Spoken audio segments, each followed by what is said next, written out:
Communication covered. Yes, movement is good. Yes. Take it down. Drop it, ref. Here we go. One.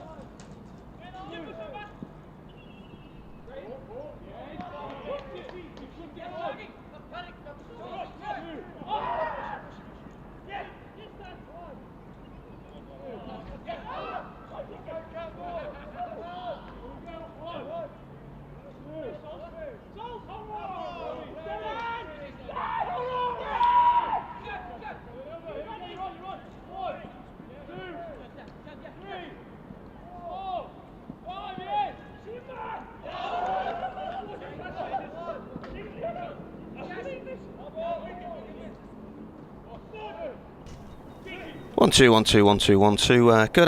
Good morning. Welcome to Chester Street for day one of Durham against Worcestershire in the County Championship. Overcast and grey, warm and breezy. We'll be getting underway at 11 o'clock. The toss will be with us shortly, and we'll have the preview, the build-up to the day's play from 11:15 with myself, Martin Emerson, and Frank Watson of BBC Hereford and Worcester.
Hi, Ben Stokes here. I just want to welcome you to Seat Unique Riverside.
We've always been good at designing niche products for consumers. So our thinking was, if we can use the same design skills on products which have got more volume, we'll be more successful. The big issue was the plan to do it. We set a figure of a capacity to make 250,000 pieces a year. That's an ambitious target, that's our figure. So we then worked with the machinery designers to make the washing machines. Number one in this product, it's got to be reliable. A washing machine has a lot of hard work to do, and it's a very important part of most households. So reliability was a big issue.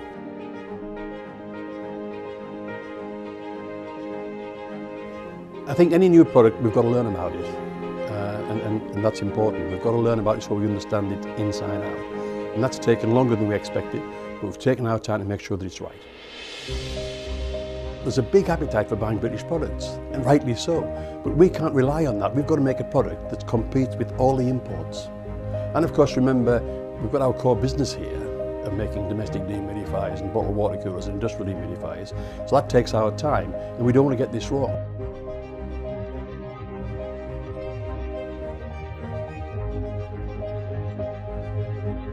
We've done 120,000 hours of testing washing machines here to make sure that it's absolutely reliable and does the job.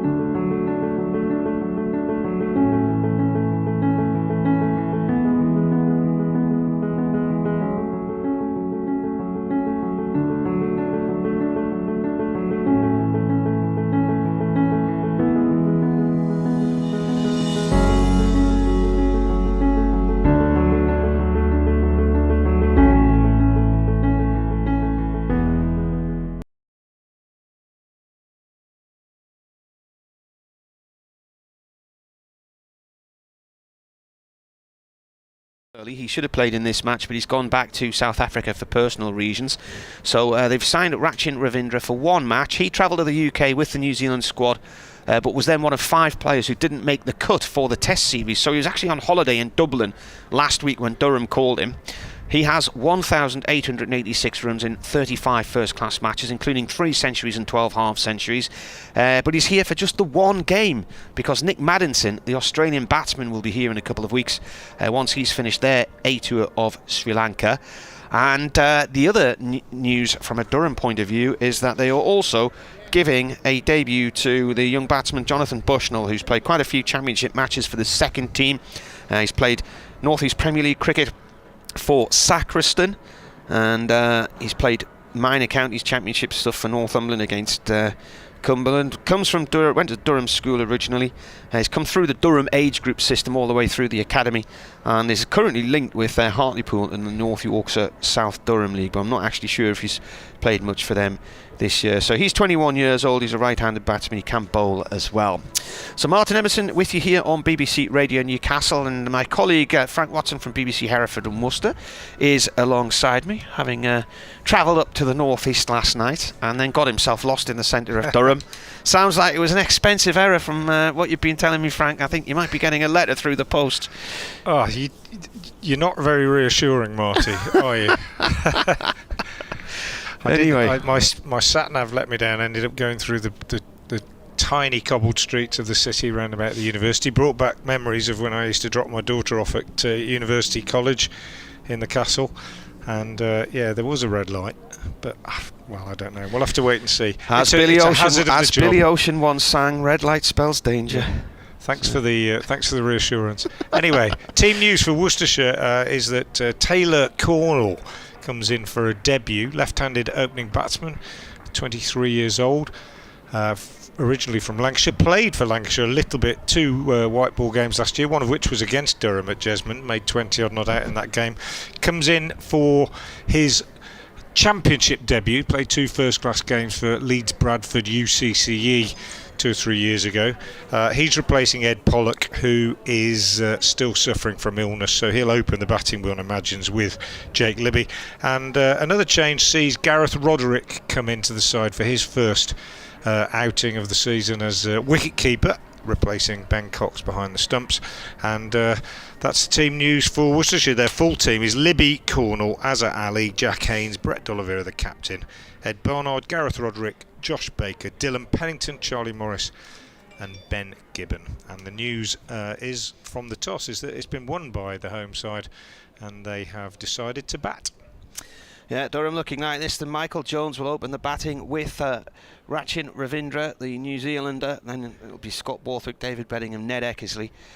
Jonathan Bushnell will come in at some point further down the list, possibly 5 or 6. Then you've got Ben Rain, Liam Travaskis, Matt Salisbury, Chris Rushworth and Paul Coghlan. Coggers will no doubt be up the order ahead of the likes of Salisbury and Rushworth. Salisbury, though, got 45 as a night watchman in the last match at Lords. I always go on about the futility of the night watchman. It was one of the rare occasions when it's actually worked. I remember Graham Onions getting a half-century years ago, possibly against Notts, and Chris Rushworth getting a 50 at where was that, Canterbury in 2017, but he didn't come in as a night watchman on that occasion, but I think Onions did, and Salisbury did as well.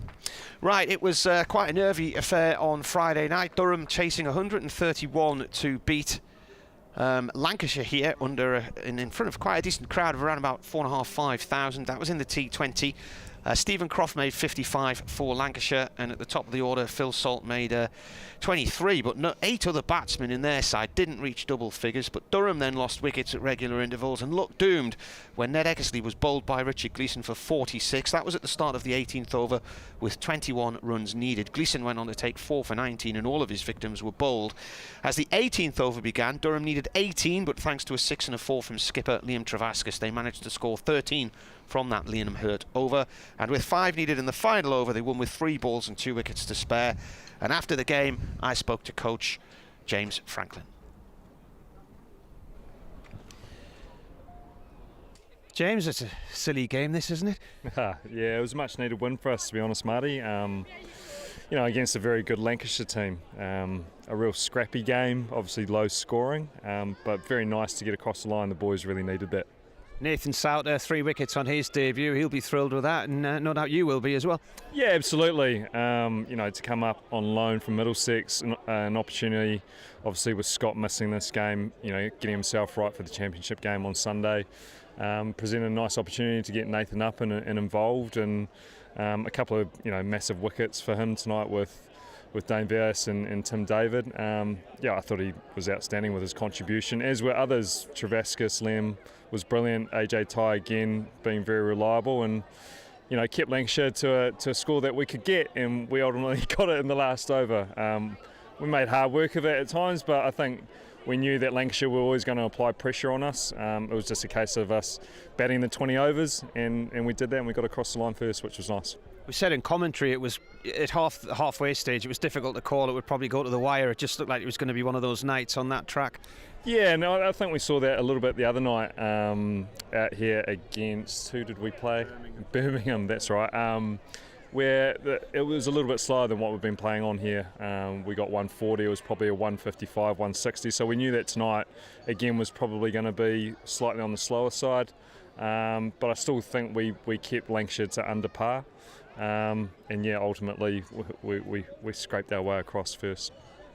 Stephen Cross got 55, Phil Salt I think 18 or 19 at the top of their order, or 23 I think it was. You had 46 from Ned Eckersley, Michael Jones got 36, and add the rest of them up, it added up to nothing really. Yeah, but it added up to one more or a couple more than what Lancashire got. I thought Michael at the top was brilliant. He's definitely shown some really positive glimpses in his first season of T20 for us.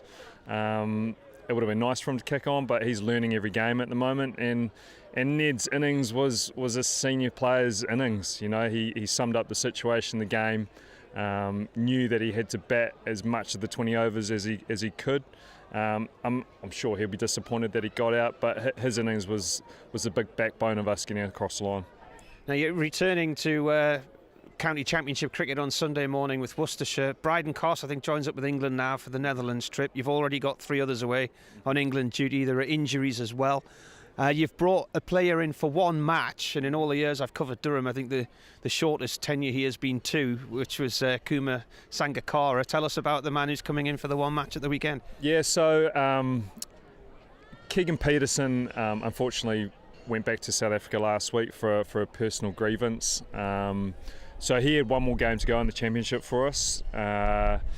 With New Zealand being over, they brought over an extended squad, and 5 of those players then got cut once the Test series got started. We've got Nick Maddinson arriving in a couple of weeks from Sri Lanka, so we had this hole to fill.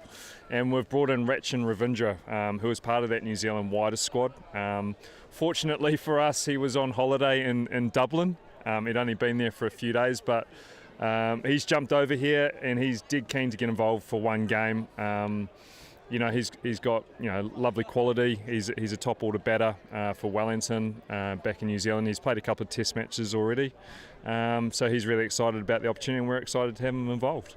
Do you have a standing order at the Foreign Office at the minute with the direct debits for all the visas you need? Yeah, look, it's just one of those things that at the moment, and I guess a few other counties are in the same boat, and particularly this time of year, injuries, international call-ups, different formats. There's a lot of toing and froing, but we're really happy with getting Rachin's service for this game and excited to see what he brings to the table for his debut for Durham. And time to pick up as far as the county championship's concerned as well. You need to be moving back up the table, don't you? Yeah, absolutely. We're halfway through as far as we're concerned, 7 games, and we've got 3 home games now through the course of the next 6 weeks in the championship. So, we're by no means out of it, but we certainly need to get going. 1 win from the first 7 was, below what we wanted to be. So we know that we've got to start picking up some wins in these next 7 games, and particularly, if we can get a strong performance in here against Worcester, in the first 3 days, we would put ourselves in contention in that last day to potentially win. Let's see how we go. We've got plenty of cricket left to move our way up the table. Just a call for me. So that was the Durham coach, James Franklin, who I spoke to on Friday night. We're ready to rock and roll here in Chester Street with Durham winning the toss and deciding to bat. There's a bit of greenery in the track. Certainly looked a bit more obvious from upstairs in the press centre above us rather than on this ground floor. And they've gradually moved down the square. So now the action is right in front of us. So this is going to be one of those weeks where we can't move when the bowler's coming in from our end. So Durham, reminder, have given debuts to Rachin Ravindra, signed for 1 game, New Zealand international opening batsman. He's from Indian stock. His father was from Gujarat and then moved to the from Bengaluru, and then moved to the Wellington area of New Zealand in the late 90s, and actually set up the Hutt Hawks Cricket Club in 2011. And Ravindra has 3 centuries and 9 50s in first class cricket, 26 matches so far, and 1,800 odd runs as well. I think I said earlier, wasn't it? 1,886 runs. So he's got 200s for Wellington plus 144 for New Zealand Day against the Windies. So the first over begins, and it is Charlie Morris bowling from the Lumley end, bowling to Michael Jones.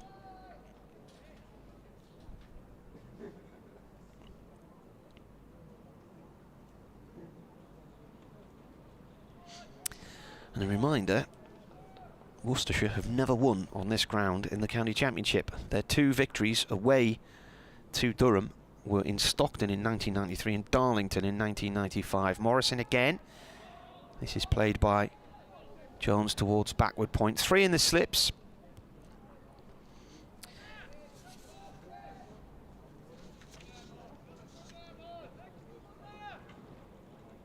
Morris took 19 wickets in 2021. His best figures against Durham, 6 for 53 at New Road in 2019. He got 4 wickets here last year. Bounds in, right arm over. Oh, that's a cracking leave from Michael Jones. That's bounced over the off stump and gone through to the keeper.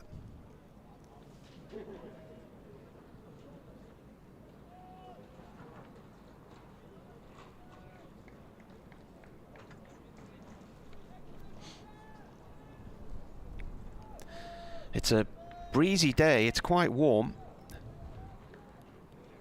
and a blustery westerly wind, a bit overcast at the moment.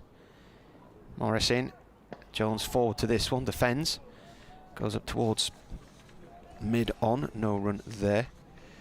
Just looking at what Jones has done so far this season. He got 108 against Leicestershire here.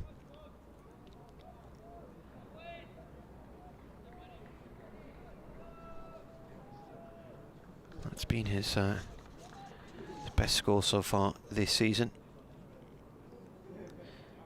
He's averaging 26, 186 runs. That is left. That's gone through to the keeper.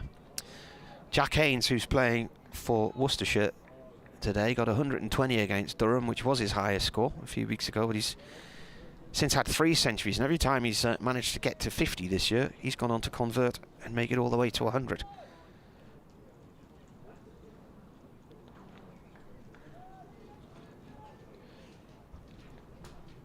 Just waiting to do an update for Radio Newcastle. Can't hear anything yet.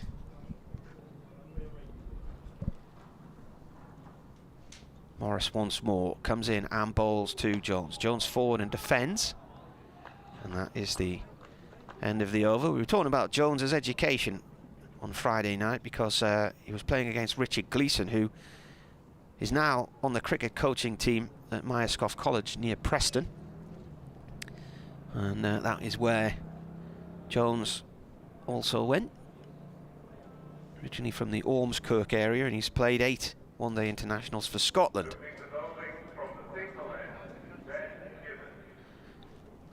Ben Gibbon is to start from the Finkel end this morning.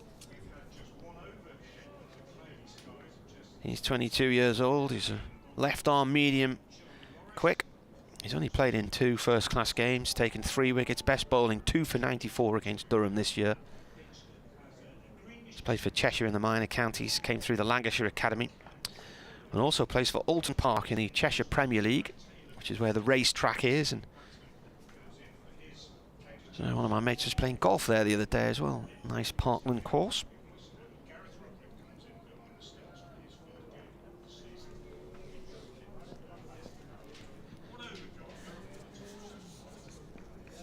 Gibbon coming in here to bowl. Left arm over from the Finkel end. That's left by Ravindra. Watches it go through.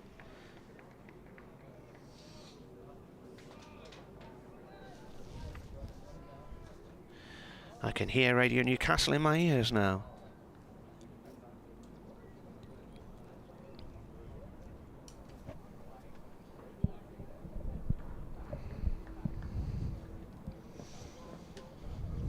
Yes, Durham have won the toss and decided to have a bat here. It's a little bit overcast at the moment, but quite a warm, breezy day. It's 3 weeks since they were last in county championship action, and since then they've lost Sean Dixon to injury, and 4 of their players are on England international duty as well. So the squad's a bit thin. As a result of that, they've drafted in for 1 game the New Zealand opener, Rachin Ravindra. He's out there now and is waiting for his first run. He's faced 2 balls so far. They've also given a debut to Jonathan Bushnell, who comes from Durham.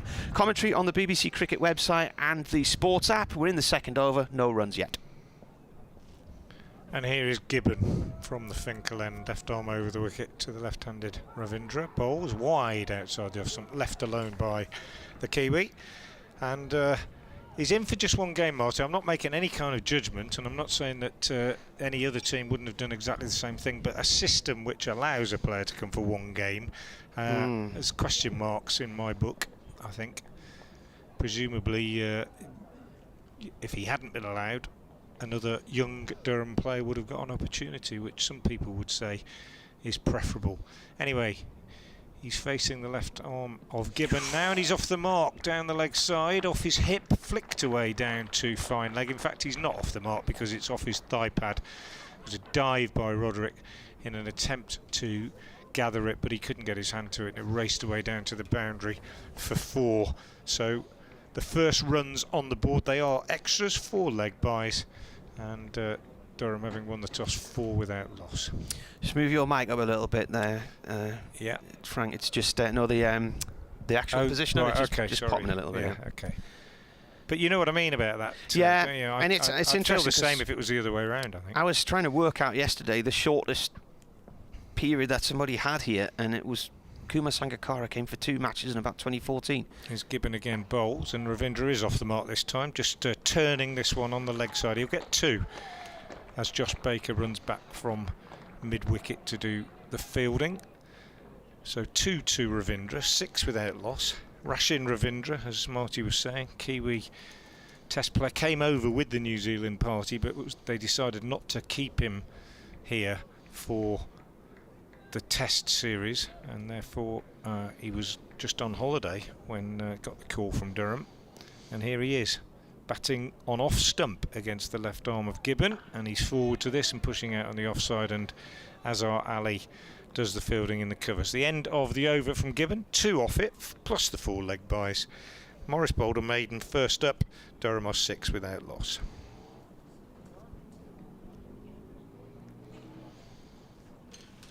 Cloudy morning here at Chester Street, but it's quite warm, and it was a bit of breeze around, but it doesn't seem quite so blowy now. Flag over on top of the stand away to our left, flapping rather than straining at the flagpole, but certainly quite breezy when the players were in the nets this morning. Morris to continue from the Lumley end.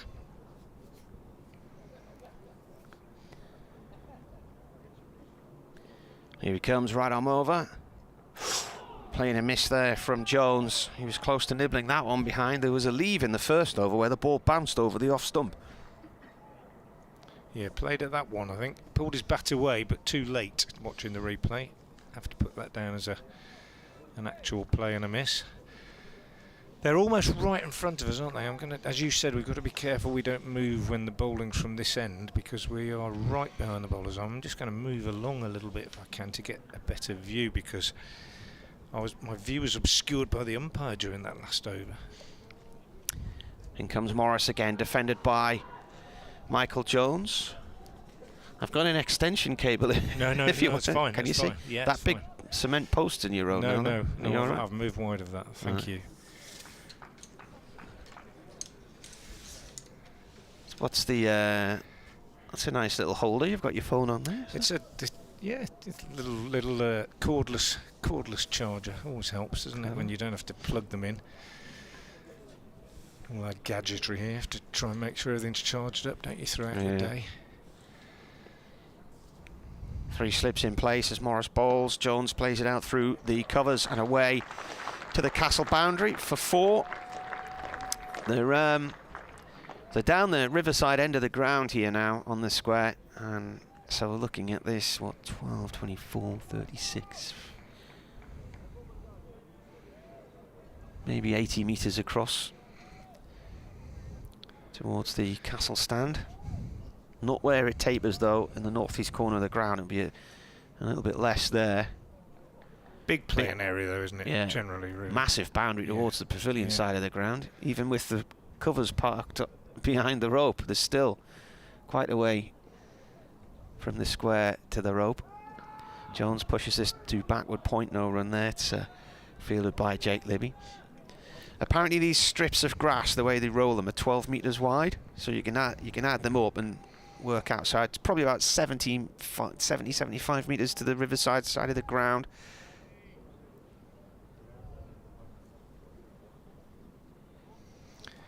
About maybe 90 the other way. It's a long way the other way, isn't it? 10 without loss. Jones has 4. Ravindra has 2. Morris comes in and bowls. Jones, oh, that's a lovely shot. He's leaned into that one and thumped it along the deck through the legs of Ratchin Ravinder at the other end and away for 4 up towards the north stand. What a beautiful shot that was, right out the middle of the bat. Yeah, 2 nice shots, 2 half volleys to be fair from Morris in this over. Best thing about it is that Jones has put them away with a minimum of fuss, hasn't he? He's just making sure early on in his innings that he stands nice and still, brings the bat down straight and gets a face on it. And once he's done that, a ball of that length, if you miss the field, it's always going to go to the ropes. So Morris started with a very good maiden, but he's erred in length in this over on a couple of occasions. And as I say, Jones has punished him, but just calmly and in a measured fashion. In comes the bowler again, and defended by Jones on a length. It spits back up towards the bowler as he collects that one. I'm just looking through Gareth Roderick's list of matches, and you can remember the antics of Ben Stokes a few weeks ago against Josh Baker down in New Road, and he hit 161, broke the record for the number of sixes in an English first class innings, 17. That was only his 3rd game since a match against Gloucestershire in Cheltenham in the heatwave of July 2018. And just looking on the scorecard there, Gareth Roderick got 67 in that one for Gloucestershire. Yeah, did pretty well for Gloucestershire, skipper for a while. His career with Worcestershire hasn't really started, I think it's fair to say, for various reasons. Taylor Cornell from the Finkel end is in now. Bowls suit the left-handed Ravindra, pushes out on the onside and there's no run.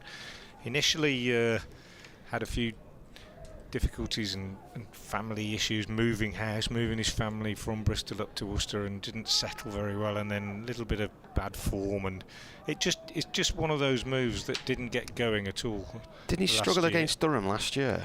Yeah, I can't recall exactly, but I have memories of you saying he struggled generally. I have memories of you saying he was having a really torrid time of things. It just hasn't got going, but hopefully it's a kind of a new start this time, as Ravindra drives this one from Gibbon wide of D'Oliveira at mid-off. He got none and none. He got a pair. He just hasn't got. I mean, his record speaks for itself. He's not averaging in the high 40s or anything, but he's had a decent record at Gloucestershire, both with the bat and the gloves, and made the move. And I think there was every hope that he'd come in as a batsman as much as anything and cement a spot in the middle order. It hasn't happened. Gibbon away from us again, bowls outside the off stump to Ravindra, who drives on the offside. Diving stop by Azhar Ali at short extra, and there's no run. 14 without loss it remains. The umpires for this one, Mick Newell and James Middlebrook, who's basically here for a week because he umpired on Friday night, the Lancashire match, and will take this game for 4 days, and then I think he's here for Friday's match. Is it Leicestershire they're playing on Friday? I can't even remember now. And Mick Newell is the other one at this end, isn't it? As Gibbon comes in again now, left arm over, bowls outside the off stump to Ravindra, who lets that go through to Roderick, who is keeping wicket for Worcestershire today, the man we've just been talking about in the absence of Ben Cox. Yorkshire this Friday. How could I forget that? That's an easy one. They're a strong side in that competition, Yorkshire, aren't they? And well, they quite so comfortably powerful, chased 207 to beat Durham at Headingley last week. Two sixes went over the Western Terrace and into Kirkstall Lane.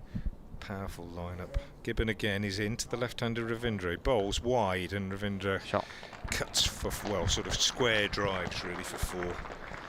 Bad delivery from Gibbon, wide and over pitched, and all he had to do, Ravindra, was make sure that he missed the fielder, and then that was going to be 4 down to that backward point boundary. So he goes to 6, and the score to 18 without loss, with 1 ball left in the 4th over. This after Durham won the toss and elected to bat on a pitch that it's got a little bit of a green tinge about it. Looks a bit greener from upstairs. Yeah, but doesn't look. It's not what you'd call a real green seamer at the moment, or it doesn't look it anyway in appearance. As Gibbon bowls again, and Ravindra pushes this one back up the pitch. The bowler does his own fielding. It's the end of the over. 4 gone then. Durham won the toss and chose to bat. Jones is 8, Ravindra is 6, and it has to be said that so far they've looked fairly untroubled. Paul Wilson is the first out the blocks this morning on the emails, as he is most times during the County Championship. Greetings from a fairly cloudy but warmish Costadale Hartlepool. Back to proper cricket following the T20 Bish Bash Bosh.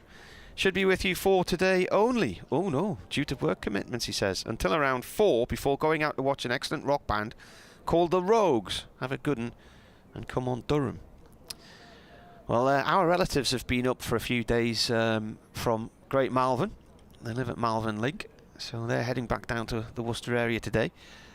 As Morris comes in the ball. Ooh, just misses the outside edge there as forward goes Michael Jones. And they're heading back down there today, but we went for a meal along the seafront last night, and on the way home I could hear some music, and the Hairy Bikers have got this music and food festival going on in Sunderland City Centre this weekend. So I could hear one of the bands from there. I think that's quite a good mix, that. Some good street food and a bit of music. 18 without loss. Morris to Jones. Jones forward, plays the ball back to the bowler.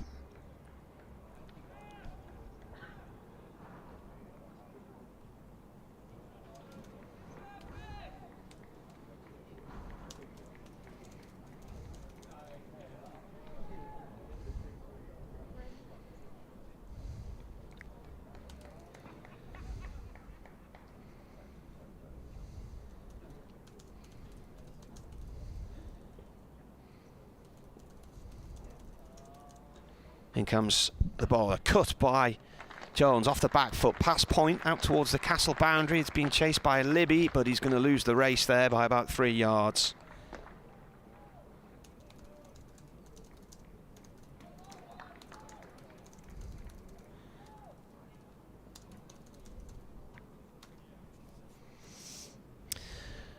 I've been on to Dilip Jadodia, the managing director of Cricket Ball, Great Britain Cricket Balls, I think the company's called. British Cricket Balls. British Cricket Balls. They make the Duke's balls, and there's been lots of comments about the state of the Duke's balls this year. And Morris coming in again here now. This is pushed away towards backward point. He says he's looking into what could have been the reason for the ball softening quickly. He says the only thing that they've done differently, they haven't altered the seam at all. They're still using the same manufacturing system they did and the same standards that they've had in place since 1994. This is for the red balls in the county championship. But he said the only changes they've made recently has been in the colour, the pigmentation in the dye to try and make the balls a little bit lighter in colour. So they're looking into whether the change in the mixture of the dye might have had an impact. It's pulled by Jones off towards long leg, and he'll get 2 runs here as running round the boundary is Ben Gibbon to field this one from fine leg. But he said basically he believes the main issue has been the fact that the cricket manufacturing industry is still recovering from COVID and still trying, you know, the tanneries, for instance, are small companies. They've been affected, and from cow to ball is 9 months. They use Angus hides and they get dipped in a vat and then they get manufactured. It takes for each ball 3.5 hours to manufacture by hand as Jones plays this up to mid-off. But he said he wasn't aware of any issues until they started getting complaints from some clubs earlier in the season. I mean, the game against Glamorgan here a few weeks ago, 11 unscheduled ball changes, and at one point Durham's coaches were in the nets trying to bash in some new balls which had just arrived. But one of the problems is because of COVID, they've ended up where they're having to ration cricket balls to clubs. They've only been sent something like 12 at a time, and they're going out in a just-in-time process, so the balls are not really being stored, and leather needs to be stored and mature. So that's possibly one of the reasons why they've gone a bit soft and there's been issues. But they've tried to send out some new batches of balls to the clubs, so we'll see in this next few rounds of county championship matches whether that's made any difference. We did have one person contacting us saying import restrictions as a result of Brexit was also an issue, but he denied that had anything to do with it. Here's Cornell from the Finkel end, short of a length to Ravindra, who drives off the back foot out on the offside, doesn't time it, doesn't get a run. 24 without loss. Well, I picked it up in the very first game, and by the second game I was convinced that there was a bad batch of balls because they were going out of shape. Yeah. They said they'd sorted it. It's still happening. It's happened in Test match this time, and there is a problem, and I can't believe it's down to COVID. Well, he just said the lack of, that it impacted on sourcing the materials needed. Here's Gibbon again outside the off stump. Better length, still a little bit wide. It's not just the leather. You need linen, cork, Yeah. the Well, I mean, threads. To my mind, it's not the leather; it's what's inside it. That if they're going out of shape, it's obviously it is all that. Well, stuff he inside, also isn't it? said that some of the balls that have been sent back to them from varying clubs still pass through the ring. But I mean, the game here against Glamorgan, 11 ball changes, 5 in one day. Here's Gibbon again over the wicket to the left-handed Ravindra. Forward to this, pushes back to the bowler, no run. I mean, it's these players are not. They're not making out there's something wrong with the ball just for the hell of it. I mean, they're professional players. They play with cricket balls every single day, and when they feel it feels wrong in their hand, they know that something's wrong. And at the end of the day, there's a bad batch of balls going around the country, and for whatever reason. Well, he said if it's all balls, then it's a bad batch of cows, basically. If it's just a few balls, it's maybe one cow. Cornell bowls again. Beg your pardon, Gibbon bowls again. I say Cornell because he's a debutant today, so he's in my mind. Standing at second slip, Taylor Cornell. This one pushed out on the offside by Ravindra, and there's no run. It brings me on to an old hobby horse of mine, Marty, which is, I cannot, for the life of me, understand why we don't use one ball all over the world. It just seems crazy to me that some test playing countries use dukes. It's a different type of duke, I think, in the West Indies, and then you go into the southern hemisphere and it's kookaburras all the way. As Gibbon bowls again, Ravindra drives, good tumbling stop by the fleet-footed D'Oliveira, moving to his right mid-off, prevents a run. 24 without loss it remains from Ravindra 6, Jones has 14, and this after Durham won the toss and chose to bat. The ECB have just sent me a statement this morning in the last few minutes saying the ECB is aware of this issue and has been working with Dukes and the first-class counties to ensure the best quality balls are used during the remainder of the county championship. Here's Gibbon again. No complaints with this ball yet as he bowls to Ravindra, and again he gets his length spot on, and Ravindra is pushing this out on the offside. That's a better over from Gibbon, his first maiden. 3 overs, 1 maiden, no wicket for 6, his figures. And at the end of that over, Durham remain on 24 without loss. So once Dukes have become aware of this issue, they've started an investigation. They're trying to find out, is it the tannery, is it the dye mixture, is it the fact that the balls are not being stored enough? And when issues were being reported back to them, they started to ration the amount of balls that were being sent, because somebody sent us an email to say that leather goods need what is known as lagering, and this means stored. Lager comes from the German word to layer or to lay. Morris right arm over, bowling here to Jones, goes out towards short, extra cover, no run there. 24 without loss. Anyway, they're looking at the different parts of the process to see if they can identify what the issue might be, and primarily need to get it sorted out as the year goes on, because very shortly they will be manufacturing the balls for the 2023 season. They're based in Wandsworth in London. He rang me originally. I emailed him during the Durham game at Middlesex a few weeks ago because of 1 or 2 ball changes there, and he rang me just as I was getting on a train at King's Cross to head home. So eventually he rang me back later that day. We were on the phone for about 45 minutes, so it was quite a lengthy chat. Morris bowls. This is played off towards square leg. The BBC Sports website has a feature that I've written, and that will be going up at some point this morning with comments from the ECB and quotes from Mr. Jadodia as well.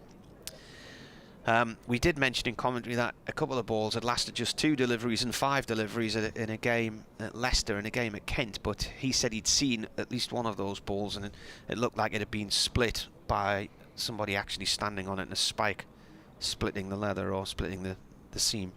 But the seams haven't been changed. Well, Scott Borthwick, the Durham captain, a few weeks ago was quite vocal about it, and he said that the batch of balls this year just weren't very good, and the umpires, varying umpires I've spoken to, have agreed. Morris in. This has gone through to the keeper. There was an interesting thing, Frank, though. Mr. Jodia said this to me. 1 or 2 people had complained and sent some balls back, but others hadn't. And he was wondering if it was a group think mindset. Once it starts being talked about among the players, does that then filter through into the general belief that things are different? Well, I can see why you might think that, but I go back to what I said 5 minutes ago, Marty. These guys are handling these cricket balls day in, day out, and they know when it feels wrong. It's funny that a lot of the players think the seam's different this year and smaller. This is defended by Ravindra, because he said they haven't altered anything to do with the seam or the manufacturing other than just the pigmentation of the dye slightly. And another issue is you can dip 46 cowhides into the same solution, and depending on what the cow's eaten, where it's come from, this kind of thing, they can all be a different colour. So some could come out quite dark, some can come out reddish, some can be a bit pinky looking. Yeah, that's always been the case, I think. I mean, there've always been balls that are darker and balls that swing more, and they often go on feel. I think a bowler will just pick a ball up and say that one feels right. Well, it's played by Ravindra out into the covers, no run there. I think he said that in the north, i.e. this area for instance, the North East Premier League and Lancashire and Yorkshire, they prefer a darker ball and they prefer a lighter coloured ball in the south. It's 3.5 hours though, handmade to make each ball. That's why they're so expensive. Yeah, £55 a pop I think they retail at, with a bit of VAT in here and there. 25 for that loss. In comes Morris, bowls. This is defended by Ravindra, and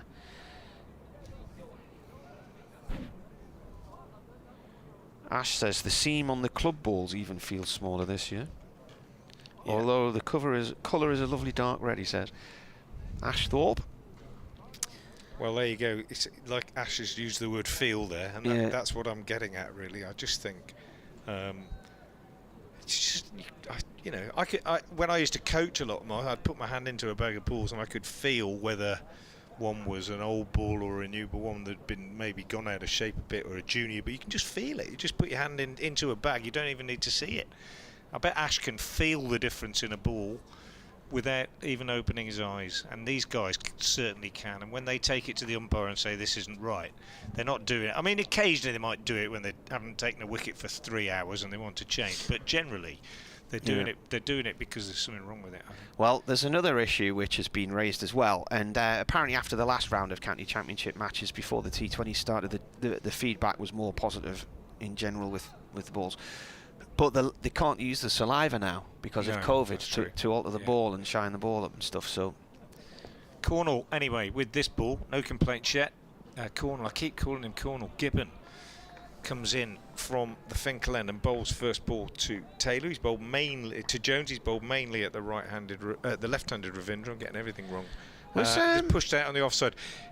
Was the lead singer of was he Cornell? Of the lead singer Hugh Cornell?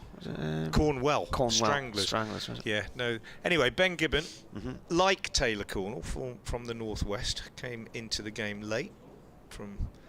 Played a lot of league cricket, minor counties cricket for Cheshire. Left arm seamer, moves away from us now. Number 21 on his back, bowls to Jones, pushes out on the offside, and there's no run. I'm going to have to leave you, Marty, and nip off and do an update. Okay. Frank Watson from BBC Hereford Worcester will be back with us in a moment or two. Yeah, Taylor Cornell, 23 years old,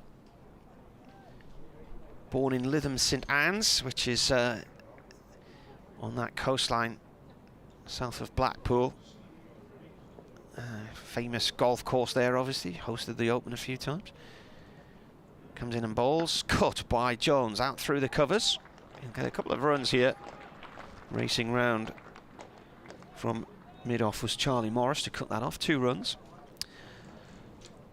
So he's had 2 first-class matches with Leeds University against Derbyshire and Yorkshire in March 2019. And he's played a couple of one-dayers for Lancashire last year, including one against Durham at South North, where he got 23 runs, hit a couple of sixes.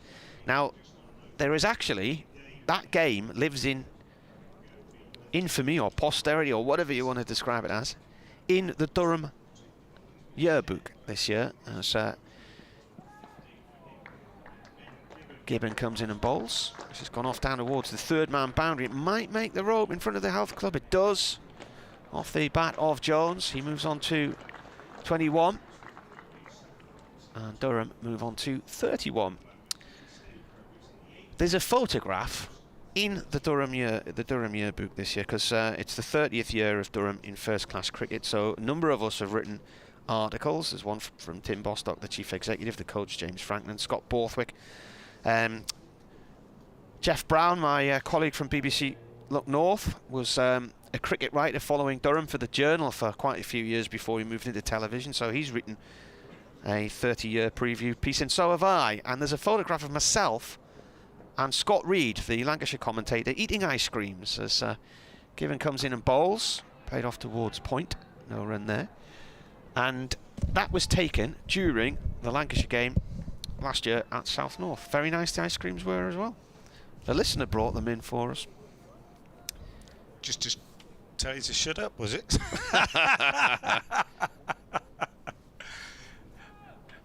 Stick this in your mouth and stop talking rubbish. Not you, any of us. Jeff Brown's memories. 4 of us slogged gamely around the county circuit. Tim Rich, a wonderfully gifted writer who has somehow found his way from Essex to the Sunderland Echo. Yeah. I think he went off to be a football writer for the Independent. This bowler comes in again here. Oh, and a play and a miss outside the off stump by Jones. He also mentions Andrew Dolby, who was a former colleague of ours at Radio Newcastle. I actually got his job. He went to Metro Radio and I got the job as the Sunderland commentator. And then Andrew, in latter years, has been more involved in sort of greyhound racing and that kind of thing. Who else does he mention in this? Oh, Tim Wellick, of course, from the Northern Echo, who covered Durham for about 30 years and used to report on Radio Newcastle when I wasn't at games. And Jeff Brown. So Jeff was on the original Durham trip to Zimbabwe in just before they started the 92 season. A 16-year-old Neil Colleen was on that trip. Was given permission to come out of school because he was doing his O-levels at the time, I think. Charlie Morris, shall I take over? Should we swap ends? Yeah. Swap ends. See if we can get a wicket. Morris from the Lumley end then, moving towards us, right arm over the wicket to the left-handed Ravindra, bowls, and that's full of length, and Ravindra drives out on the offside and goes for what would have been an iffy single. Yeah, had D'Oliveira's just tripped cleanly over the ball there, hasn't he? Yeah, he just ran in quickly, Brett D'Oliveira. I mean, probably as good a ground fielder as there is in the Worcestershire side. There aren't many better in the country, actually, but he just got that one wrong, and in his haste. If he'd picked it up cleanly, that would have been tight. But as it was, Ravindra, who probably won't be that familiar with the English county fielders and who are the good ones and who aren't, gets a single. Goes to 7, and it's 32 without loss. Charlie Morris bowled a couple of half volleys that have gone to the boundary, but he's beaten the bat a couple of times. Been his usual steady self. 2 slips in. They fancy getting Jones caught at short mid-wicket, don't they? They've put a man there for both bowlers now on the drive. This one is just outside off stump and pushed out tentatively, square on the offside, fielded by Jake Libby. Cloudy morning here at Chester Street. It was quite sunny actually early this morning, sort of 7-8 o'clock, but it's clouded over, and there is perhaps the chance of a little bit of rain in mid-afternoon, we're told. We'll be hoping it keeps moving. There's a reasonable breeze. In fact, the breeze has picked up again now. As Just Morris grey turns. and overcast, isn't it, really? It's grey, yeah. But warm. Not too cold. Morris in, 2 slips, waiting. Haynes and Cornell as he bowls. And this one dips in a little bit and is clipped in the air on the leg side. Uppishly. bounced just in front of Josh Baker at square leg. He dived forward, made a good stop, good take really on the bounce, but he's just turned 19 this week as well, hasn't he, Josh Baker? Josh Baker, yeah. And he's I think it's fair to say he's recovered quite well from that mauling that he got from Ben Stokes. Well, Ben Stokes, a very difficult situation for a young spinner. Ben Stokes said he texted him that night to see if he was all right. Yeah, he definitely did. He said he'd been in the same situation himself. Yeah, well, as we all know. Yeah. Morris in from the Finkel end, bowls, and that again is good delivery, nips back, and half forward Jones gets us inside edge and it squirts out to that man Baker on the leg side. But just going back to Baker, I think he came into the side towards the end of last season, played every single game of cricket in all formats until a couple of T20s ago when he was rested, and not so much a learning curve as a vertical line really, I think, for a lad who was playing school cricket this time last year. Morris comes in and bowls, and that's out. Caught behind, got it right, Charlie Morris, just outside off stump, and Jones, who had played pretty steadily for half an hour, just in this over, discomforted 2 or 3 times by Morris, and he persevered and he got his reward. Just a regulation outside edge, just pushing slightly tentatively at a good length ball outside off stump and nicking it through to Gareth Roderick. So that's reward for a bit of accuracy and perseverance from Charlie Morris. And the first wicket goes down. Jones out for 21, and Durham, having won the toss and chosen to bat, are 32 for 1 in the 9th. Yeah, just a feather, wasn't it?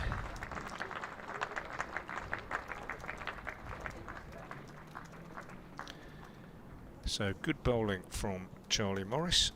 Worcestershire have had to be patient this morning. You always think, I suppose, even if the other team has won the toss and chosen to bat, I think on a greyish morning, a side goes out in a county championship game, always thinks, we could knock over 2 or 3 early on here. Well, it didn't happen in the first few overs. They've had to be patient, but Morris has stuck to his guns, and in his 5th over he's picked up a wicket, 1 for 16, and Scott Borthwick, the Durham skipper, comes out.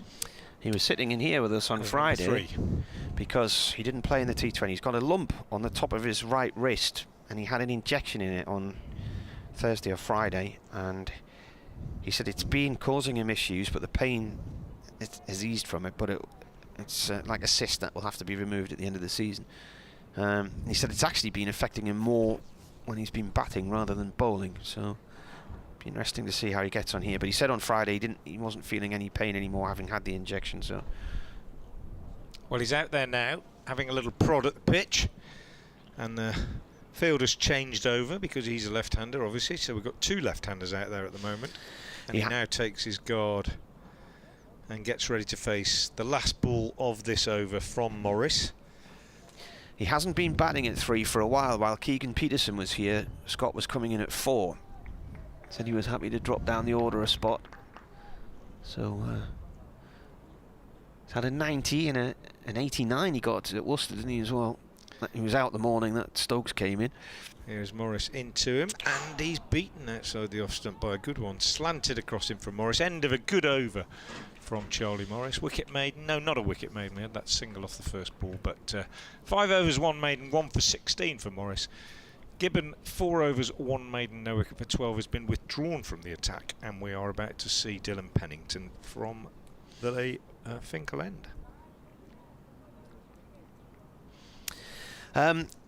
Bit of a sad sight as I came into the ground this morning. There was a hedgehog running across the road inside the ground, so you don't normally see them in daytime, and it generally suggests that there might be an issue.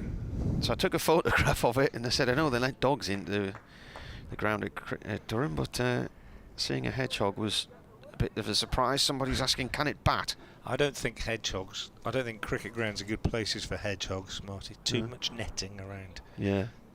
Many a hedgehog has met its end in a cricket net. And I know a few clubs and schools where they lift the nets just 2 or 3 feet just to make sure that can't happen. We've got a hedgehog in our street at the minute as well. It must be living in the bushes in the middle of the street somewhere. Seen that a few nights recently. Dr. Kevin Tennant says, loving the discussion of cricket ball manufacture and logistics. Much more of a craft process than for other sports. It's really interesting, he says. Right, Pennington it is. I'm glad somebody thinks it is. Right arm over from the Finkel end, right in front of us. This first one is heading down the leg side, and it's flicked away by Ravindra for Leg by. a leg by the looks of things, because the umpire raises his knee and taps his knee there. Pennington, 23 years old, came through Worcestershire's academy in Shropshire, so they've got this satellite academy. This is his 30th first-class match, and he's got 83 wickets. Best bowling 5 for 32 against Derbyshire last year. Quickest of the Worcestershire attack in this game, I would say, Pennington. Tongue is probably the quickest on the staff, but he's out with a long-term injury at the moment. Got 29 wickets in the campaign last season. Borthwick taking his guard here. Borthwick, I've noticed, and Ravindra both batting on off-stump, aren't they, which is a current trend, which has been discussed quite a lot recently, not least by Steve James, the former Glamorgan batsman who's writes in the Times. Pennington in, turned by Borthwick to mid-wicket, no run there. Alex Lees, a few weeks ago at Glamorgan, was batting so far outside the off-stump, and it was to the bowlers coming round the track, round the wicket, and it was so obvious. And I raised it in an interview, and he said, well, I've only been doing it for 4 years. And I said, not as pronounced as that, Alex. And he was of the belief he couldn't be out LBW doing that, and then was in the first test last week. Well, and that's what prompted Steve James to write his article. And he was also then out, leaving it in the second innings. Yeah. Pennington to Borthwick. That wraps him around about midships. I think it's hit the inside of the thigh pad. There's an appeal. He's put on 100 today in this partnership with Pope. Pope was dropped last night, early doors, wasn't he? He was.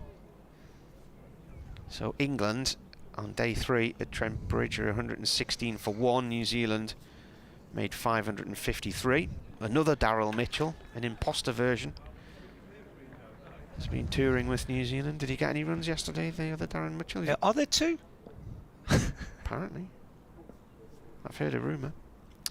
Pennington to Borthwick. Borthwick turns that one past square leg and will get a single, and he's off the mark. 4th ball.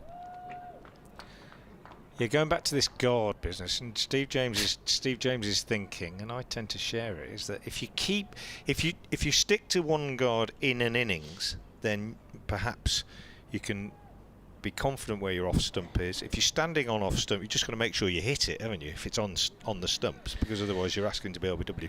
But if you keep changing it, which is what Lees did in that second innings at Lords, he hasn't done it, I don't think, in the innings he's playing at the moment. If you keep changing your guard, and then you leave one and you get your off stump taken out of the ground, the suggestion is that you don't know where your off stump is. Ravindra on strike. So this is pushed out towards the point area, fielded by Libby, 1 run. This Daryl Mitchell, who plays for New Zealand, I don't think he's been out 9 times to Chris Rushworth. He only made 190 in the first innings. Looking down this scorecard, Tom Latham played for Durham, Will Young played for Durham, Henry Nichols was at Durham. Matt Henry took a load of wickets here for Kent a few years ago. And then you've got Lees, Potts and Stokes. So there's 6 players in that test match with Durham Lynx. This is defended by Borthwick on a length. And the umpire is, his hat's obscuring Borthwick's feet here. We're right behind the action, aren't we? End of the over, 35 for 1. But if you sign test players for 1 game at a time, the chances are that sometime in the future you're going to be able to say he played for Durham. Well, I remember Sean Tate came over years ago, and he didn't play many games because he just couldn't bowl without bowling a no ball. Lost his run up and got the yips. And I remember seeing the Durham coaches out in the middle with him on a lunchtime trying to get his run up back, and it was just a nightmare. And he kept bowling no balls, and after two or three games they didn't use him anymore. And then Shane Warne had a pop at Durham on TV a few years later when Tate had made it into the Australia squad, saying Durham had treated him miserably, and not what I'd witnessed at all. No. Here's Morris into Borthwick, who's forward to this, pushes back to the bowler. Change in the field for Borthwick. 2 slips, and the 3rd slip has gone into that short mid-wicket position again, and they've done that consistently in the last half an hour or so, Worcestershire, and I just might be suggesting that the ball's not coming on quite as much as it might on this surface. It might just be that they feel one's going to just hold up a little bit. Here's Morris again in, he bowls, and Borthwick is forward again, pushing back up the pitch to the bowler, no run. The man out is Michael Jones, caught behind by Gareth Roderick off the bowling of Charlie Morris for 21. Steady stuff today, nothing, no fireworks. A bat's been beaten a few times, not many times. The boundary's been found a few times, not many times. It's just been steady, attritional stuff from Durham, having won the toss. But they're 35 in the 11th over, and Morris just loses his run up. Just got to about 3 or 4 metres from the stumps and just felt it wasn't right, and his feet weren't going to hit the crease in exactly the right place, so he pulled out, and the umpire signals. It's a little bit of blue sky to the west of us. Looks like the clouds breaking up a bit. That's where the wind's coming from. It's changed round a bit. Here's Morris in again, bowls. Borthwick turned round slightly by this one, ends up getting a thickish outside edge all along the ground, safe enough, but he wasn't completely happy with it as Libby came in to do the fielding. Little bit of encouragement for the bowler, and Borthwick goes for a little stroll and a little prod at the pitch, as you do when you aren't quite sure. Just having a look where that one pitched, lining it up, takes guard again on off stump, and Morris again over the wicket to him from the Lumley end. He's in and he bowls, and again he's slightly turned round, this time on the back foot, and just steering it out square on the offside. And again it's fielded by Libby in that sort of deep gully position. Well, we've got 2 left-handers in now, so this is Ravindra. Borthwick's at the non-strikers. Oh, I beg your pardon. Yeah. Oh, dear me, sorry. Yeah. You let me go, didn't you? I was waving at you. He's got to realise. I was waving at you to try and get you to look at the scoreboard. I beg your pardon. Didn't need to. Should just have known. I beg your pardon. Anyway, it's Morris again. He's in, and Ravindra drives this time. More confidently on the front foot, up to mid-off. Did you see? Tidy over, and so far, and I should have known, because Ravindra is well, he just moves differently, doesn't he? But I suppose it was the fact that he was just playing defensive shots, and that this guy's back to us, but no excuse really. 35 for 1. Sorry. I'm just seeing here on my Twitter feed lots of people sharing photographs of the sky last night. Noctilucent clouds about 2:30 in the morning, because you still got that natural light in the northern hemisphere at this time of the year.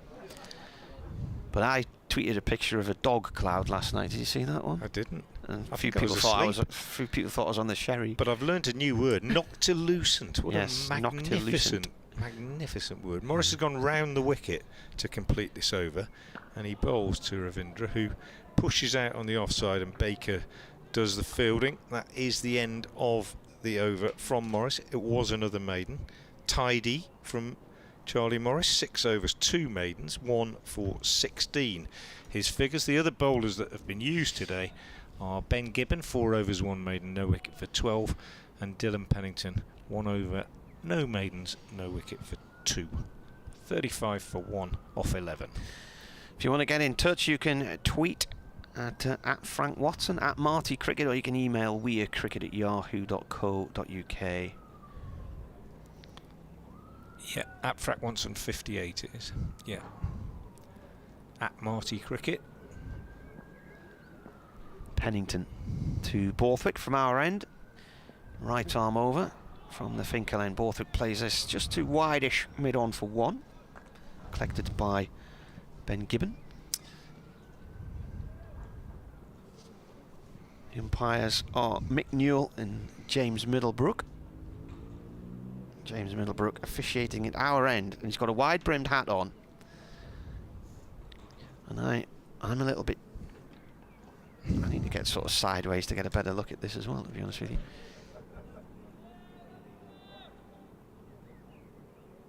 Right arm over Pennington to the left-handed Ravindra. Played in the World Cup for the under-19s when he was only 16. This is defended. And then coming in a week or two's time is the Australian Nick Maddinson. So that was apparently sorted months ago. He then mentioned it in a podcast in Australia about 3 weeks ago, and Cricket Info picked up on it and wrote an article. So when I looked at that article and wrote down his details in my notepad, it was day 2 at Middlesex, the Friday of the last round of county championship matches 3 weeks ago. Pennington to Ravindra. It's driven up to Dolavira at mid-off. No run there. Went along the floor. These two teams, how many times have they played now? 32 times they've met before this one. 13 wins for Durham, 8 for Worcestershire. There have been 12 draws as well. Durham completed a double in 2021. Durham won 8 at home and 5 away. And they scored 580 for 6 declared at New Road this year, but it ended in a draw. Worcestershire have not won on this ground in the county championship. Quite a few visits, a few draws and a few defeats. Their 2 victories in the northeast were at outgrounds. Pennington in, played by Ravindra out into the covers, no run there. Picked up by Azhar Ali, who got 92 against Durham a few weeks ago. Yeah, so they won at Stockton in 1993 and at Darlow in 1995. Durham were meant to return to Darlow for a one-day cup game a couple of years ago, but then it was all altered because of the COVID situation.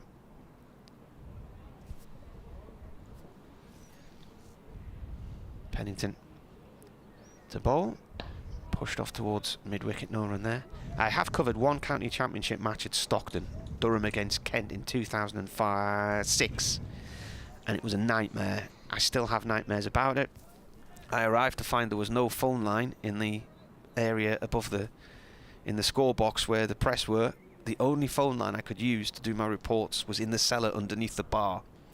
And it was a red hot week. It was a heat wave, and I spent most of my time drunk, melting in there with all the heat coming out of the refrigeration units.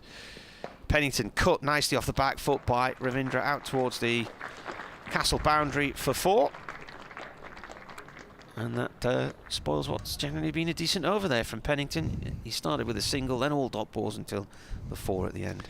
Good shot, actually, because it wasn't that wide. It just got on top of it, and he just made sure he found the gap. That's the key, isn't it? Didn't whack it, just made sure he found the gap, punched it away.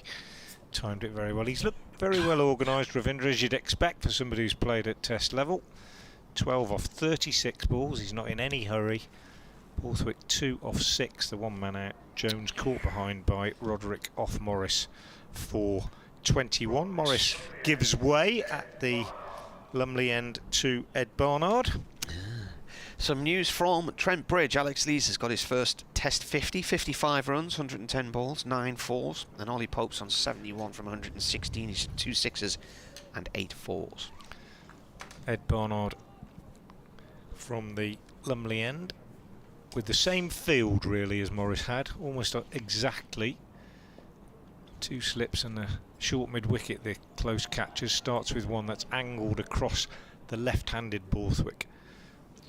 Make sure I get it right this time, and he leaves that alone, and through it goes to Gareth Roderick behind the stumps. You know, these umpires, Mick Newell and James Middlebrook, Mick Newell has grown if he's out there. I can't. Mick Newell's quite a small chap, isn't he? These two umpires both look about 6 foot tall. Barnard again is in, bowls outside the off stump, left alone, taken by Roderick. 40 for 1. That's if it's the Mick Newell that played and coached at Notts anyway. I can't believe that Mick Newell is one of those umpires out there, unless I've He's grown since I last saw him.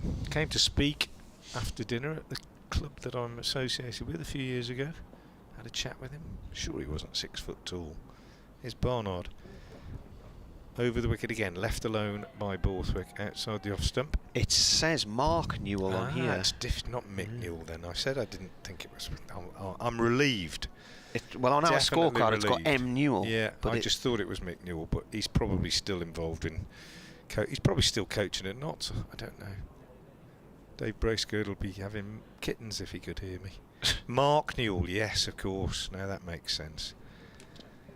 40 for 1. Barnard. He's from Hazelwick. He's in. Ooh, and that's a false shot from Borthwick.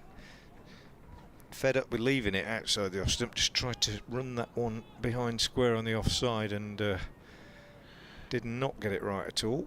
Mark rehearses the shot walking away. Sorry. Mark Newell from Sussex, born Crawley. Right, yeah. Brother of Keith Newell, is it, Sussex? Keith and Mark. Matt the Beanie Land and Glamorgan. Don't think he played that much, did he, Mark Newell? Did he play much? You're going to tell me now, aren't you? Maybe he played hundreds of games. Barnard.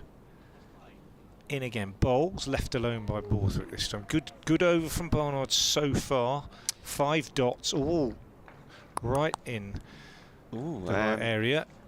He played for Sussex for a couple of years, 96, 98, Derbyshire for 1 year, and Buckinghamshire in the minor counties. Right, yeah. His brother played a lot more, didn't he? Have you heard of this school, Hazelwick SS, in City of Westminster? No, I don't think so. But anyway, I'm relieved it's not Mick Newell. Yeah. Let's put it that way. I'm relieved that he hasn't grown 6 inches. Here's Barnard. In, Bowles, Borthwick on the back foot, covers up, pushes out on the offside. That's a really good start from Ed Barnard. A good maiden, and beat the bat on one occasion, and had Borthwick, well, no, I wouldn't say he was discomforted, but he was watchful. So good start from Ed Barnard. And at the end of that over, I'll be nipping off to do an update very shortly. Durham having won the toss and chosen to bat off 40 for 1 off 13 overs. Ravindra has 12, Borthwick has 2. The man out is Jones, who was caught behind off Charlie Morris for 21.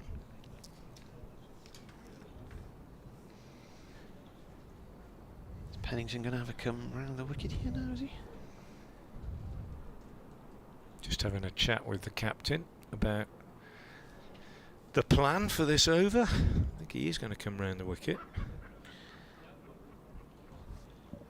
Ed Barnard has got family links to Burnetfield Cricket Club in County Durham. Yep. I'm just looking to see who was playing for them yesterday. Last time I looked at the scorecard, it was an all-star cast from former Durham players. Pennington right arm round to Ravindra, turned off the legs down towards long leg for 1 run.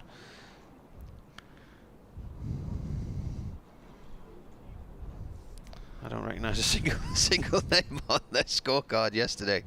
They played Bladen.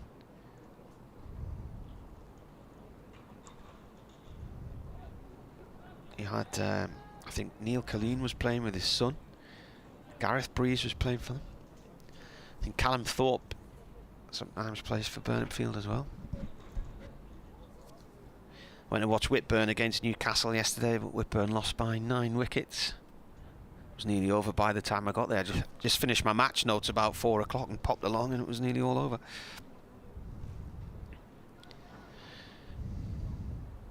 Jack Burnham, the player coach and captain of Whitburn these days, he's just defended by Borthwick. That rolls up to mid-on, no run there. Is he not on the staff here anymore? No, he was released towards the end of last season. And got 100 against Worcester last year. Yeah, he did. It was his first 100 in 5 or 6 years, wasn't it? Previous one had been at the Oval many moons earlier.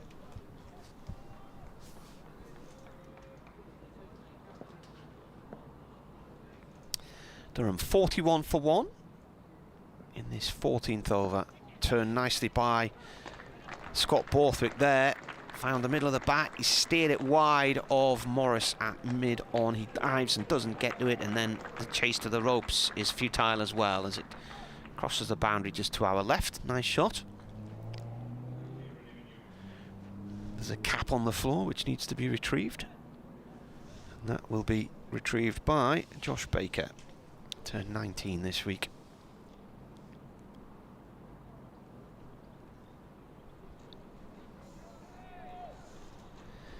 We've reached midday, so there'll be an update for Radio Newcastle soon.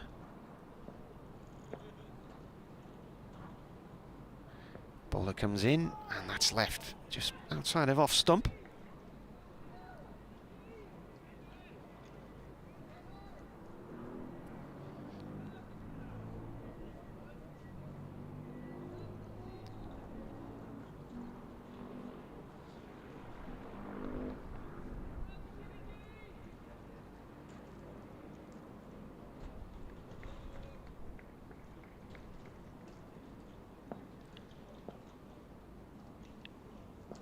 Pennington to Borthwick from the Finkel end. Borthwick back into his crease and cuts the ball down into the ground and off to point, no run. There's a bit of a sad news tweeted the other day.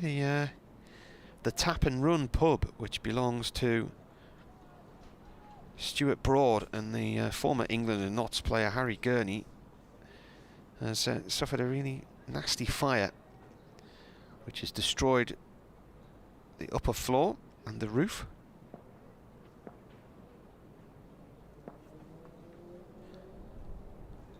Here comes the bowler again. This is flicked away by Borthwick out towards mid-wicket.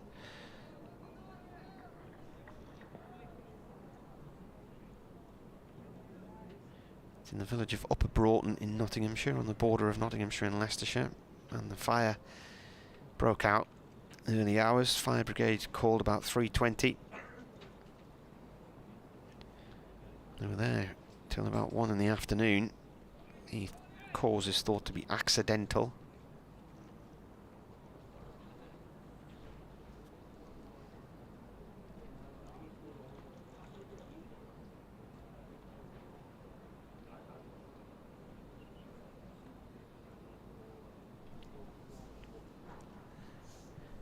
Start of a new over then. Been playing for just over an hour. 14 overs bowled in this first hour. Durham 45 for 1. Ed Barnard coming in, right arm over from the Lumley end, bowling to Ravindra, who guides that into the floor and wide of the slip cord and down towards vacant third man. We're open for business for the first time today, and that's a 4. Chased all the way from the slip cord by Jack Haynes, but as he slid down to try and stop the ball, it crossed the rope. In fact, actually, that's Taylor Cornell who chased it.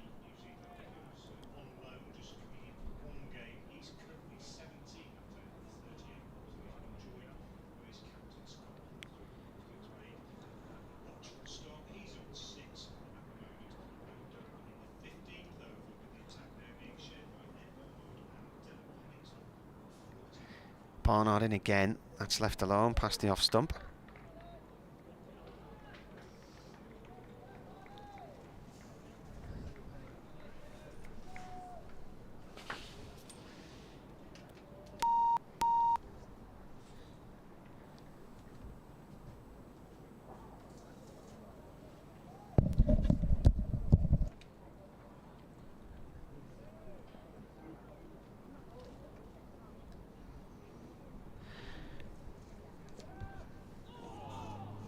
Playing a miss there.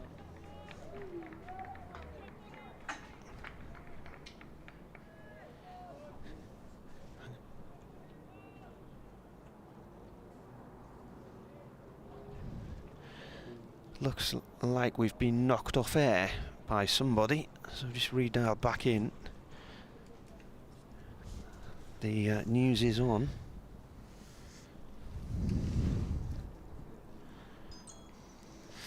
Barnard, oh, with a bouncer, and Ravindra ducks out the road of that one.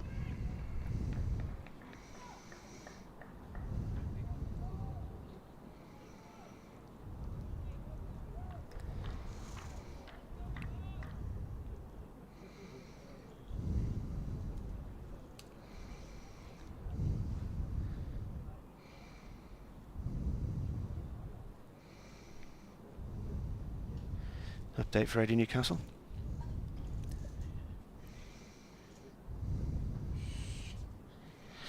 Yes, Durham batting here, chose to bat after winning the toss. 49 for 1. Rachin Ravindra, who's been signed for this one game. The New Zealand opener is on 17. At the other end, Scott Borthwick, the skipper, is on 6. The wicket to go, Michael Jones. He was caught behind off the bowling of Charlie Morris for 21. Debut then for Rachin Ravindra and the young Durham player Jonathan Bushnell. Commentary on the BBC website and the Sports app.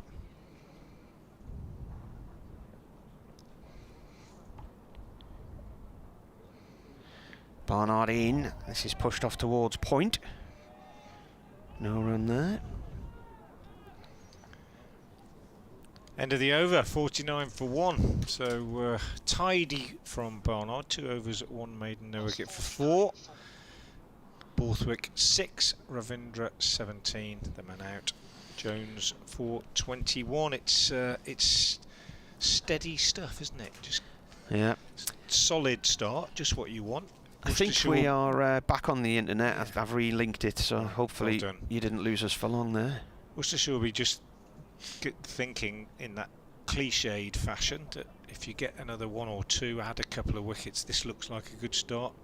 Durham will be thinking if we can get through the next hour and only lose maybe 1 more, then it's a good start for them as well. Pennington round the wicket, bowls to Borthwick, who edges this behind square on the offside. Libby chases back from gully to field, sliding stop, swivel, throw back in. They take a single, the 50 is up. A smattering of applause from the Durham faithful around this ground. Quite a few in, but it's such a big ground, like so many test grounds. If you get a typical day 1 county crowd, can look a little bit lost. And it's not the best of weather. It's a little bit chilly now with the breeze picking up, but blue sky away to the west, which is good news as Pennington comes round the wicket, bowls to Ravindra, who turns this away on the onside to that man who's in on the drive at short mid-wicket, Barnard, and there's no addition to the score. They've not had the Castle stand open at all this year until very recently, because they had thousands of students in there the other night, but it's not been open for any of the county championship matches yet this season. There's not actually been any seats in there until a couple of weeks ago, so they've got it open today, so there's a few people spread around in there. Always best to wait till you put the seats in before you open it. Pennington round the wicket, bowls again, and again Ravindra pushes back up the pitch. He's unflappable, isn't he? You get that impression, the Kiwi, that he's patient, willing to bide his time, and certainly been pretty much untroubled, really. I think we saw a few player misses early on from Taylor, from Jones. Why do I keep calling him Taylor? From Jones, but not from Ravindra, who's, I can't remember him really playing a full shot, and he's solidly behind this one, pushing out on the offside too, as are Ali at extra cover. There's 23 people in the Castle stand, 1 woman at the back. Can you see her in the right hand corner at the back there? She's got a snorkel sort of hood on with the fur around the side. Gives the impression it's the middle of winter out there. I was quite warm this morning when I was out there, but it has, the temperature has dropped, I think, since about 10 o'clock this morning. Yeah, it's coats now seem to be the order of the day, don't they? They weren't earlier. Pennington, he's working a bit of a sweat up as he moves in once again, directly moving away from us, right arm round the wicket, bowls fuller this time to Ravindra, who may have been tempted by that fuller length to lose shape a bit, but doesn't. Drives it nicely, but keeps his shape, keeps control, and hits it firmly but straight to D'Oliveira at mid-off. 50 for 1. Last ball of the 16th over coming up. Dylan Pennington 0 for 13 so far. In bowls, and Ravindra gets a single, just tucking this one away square on the leg side, fielded by Josh Baker coming off the boundary, and Ravindra will keep the strike. End of another tidy over from Pennington. 4 overs, no maidens, no wickets for 14 his figures. Barnard 2 overs, 1 maiden, no wicket for 4, and the other bowling figures, Morris 6 overs, 2 maidens, 1 for 16. The sole wicket taker, Ben Gibbon, just the 4 overs, 1 maiden, no wicket for 12 for the left armour. And Barnard to continue from the Lumley end, the far end of the ground as we look out from our position, directly behind the pitch, high up in the stand at this, the Finkel end. Barnard then will be running towards us with 2 slips in place, Haynes and Cornell, and that man on the drive at short mid-wicket. Here is Barnard. He bowls, and Ravindra is on the back foot, pushing up to mid-off where Charlie Morris does the fielding, and the score remains 51 for 1. D'Oliveira, the captain, in that short mid-wicket position, hands in pockets, legs astride, just pondering the situation, and I'm sure feeling that, as I said, patience is the order of the day for Worcestershire. As Barnard is in and bowls, and Ravindra is again in behind this, punching it up to mid-on. Pennington the fielder, and there's no run. As I say, he looks a well-organised player, Ravindra. Rashin Ravindra, Kiwi, came over in the test squad but left out eventually, and I believe he was on holiday in Dublin when Durham made contact and said, would you like to come and have a game? And here he is. Barnard staying over the wicket to the left-hander, and he cuts for 4. Nice shot. Not that wide, to be fair. It's the second time he's done this. He gets a ball that just the length gave him the opportunity to play that shot. Not that wide, got inside it and cut it away behind square for 4. Nicely played. Again, no great flamboyance about the shot, but great efficiency. Quite fast hands through the ball and punched away to the boundary. So he goes to 22 off 51 deliveries, and the total goes up to 55 for 1. Slight pause as Scott Borthwick does his shoelaces up before resuming his position at the non-striker's end. And Barnard is in again and bowls, a little bit straighter this time, and Ravindra on the back foot pushes back past the bowler, and initially not interested in a run, and then seeing how straight the ball had gone when it went past Barnard and it just missed the stumps at the non-striker's end, he quickly called Borthwick through for a single. So 23 now to him, 56 for 1, and the field stays exactly the same for the left-handed Borthwick as he faces up to the last 2 balls of this over from Barnard. Cloudy day, just a bit of blue sky away to the west as Barnard comes in again and bowls, and this time Borthwick is forward, very solidly pushing out into the offside. Baker, the fielder, had extra cover, and score remains 56 for 1. Lees is out now. It's for 67. People suggesting he was out to a diabolical shot. I don't know what it was, but the curse of the drinks break, somebody else says. He looked like he was set for a big score. They have a drinks break and then he's out after it. Barnard again to complete the over. He's in, he bowls, and on the back foot Borthwick is pushing back up the pitch, and this time he doesn't have the fortune that Ravindra did, in the sense that the ball that he plays straight back hits the stumps at the non-striker's end, and therefore they can't go through for a run. So the end of the over from Barnard, 3 overs, 1 maiden, no wicket for 9. His tidy figures, 56 for 1. Durham here having won the toss. England are 151 for 2, then Pope has 75, and Lees has just gone caught by Mitchell off the bowling of Hendry for 67.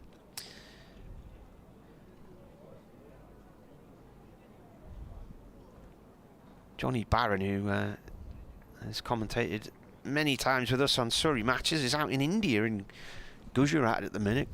He's been commentating for Star TV out there on a T20 tournament. As Pennington bowls to Ravindra, this is played back to him. I had to look it up. I hadn't the Saurashtra tournament or something like that. Somerset are 31 for 3 on the first morning at Taunton against Surrey. Yorkshire are playing Hampshire in Southampton. Photograph from Jonathan Doidge's hotel room overlooking the ground at 7:15 this morning, and they were already out with the tractors going around the outfield at that time. Pennington to Ravindra, played too short, mid-wicket, no run there. I have stayed in that hotel once or twice for county championship matches, and I was on the floor. Were you next to? Drunk again? Oh no, yeah. I was on the floor next to the stairs up to the gantry where we commentated from, and I timed it from my bedroom door to commentary position was 35 seconds. It's weird, isn't it? Though going literally walking out of a hotel into a commentary position. Pennington comes in and bowls. This is defended. There's a press room, a big sort of press room, and I walked into the press room one night. I thought I'll have a look in. I hadn't been in there because we were upstairs. Pulled the curtains away, and there was just this sheer drop in front of me, because the benches that the press sat on was in one of those concertina stands that folds back into the floor, into the wall. So that could have been dangerous if I'd taken another step there. 56 for 1 Durham. Pennington halfway through his 5th over. This is defended. Ravindra on off stump rolls out towards the cover area. But it's very strange, isn't it, to be in the corridor of a hotel with guest rooms on either side, and then go through a door and you're on a balcony overlooking a cricket ground. Well, during COVID, during that first summer in 2020, people were commentating from their bedrooms, weren't they? It's a maiden so far this over. This is pushed out towards the offside, no run there.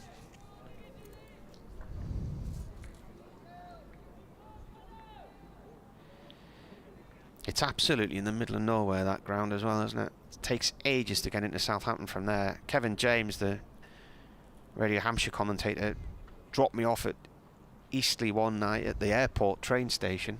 And I got the train in. And on the way back, it's a good hour.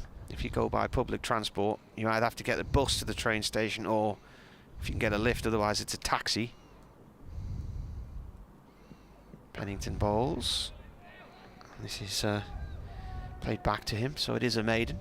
I think it's probably quicker to go down to Portsmouth on the motorway than go into the centre of Southampton. It's about, if the one train, there is a local branch line that comes near the ground, but it's in another village, and it's about a 45-minute walk.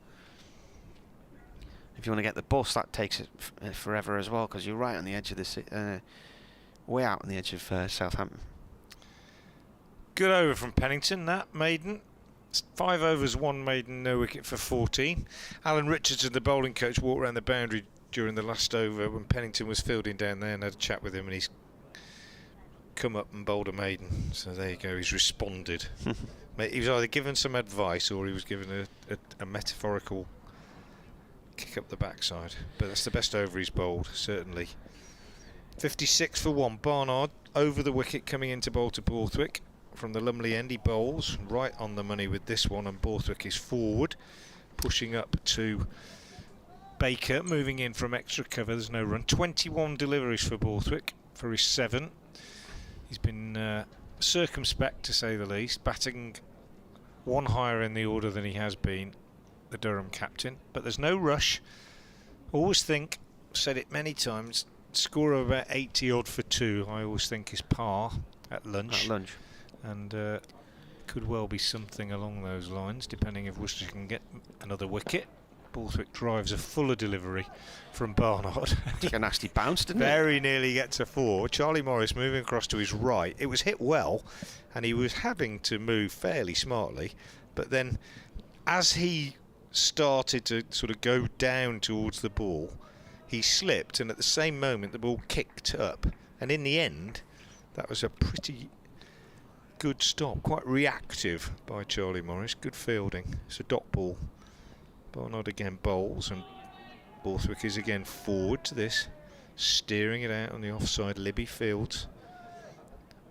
Good cricket at the moment. Bowlers be feeling that they nag away.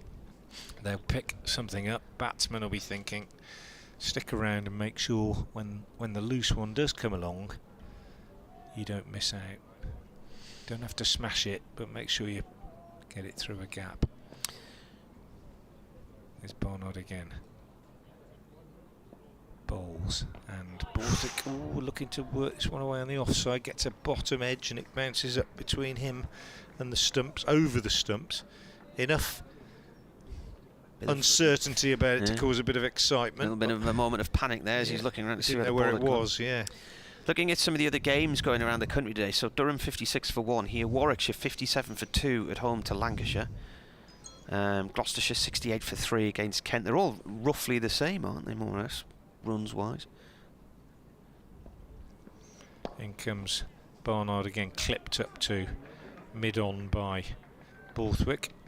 Pennington does the fielding. Where are we? Middlesex 58 for 1, so 2 runs ahead of Durham against Derbyshire and Chesterfield. Sussex 69 for 2 against Glamorgan and Cardiff, and Leicestershire are 72 for 2 against Nottinghamshire in Leicester. Barnard again. In, bowls outside the off stump, left alone by Borthwick, moved late across him, taken by the keeper, end of another maiden.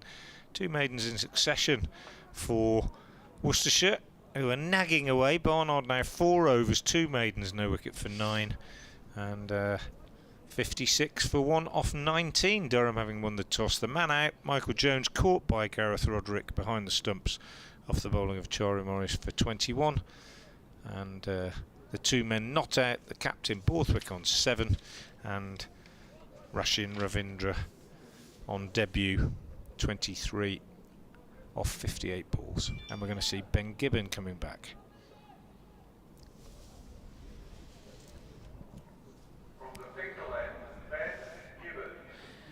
Just looking at that fixture there, Leicestershire against Notts. I wonder if Dave Bracegirdle is commuting each day to that one.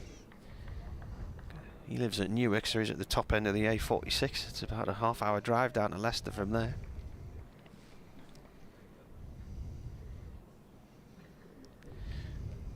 Gibbon bowled 4 overs earlier. None for 12, 1 maiden. He's bowling to Ravindra, who watches this one go through to the keeper.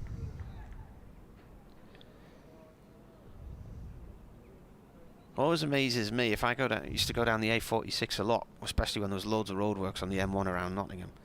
Brings you out at Leicester Forest East, then you can whip up the M69 back towards Birmingham, whatever. But from Newark to Worcester's 100 miles. That used to always surprise me if I was ever heading across to Worcester, that it was that far from there. Bowler in, and Ravindra plays up to Olivier at mid-off, no run.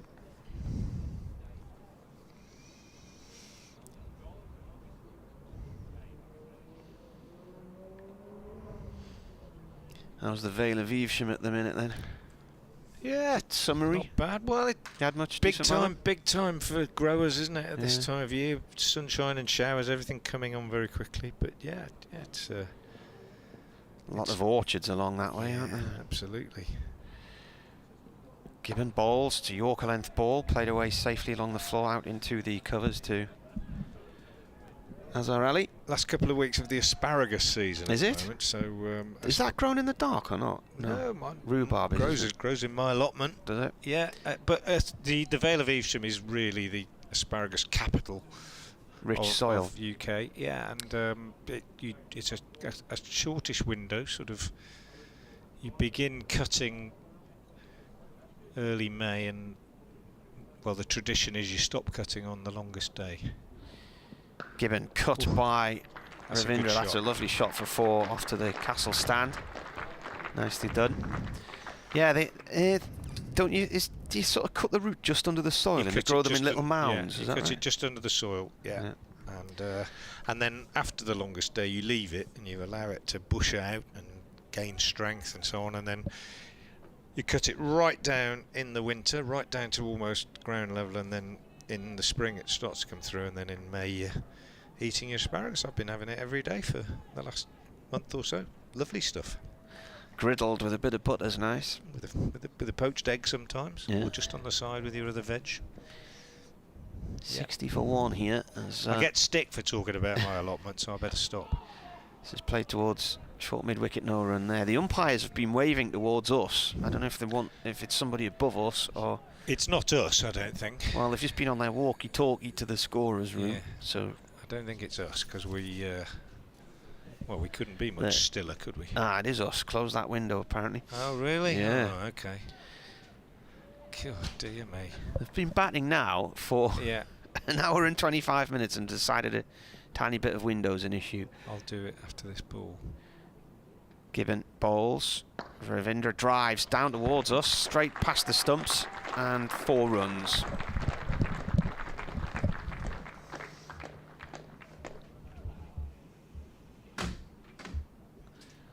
I wonder why, after an hour and 25 minutes of being out there, he's now decided that window's an issue. In and over when he's just hit 2 boundaries. Yeah, we had a standoff with Darwood Milan a year or so ago when Yorkshire were here during the COVID summer, because we were told we had to have the windows open as one of the safety restrictions for us to allow us to come and commentate, and he was demanding it was closed, so I refused to close it. And then somebody pointed out the previous year he'd played for Middlesex against Durham at Lords, and there was a building site at one end with flashing lights on lorries and diggers and cranes and all kinds, and wasn't bothered about that at all. But a window at Chestney Street was a different matter.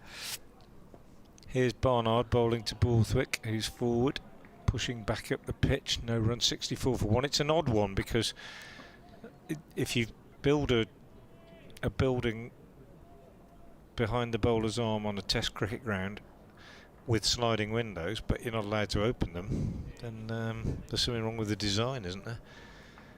It's an odd one. It's a sliding window, and it was open about a foot.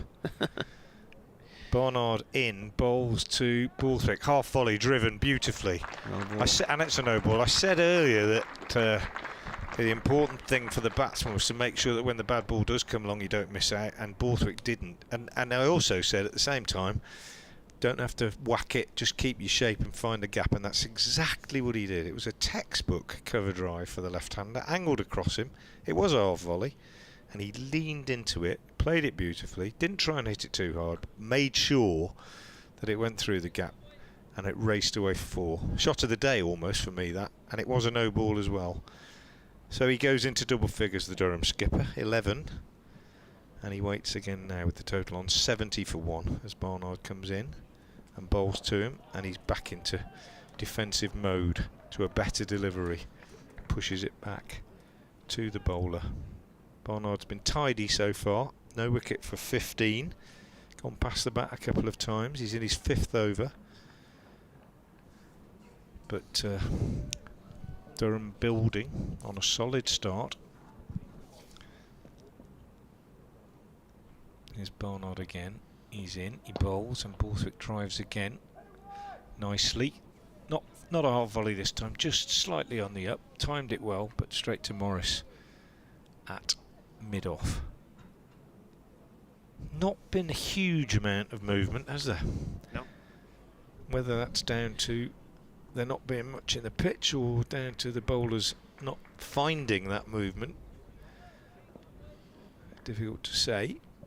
But there hasn't been a lot of trouble for the batsman. As Barnard is in again and bowls, and Borthwick cuts, and that's 4 more. Beats the diving Libby at backward point. A bit wider and a bit shorter from Barnard. So 2 boundaries in the over from Borthwick, who's done exactly what I was saying he would have been keen to do, which is made sure that when the bad balls come along, he's just capitalised. And he's gone to 15, and it's 74 for 1 now. 2 balls left in this 21st over, and I'm going to have to nip away after the first of them, Marty, to update BBC Hereford and Worcester listeners. They're an impatient bunch, aren't they, demanding you every half hour? Every half hour. All day, even on a Sunday. Yeah. Here's Barnard in again, he bowls, and Borthwick drives and gets more runs straight down the ground. Won't be 4 this time. Morris is in pursuit. They'll come back for 3 though as he flicks it back inside the rope. 77 for 1. Borthwick goes to 18. That was touch and go, that. He only just got there.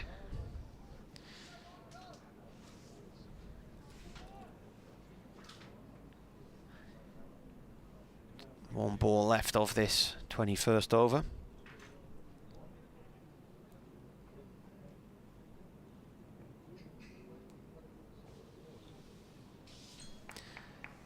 Ravindra on 31.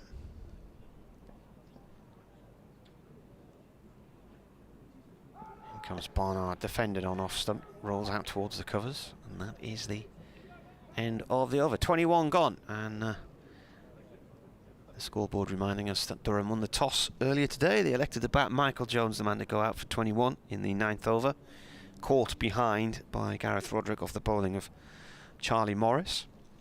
Debut for Taylor Cornell for Worcestershire today, who's been playing white ball cricket for Lancashire in the One Day Cup last year, and debuts for Rashin Ravindra for Durham, the New Zealand player, and Jonathan Bushnell.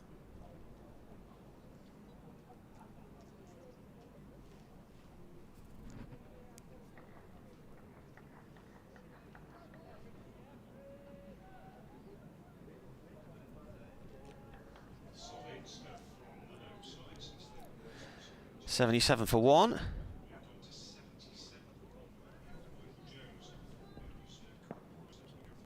In bounds given, it's not a 6 over, non for 20 so far. Defended by Borthwick.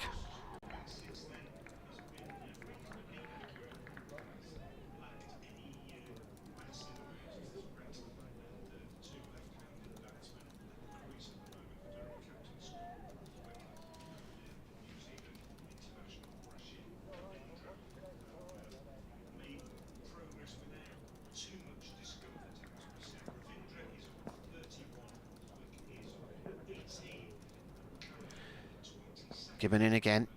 Oh, an inside edge from Borthwick. He'd gone onto that one late. It squirts away towards backward square leg. He'll get 2 runs. Good running. So he moves on to 20.79 for 1 the score.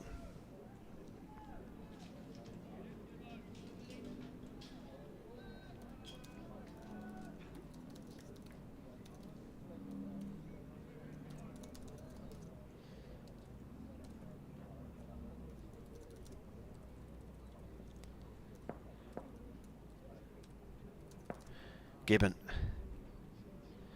left arm over, Borthwick forward, plays it into Ali in the covers, no run there.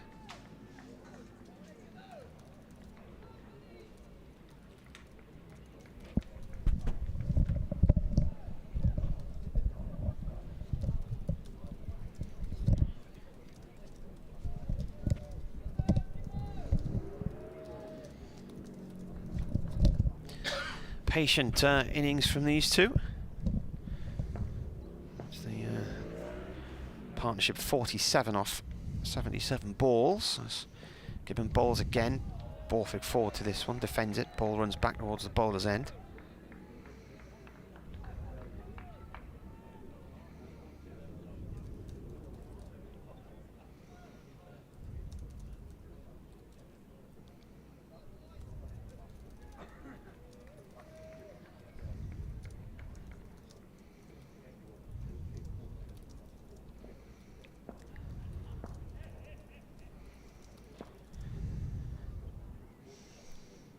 Two balls left of the over. Gibbon bowls, defended by Borthwick. Trickles out towards point. Libby collects it, no run there. Bit of bluish sky starting to appear just behind the clubhouse. The pavilion. Be nice to actually see some sunshine today, because we haven't had any since about 7:30, 8 o'clock this morning. Coolish day here. It's only around about 15-16 degrees in Chester Street this afternoon. Possibility of some showers bubbling up around about 3-4 o'clock. In comes Gibbon for the final time in this over, and that's flicked away by Borthwick down to long leg for 1. End of the over, Durham 80 for 1. Borthwick has 21, Ravindra has 31. I think I'd, if I was Brett D'Oliveira, my big worry at the moment wouldn't necessarily be that the batsmen are getting away, or that we're leaking runs or anything. It would be that they're not in any trouble. 80 for 1. Still got 25 minutes to go to lunch. You're looking probably going to be past 100 by lunch. Played and missed maybe 4 or 5 times, apart from the one nick. It's been fairly trouble-free progress for these two, and that'd be my worry. Persevering with Barnard from the Finkel end, the Lumley end, and actually Barnard has bowled as well as anybody, although he got a little bit expensive in his last couple of overs. Comes in now round the wicket and bowls, and on the back foot Borthwick is punching this one out into the covers. Baker Fields also definitely sense that Scott Borthwick is settling, beginning to time the ball a bit better, beginning to find the middle of his bat. Early on he was much more circumspect. Waiting again now as Barnard comes in, bowls to him, and he steers this one quite nicely down on the offside. Jake Libby sliding to do the fielding, having run back from gully, and they take a single. Borthwick goes to 22 off 40. Ravindra has just looked as solid as a rock out there, really. Hasn't played any full shots that I can really recall, and has just waited for the bad ball, put it away when it's come along, and looked every inch an opening batsman. Round the wicket to him, Barnard, and again he bears that out, just getting in behind this and pushing it out square on the offside. Baker comes in from cover to do the fielding. Is Taylor Cornell on loan from Lancashire or not? No, so he's on the staff, yeah. Right. Yeah.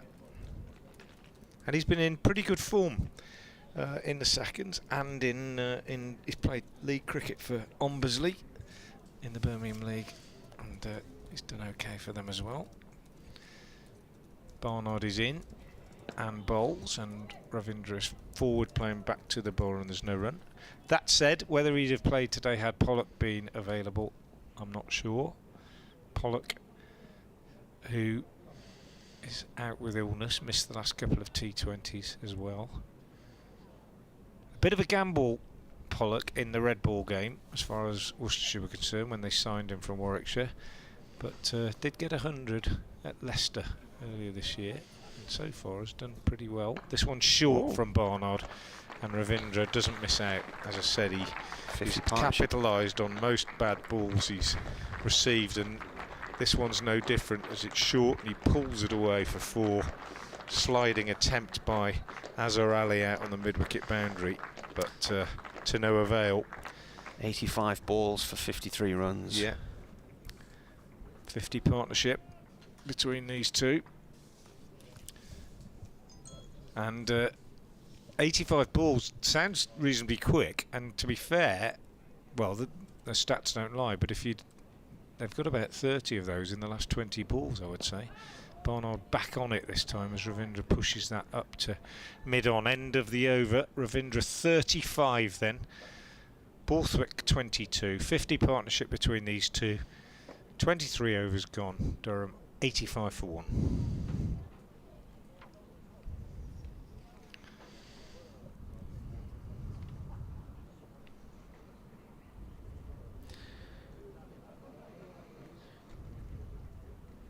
.35 from how many balls is that? 69, does that say?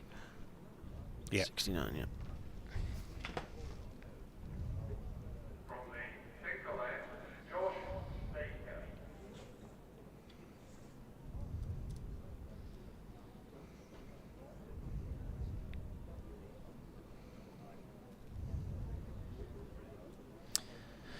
Bit of spin, Baker coming in.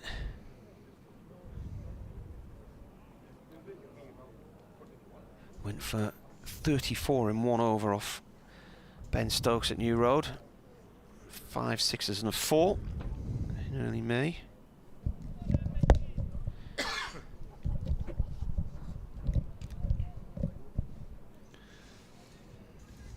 Gonna bowl from the Finkel end.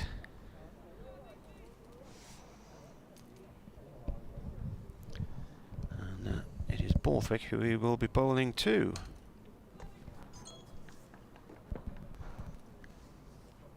Left arm over, another lefty. This ball is left alone.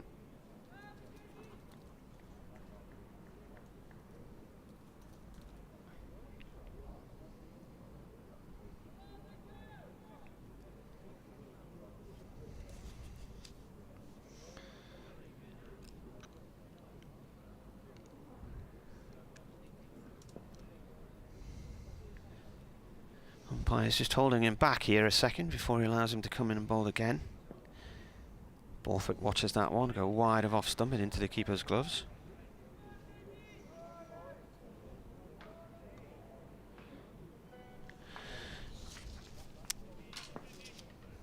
Turn 19 this week. Baker. Borthwick forward and defends this one.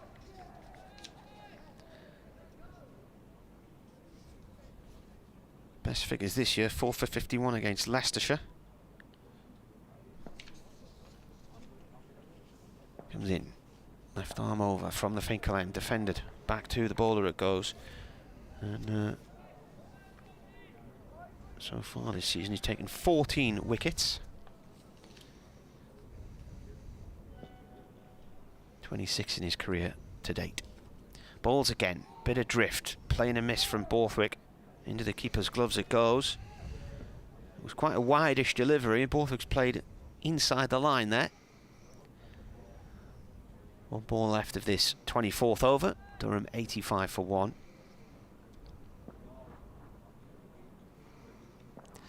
Here it is, turned by Borthwick to mid-wicket, and that is a dot ball. It starts with a maiden. Tidy beginning for Josh Baker there. Yeah, tidy over from Baker, who I was talking about earlier. I was saying that he's shown a lot of character coming back from that mauling that he had from Stokes. Interesting, as I was driving up yesterday, listening to the test match, heard Moeen Ali during a rain break in the box with Alistair Cook, and they were discussing the future and the shape of the game and spin bowlers in general, and Moeen actually picked out Josh Baker and said that he's been very, very impressed with him, and that's from somebody who knows what it takes to play and be a spin bowler at a high level. So I thought it was worth taking notice of. It's obviously huge, as I say, huge learning curve for a young man, just 19 last week, as you said, Marty, earlier, and he's been targeted not just by Stokes but by one or two other teams over the period of time he's been in the side. He stood up well. He appears to have a good temperament. Ben Gibbon is into the attack at the Lumley end to replace Ed Barnard. His first ball is outside the off stump and is left alone by Ravindra.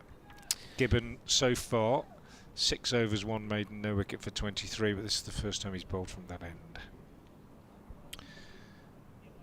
1 wicket taker, Morris 6 overs, 2 maidens, 1 for 16. I thought we might see Morris again before lunch. I think that's possibly unlikely now, and we'll probably see him immediately after the break, I would think, as Gibbon comes in again and bowls. And that's a lovely shot from Ravindra. Square drive on the offside, on the up, given width. That was the key, and didn't miss out. Beautiful shot, punched away in front of square for a boundary. Moves to 39 off 71. It's a really impressive innings for me, this, from Ravindra. Measured is what I would call it. He's just bided his time, waited for the bad ball, almost unerringly dispatched it when it's come along, but not taken any risks. Very, very solid opening batsman's performance. Gibbon into him again, bowls, and I nearly got him. I was trying to get him. I was trying so hard to put the curse on him, and almost got him. The desperation in your voice there was edged it wide of Cornell at second slip. It was in the air. It wasn't a catch. It would have been to third slip. Yeah. It almost as though he was trying to get his bat out of the way of that one. It was genuinely the first really full shot he's played. Genuine edge. It was the same sort of line as the one before, probably a little bit fuller, and he just almost involuntarily pushed at it, and well, he's kind of rehearsing it again now, but basically I don't think he needed to play it. Anyway, got another 4. First full shot he's played. Gibbon in, bowls, and he's on the back foot and back into more measured fashion here, just playing that defensively out on the offside. He's 43 now, Ravindra. Good start for him. His one and only game for Durham. In this spell, I mean, he might impress so much they might invite him back in the future, or somebody else might have a look and think, I like the look of him. 93 for 1. This is his 27th match or something, did I say? Here's Gibbon again, he's in bowls. That's a good line, just outside off stump, around about 5th stump, and left alone this time by Ravindra. I was just reading yesterday that he should have actually made his New Zealand debut about 2 years ago, but he dislocated his shoulder just as he was due a call-up, and didn't happen then for him. He's played against India for New Zealand and Bangladesh in the last year. It kind of fits the bill. I'll just break off as Gibbon bowls this ball and then expand on my thought. Leaves that alone outside the off stump, taken by Roderick. End of the over, 93 for 1. He kind of fits the bill, doesn't he? When you look at the New Zealand Test side and the way they've batted in this series, not just this series, recent series, then it's not about flamboyance, is it? They don't come out and smash it all around. I mean, saw Mitchell start to play with a little bit more freedom once he passed 3 figures in this last Test match, but it's efficient, isn't it, their batting? Right from the top of the order, efficiency, and that's a really good way of describing the way that Ravindra's played today, as far as I'm concerned. He's just been solid and efficient. Here's Baker. Baker left arm over from the Finkel end, bowling to Borthwick. That's played back down the ground past the bowler and cut off just behind the stumps. Norman Robinson's emailed. He said, enjoyable commentary as usual. He said the Burnopfield versus Bladen game, which you referred to earlier, was actually a Division 3 second team game. He said the firsts were actually bowled out at Sunderland. This is defended by Borthwick. The firsts bowled out Sunderland at Ashbrook yesterday for 58 and won by 9 wickets. Mitchell, Colleen and about 3 or 4 former academy lads were playing, but no well-known big names in the Burnopfield team yesterday. This is the next delivery from Baker, played out towards the covers, no run there. This is Burnopfield, who are linked, I think it's Ed Barnard's auntie and uncle are involved at the club there. And then he said there's a query on the Sunderland message board for him about what's happened to Jack Campbell. Any idea? Well, I had a look a few weeks ago to see where he was. He's back down in Hampshire because I think he's finished his university degree at Durham University. He's been up with Durham 2 or 3 years and has gone back down there, and more recently was playing for a Hampshire side against a Sri Lanka Cricket Development 11 at the Aegeus Bowl. That was in mid-May. This one's played back to Baker by Borthwick, so it would appear that he's no longer with Durham. Nothing has been said about him. Haven't seen anything to say he has been officially released, unless there's something in the yearbook that I've missed. As Baker bowls again, that's left wide of off stump and through to the keeper.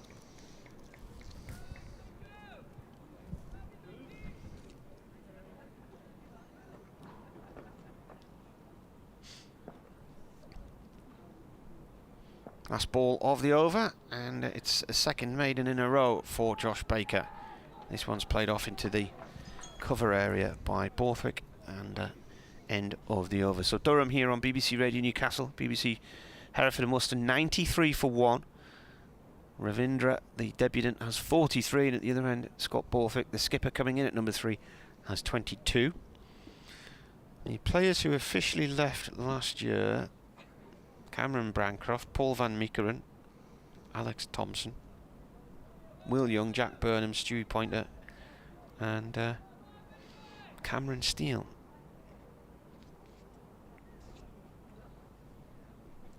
Bit of a discussion now at the Lumley end between Charlie Morris, Brett D'Oliveira and Ben Gibbon as to what the field should be. I think Morris has got some fairly strong views about it. Not seeing a change as Gibbon comes over the wicket to the left-handed Ravindra, who pulls short ball out for a single as a rally out on the square leg boundary. Sends a throw back in, athletically gathered by Gareth Roderick, these bright green gloves, and they take a single. Jack Campbell does still have a page in the Durham yearbook, so he's still listed as in the yearbook as among the professional playing staff. So, but he's been back down to Hampshire recently anyway, and I believe he's finished his degree at Durham Uni. So 94 for 1 with that single. Borthwick retakes his guard and prepares to face the left arm of Gibbon from the Lumley end. He bowls, and that's 4 runs.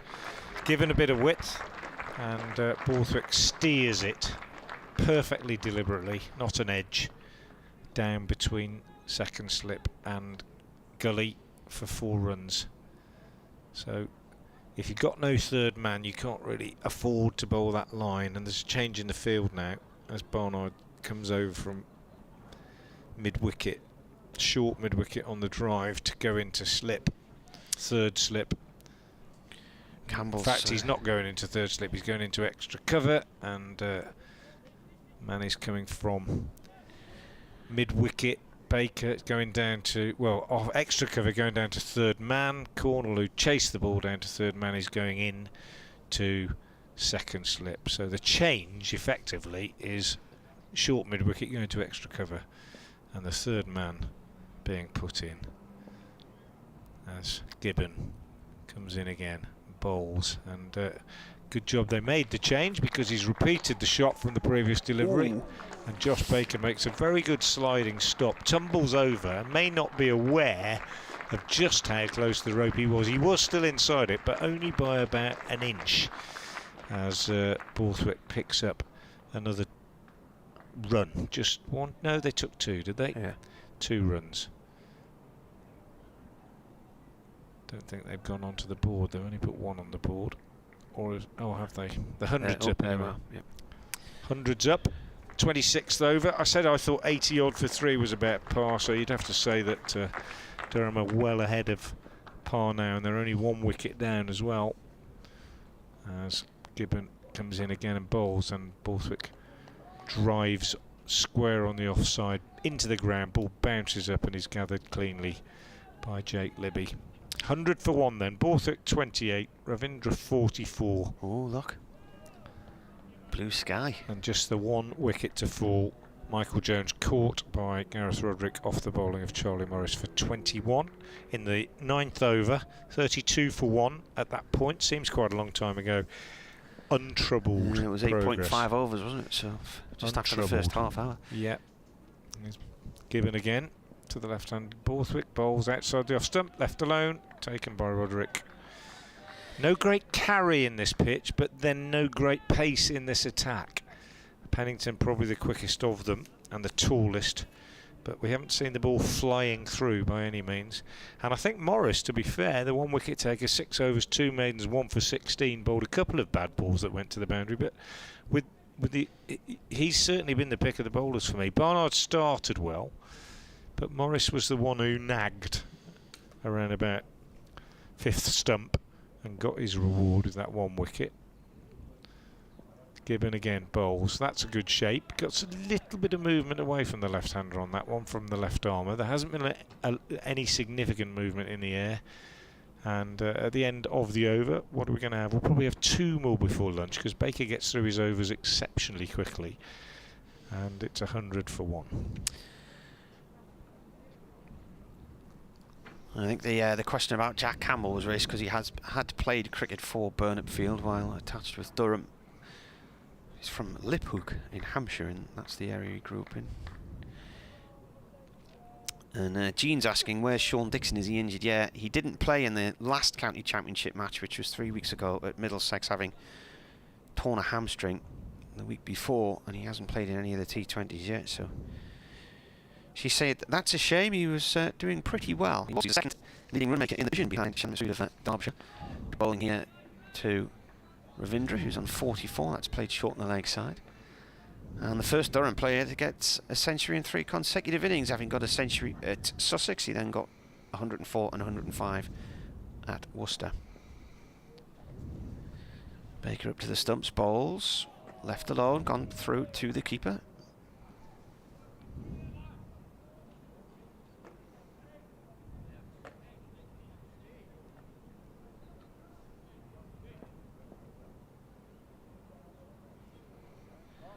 Baker again, that comes in low and is kept away late by Ravindra. He goes back into his crease to push it away from just outside the off stump. Stepping across outside of the stumps to fend that one off. Already had 3 balls in no time at all. We're on the cusp of lunch now as well. Baker in again, bowls. Turned to short mid-wicket this time, no run.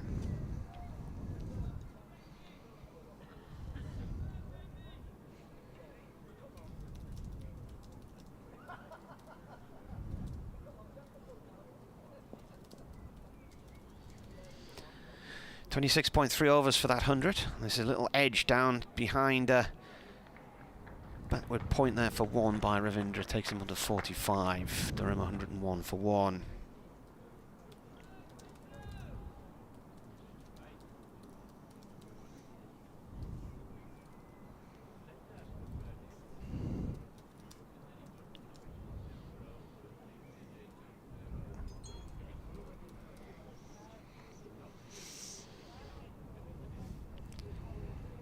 One ball left of the over. Field's just altering for Borthwick, who's retaken his guard here. Going round the wicket. Can't remember seeing him bowl round the wicket to a left-hander before. He's brought a slip in. He's got short extra cover. 2 of them in there. In fact, short mid-wicket. Bowls. Borthwick whips it away through mid-wicket for 4. Don't know what the tactic was behind that, but that spoiled his figures because it wasn't the best of balls, and Borthwick had loads of space on that leg side and found the gap quite easily through to the pavilion boundary. End of the over then. 1 more to get in, I would say. 105 for 1. Borthwick has 32. Ravindra 45, and this partnership is now worth, I think, 77. 73, I think. 73, is it? Oh, has it gone? If it's gone on already, which, yeah, 73, I think. 73, yeah. I was adding the 4 Brett D'Oliveira's going to have a little roll before lunch. Bit of a cliche, isn't it? Bring his spinner on. Well, he's already brought his spinner on, but have another little go. Try and whip through the over with his leg spin. He hasn't bowled so much since he's been captain. He still bowls quite a bit in the white ball stuff, but hasn't bowled so much in the red ball game. And also that's coincided with the emergence of Baker. Just having a little roll, bowling the ball over to Charlie Morris, who's at mid-off. 1 slip in, man on the drive, short extra. Then they've got mid-off backward point, cover on the boundary, deep backward square, deep mid-wicket, short mid-wicket and a mid-on. He bowls, and in behind this one, pushing out on the offside, is Ravindra. There's no run. So the last over before lunch, I'll be nipping off probably about 4 balls through it to do my update for BBC Hereford Worcester's news programme. D'Oliveira bowls, gives this one plenty of air, pushed out on the offside, fielded by Libby. No run. Good morning then for the home side. Won the toss and chose to bat, and they've made pretty untroubled progress, it must be said. D'Oliveira around the wicket again, bowls, and Ravindra goes back and drives off the back foot, cuts really, sort of flat batted shot in front of square. Good tumbling stop by Cornell at short extra cover.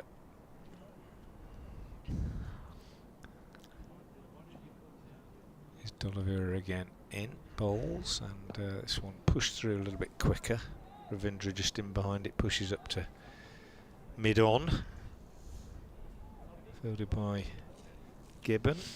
No run. 2 balls left then. D'Oliveira bowls again. Ravindra pushes out on the onside. Fielded by Haynes at short mid-wicket. Last ball coming up before lunch then. Good morning it's been for the home side. Since they won the toss, they've been very solid. put the bad ball away most of the time. Ravindra blocks this out on the offside. That is lunch. 105 for one then. And a solid morning for the home side. They'll be more than happy. That's an ideal start for them. It is. We'll be back with you. I've got to do an update for Radio Newcastle shortly, but we'll be back with you in 40 minutes. 29 overs gone, 105 for one. Borthwick has made 32 from 58. And Ravindra 45 from 87 in their partnership, 73 from 122 balls.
Hi, Ben Stokes here. I just want to welcome you to Seat Unique Riverside.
We've always been good at designing niche products for consumers.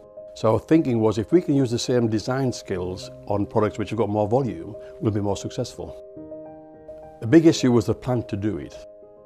We set a figure of a capacity to make 250,000 pieces a year. That's an ambitious target, that's our figure. So we then worked with the machinery designers to make the washing machines. Number one in this product, it's got to be reliable. A washing machine has a lot of hard work to do, and it's a very important part of most households. So reliability was a big issue.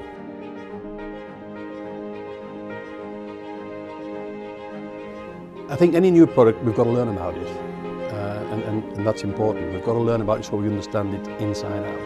And that's taken longer than we expected, but we've taken our time to make sure that it's right. There's a big appetite for buying British products, and rightly so, but we can't rely on that. We've got to make a product that competes with all the imports. And of course, remember, we've got our core business here of making domestic dehumidifiers and bottled water coolers and industrial dehumidifiers, so that takes our time, and we don't want to get this wrong.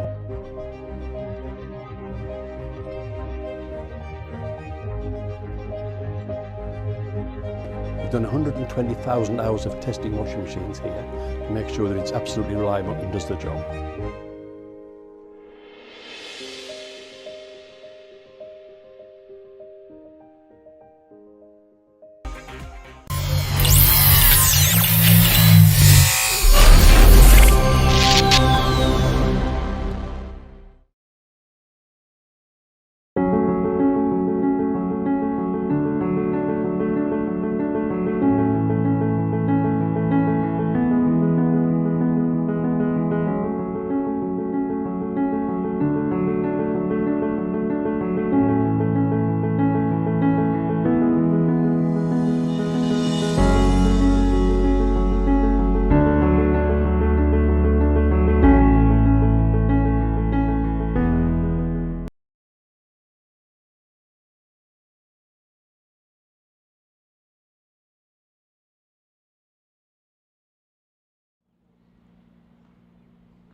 Well, welcome back to Chesley Street for the start of the afternoon session. Day one of Durham against Worcestershire in the County Championship.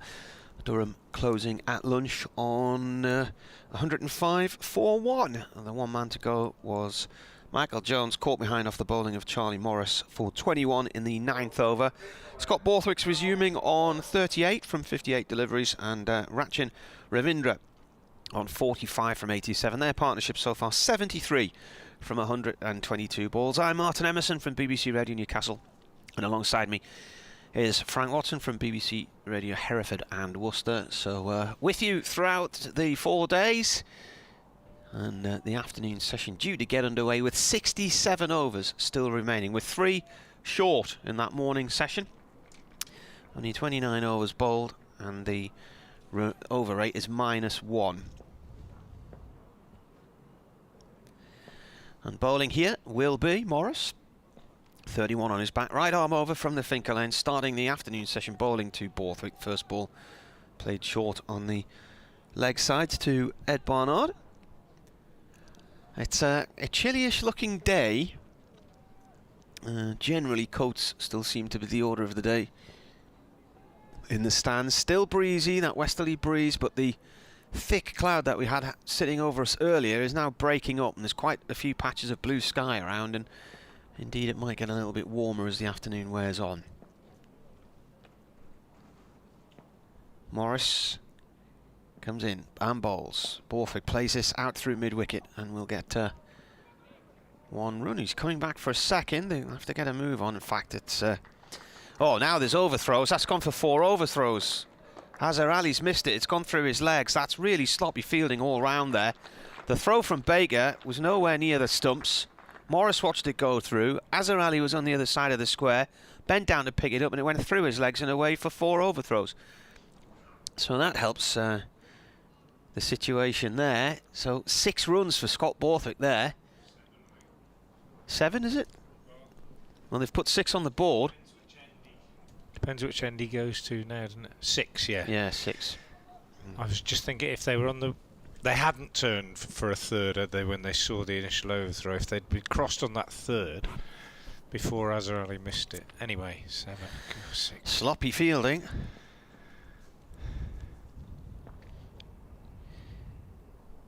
Morris comes in and bowls, and that's a good ball. Tight to the line of the stumps, but just missing off stumps, left by Borthwick. It has angles across him. Well, I thought Worcestershire this morning lacked penetration, but they weren't sloppy, were they? And that's that was a well, it's just one of those things, isn't it? But it was a. You can see why he tried to get the throw away quickly, Baker. Borthwick raced back, but it was a wayward throw, and because of that, I don't think Azhar was expecting it really. I mean, sometimes you back up because you know the ball's coming. Morris in. That's another leave from Borthwick outside the off stump. But on that one, because Azhar wasn't in a position where he thought, I'm clearly going to be backing this one up, and the throw came and didn't go where he was expecting it to go, I think it caught him out really. And then he was taken by surprise, didn't get down to it well, and Borthwick gets 6 for what really might have been 1, mightn't it? Because they were struggling for 2 in the first place. Nice. If you're the batter. Yeah, you'll take those. Take them all day. Well, Borthwick this year has had a 90, and that was it against Glamorgan here, and an 89 against Worcestershire. He's currently on 38. This is defended by him. His other scores, just looking down the... he's had a 60 against Middlesex at Lords in the last match. And didn't play in the T20 against Lancashire here on Friday because of a problem with his cyst on his back of his right hand. So that will have to be removed at the end of the season apparently, but he's had a pain-killing injection in it.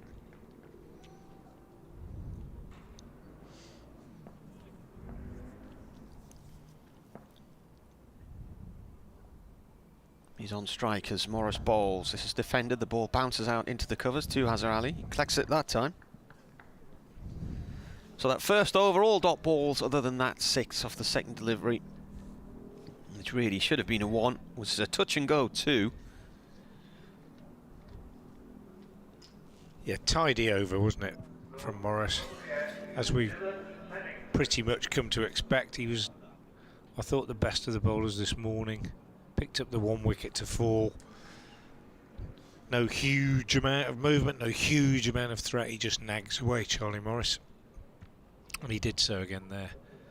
7 overs, 2 maidens, 1 for 22. Now Dylan Pennington is coming into the attack. 5 overs, 1 maiden, no wicket for 14 from him this morning. So he was quite tidy. And he's going to be bowling to Ravindra.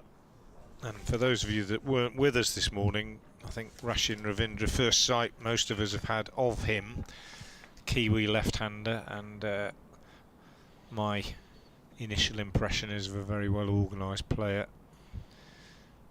He just plays off the back foot up to mid-off here, who knows his strengths and weaknesses and has powers of patience. Was able to wait for the bad ball and invariably put it away when it came along. Played just 1 full shot after I'd been singing his praises this morning when he edged Barnard wide of second slip. But other than that, it's been a pretty measured performance from the Kiwi. Pennington into him now, bowls, and he drives this up to mid-on, fielded by D'Oliveira. Had a bit of bright sunshine during the lunch interval, but it's gone away again now. Bit of blue sky. Did you get outside, did you? Quite a bit of blue sky. But yeah, for a few minutes it was really quite pleasant again, like it was about 9:30 this morning, but it's clouded over again now, but it doesn't look threatening, although you did say that there was a suggestion that we might get a shower. I wonder if it's still suggesting that. Pennington round a wicket, bowls. Good delivery this one to Ravindra, and he leaves it alone. It's Good just judgment a bit, too. it's a bit windy, and it, you know, sitting indoors here looking at it, it's been a fairly grey day. The wind's It's picked up blowing again, a hoolie, isn't now? it, from the west? Yeah, And it just looks like an autumnal day, really. yeah. The good thing is it's the now wind will saying keep it 80% moving. chance of rain around about 5 o'clock. Well, that's right. moved into the afternoon. It was Yeah. originally 3. Well, the worry then is if you get it that late, it brings the end, an early end to the day, doesn't it? Here's Pennington round the wicket to the left-handed Ravindra again. Good delivery this one. Ravindra, second full shot he's played, gets a bottom edge down onto his foot, I think, and it runs away on the offside. So slight encouragement for Pennington. Worcestershire need to be patient. I mentioned, I think fairly this morning, that they hadn't really looked like breaking through. When that's the case, what you've got to do is just keep it tidy, keep it in the right areas, keep bowling to your field, take the opportunity when it comes. Here's Pennington again, round the wicket, bowls, and Ravindra drives out on the offside, and probably expected to get 2-3 for that, but really good diving stop by Baker at extra cover, diving to his right, his wrong side, being predominantly left-sided young man. Good save, certainly saved a couple, might have saved 3 actually, timed it quite well, Ravindra. Goes to 46, Borthwick is 38, 112 for 1. So, what have they added now? 60s, 80. Pennington in, bowls, and Borthwick is forward, pushing up to mid-on, fielded by D'Oliveira. Another decent over. Pennington, 6 overs, 1 maiden, no wicket for 15. 112 for 1, 2 overs into the afternoon session.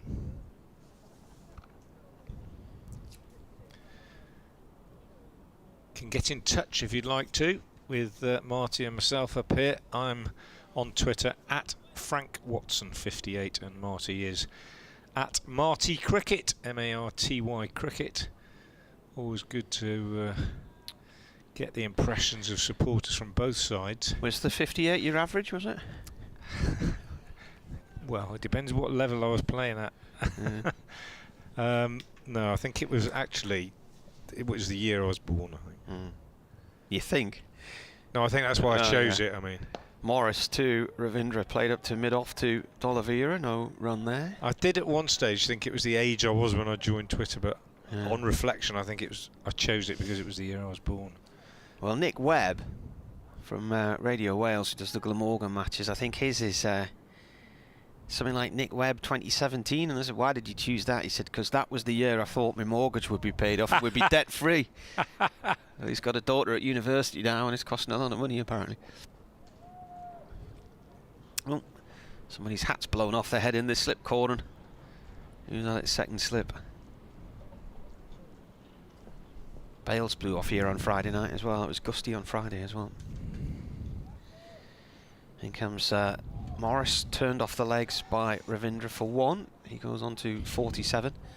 I really don't feel this year yet that we've had any decent weather that you think you're into summer. No, I'd agree with that. I think I've worn shorts one day of the year so far in this season. I'd agree with that. I mean, I use it. I know it. I've, at the risk of boring people again talking about it, but I usually judge it by what happens in my allotment, because of how often I have to go and water things. Yeah. And I haven't had to do that very much this year. Well, it's been dry up here, very dry. Morris in, turned by Borthwick past square leg for 1 run.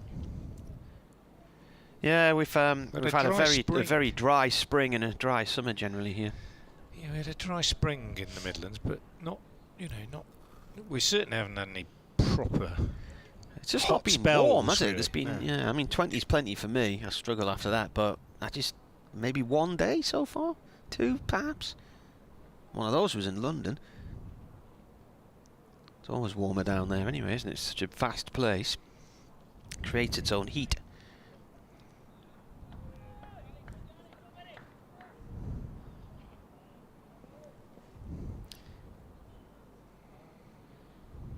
Morris.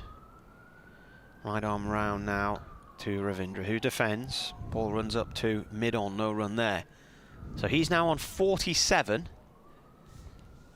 He has, in his first class career, hit 300s and 12 50s. His highest scores 144 not out for New Zealand A against the West Indies A. That was 2 years ago. He's got 200s for Wellington, 101 against Auckland and 138 against Northern Districts.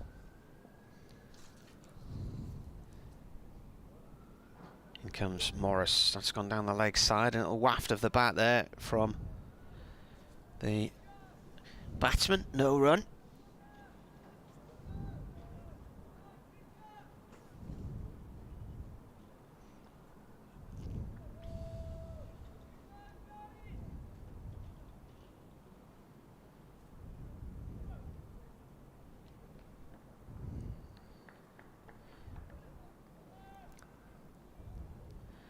Morris giving the ball a rub.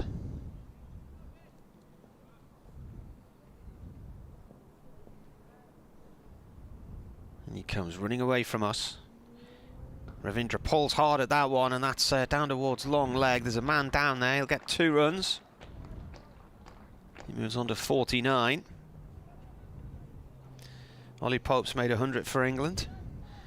England now 217 for 2 against New Zealand, who made a marginal, was it 558 or something? I forget how many it was now. Something well in excess of 553. Yeah. End of the over there, 32 gone. So Borthwick back on strike on 39. So England are now 217 for 2. In the County Championship, afternoon sessions underway. Somerset 67 for 4 in Taunton against Surrey. Yorkshire 81 for 1 against Hampshire in Southampton. Pennington round the wicket from the Lumley end. Ball's pushed out by Borthwick, no run. In Brum, Warwickshire 93 for 3 against Lancashire. Gloucestershire are playing Kent in Canterbury and are 124 for 3 in the 30th over there. Middlesex 92 for 3 in Chesterfield against Derbyshire. That's 34th over. And Sussex 107 for 2 against Glamorgan in Cardiff, while Leicestershire are 134 for 2 against Notts in Leicester. Pennington in again, round the wicket. Balls clipped away nicely, very nicely by Ravindra, but straight to Barnard at mid-wicket.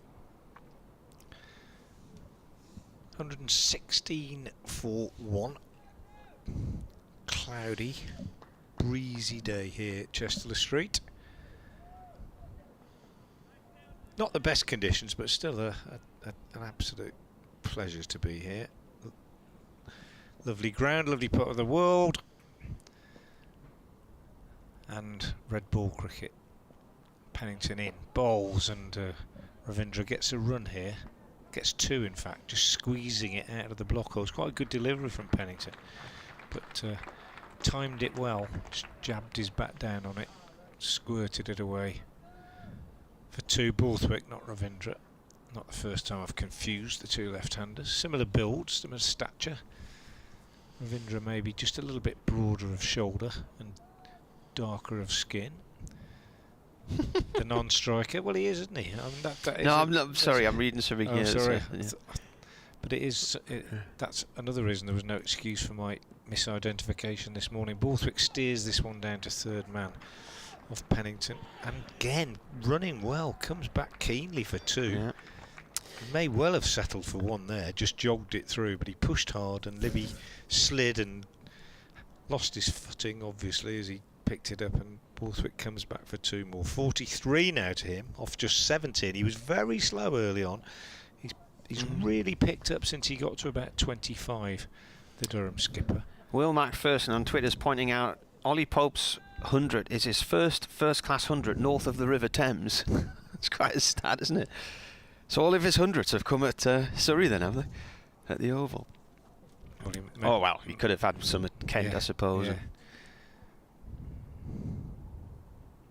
Is Taunton south of the River Thames?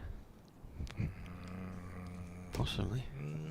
Well, it's south part of the River Thames. Yeah. I mean, if you go to the source of the Thames, you're right up into Oxfordshire. Yeah. Pennington round the wicket, in again to the left-handed Borthwick, is forward, pushing solidly up to mid-off. And the afternoon has begun as the morning ended with, well, not in the sense that we haven't got 2 spinners bowling, but in the sense that the batsmen have been pretty untroubled. It's not been a morning or a game of play and misses or LBW. I mean, how many LBW appeals have there been? 1? I can't. Yeah, 1 I think from Pennington. He's in again now, bowls, and Borthwick is forward, and Pennington does his own fielding. End of the over. 7 overs, 1 maiden, no wicket for 19. Morris 8 overs, 2 maidens, 1 for 26. Tidy enough. But that's quite a thought, isn't it? You don't often go through a session where you can't remember more than 1 LBW appeal, can you? There was one from my end this morning, wasn't there? That was the only one, I think. It was the only one. Was when Borthwick was batting in. Yeah, and we thought nice thing it hit his thigh pad. Yeah.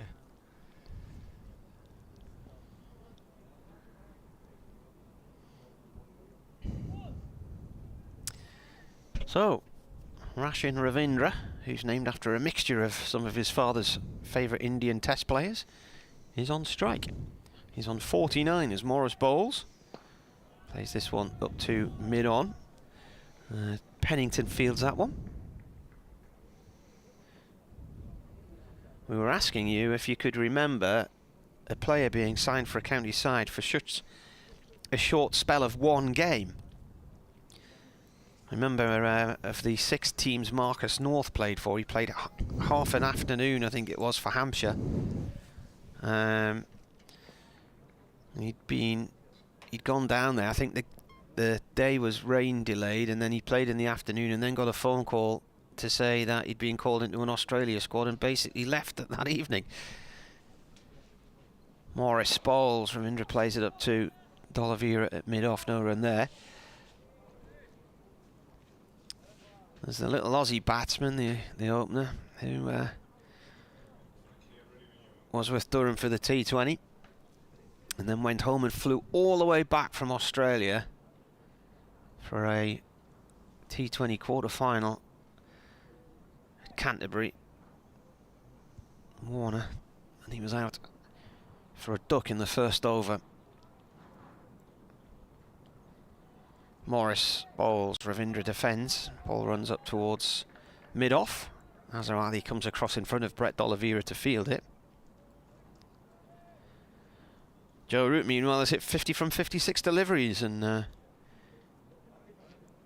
going nicely in Trent Bridge as well.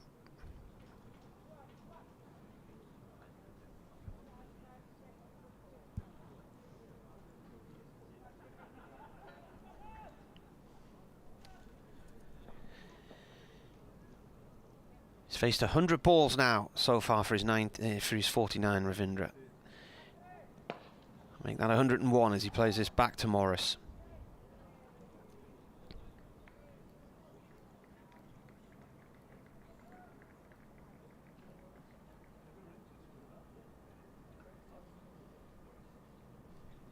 Just hear a high-speed train coming through Chesley Street. The railway line is just slightly behind us if you come along the old A1. Just as you pass the Riverside ground and you start to head up the hill just to the south of Chester Street, the East Coast Main Line crosses over the road there. It's a bouncer, left alone.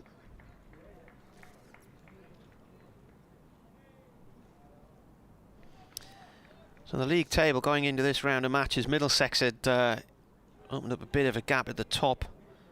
7 points over Notts. Middlesex 4 wins from 6, Notts 4 wins from 6, but 1 defeat, whereas Middlesex have drawn the other 2. Then it was Worcestershire with 90 points, Derbyshire with 84, Durham with 84, Glamorgan with 81, then Sussex with 53 and Leicestershire with 46. And that should be the 50 for Ravindra. Just see what the umpire signals here. It is 4, yes. So he's got there in 103 balls, 53 runs.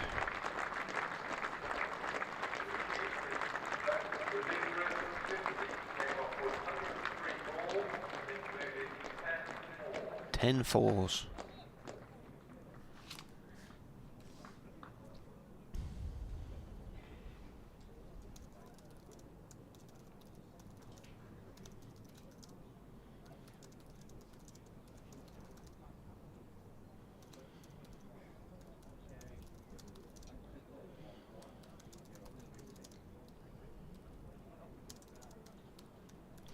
Durham now 124 for 1. New over, round the wicket comes Pennington, left arm, right arm round, defended by the left-handed Borthwick.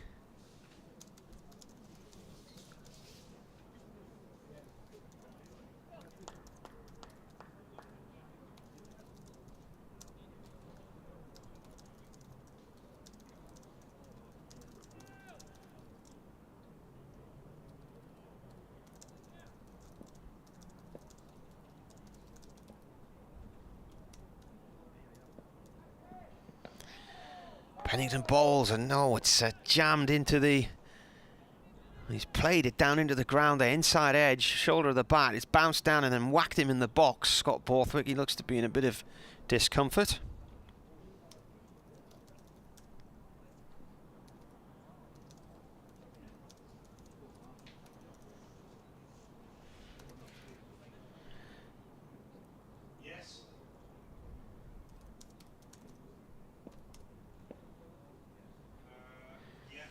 Pennington in again, Borthwick forward to that one, it's a no ball. He immediately turns to the umpire, Mark Newell, and asks why.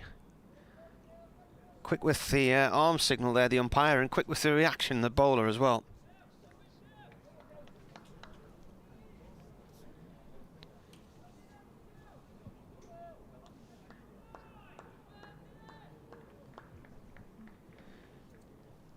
The next round of county championship matches after this one, as Borthwick defends this one.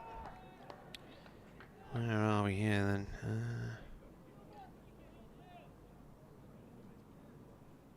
Isn't until, well, it's about a month away against Derbyshire here.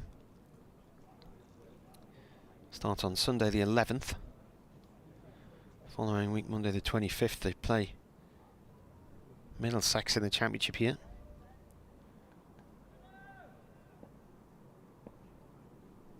So after this match, back to T20s for a few weeks.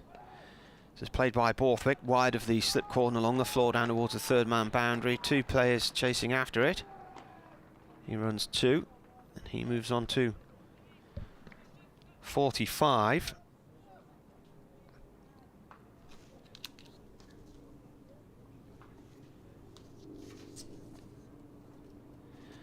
Now, I think there was a milestone in the last match for Scott Borthwick.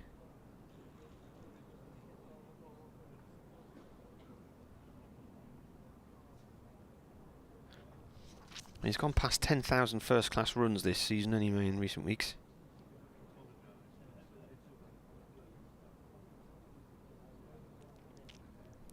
So 13 centuries for Durham and 39 50s, including a 90 against Glamorgan here, and 89 at Worcester this year as well. 60 at Lords and 64 at Glamorgan this season. So it's looking to reach 50 for the 5th time this year in the campaign, in the county championship. I think there was only the 100 last year, and that was the 2nd match away at Essex, and they had the floodlights on at the end of the day's play. He'd reached 100, and this massive dark cloud came in, and really they shouldn't have been on the field, and the umpires kept them out there. It's Pennington bowls, and Borthwick looks to pull at that one and drags it down to fine leg for 1. Moves on to 46. Anyway, the umpires kept them out. I think Durham lost 3 or 4 wickets while the light was bad, and then they went off after all that carnage, and then they came back on when everybody thought, I think anyone who was left in the ground had gone home. I came back to bite them, that little session, that half hour under that black cloud.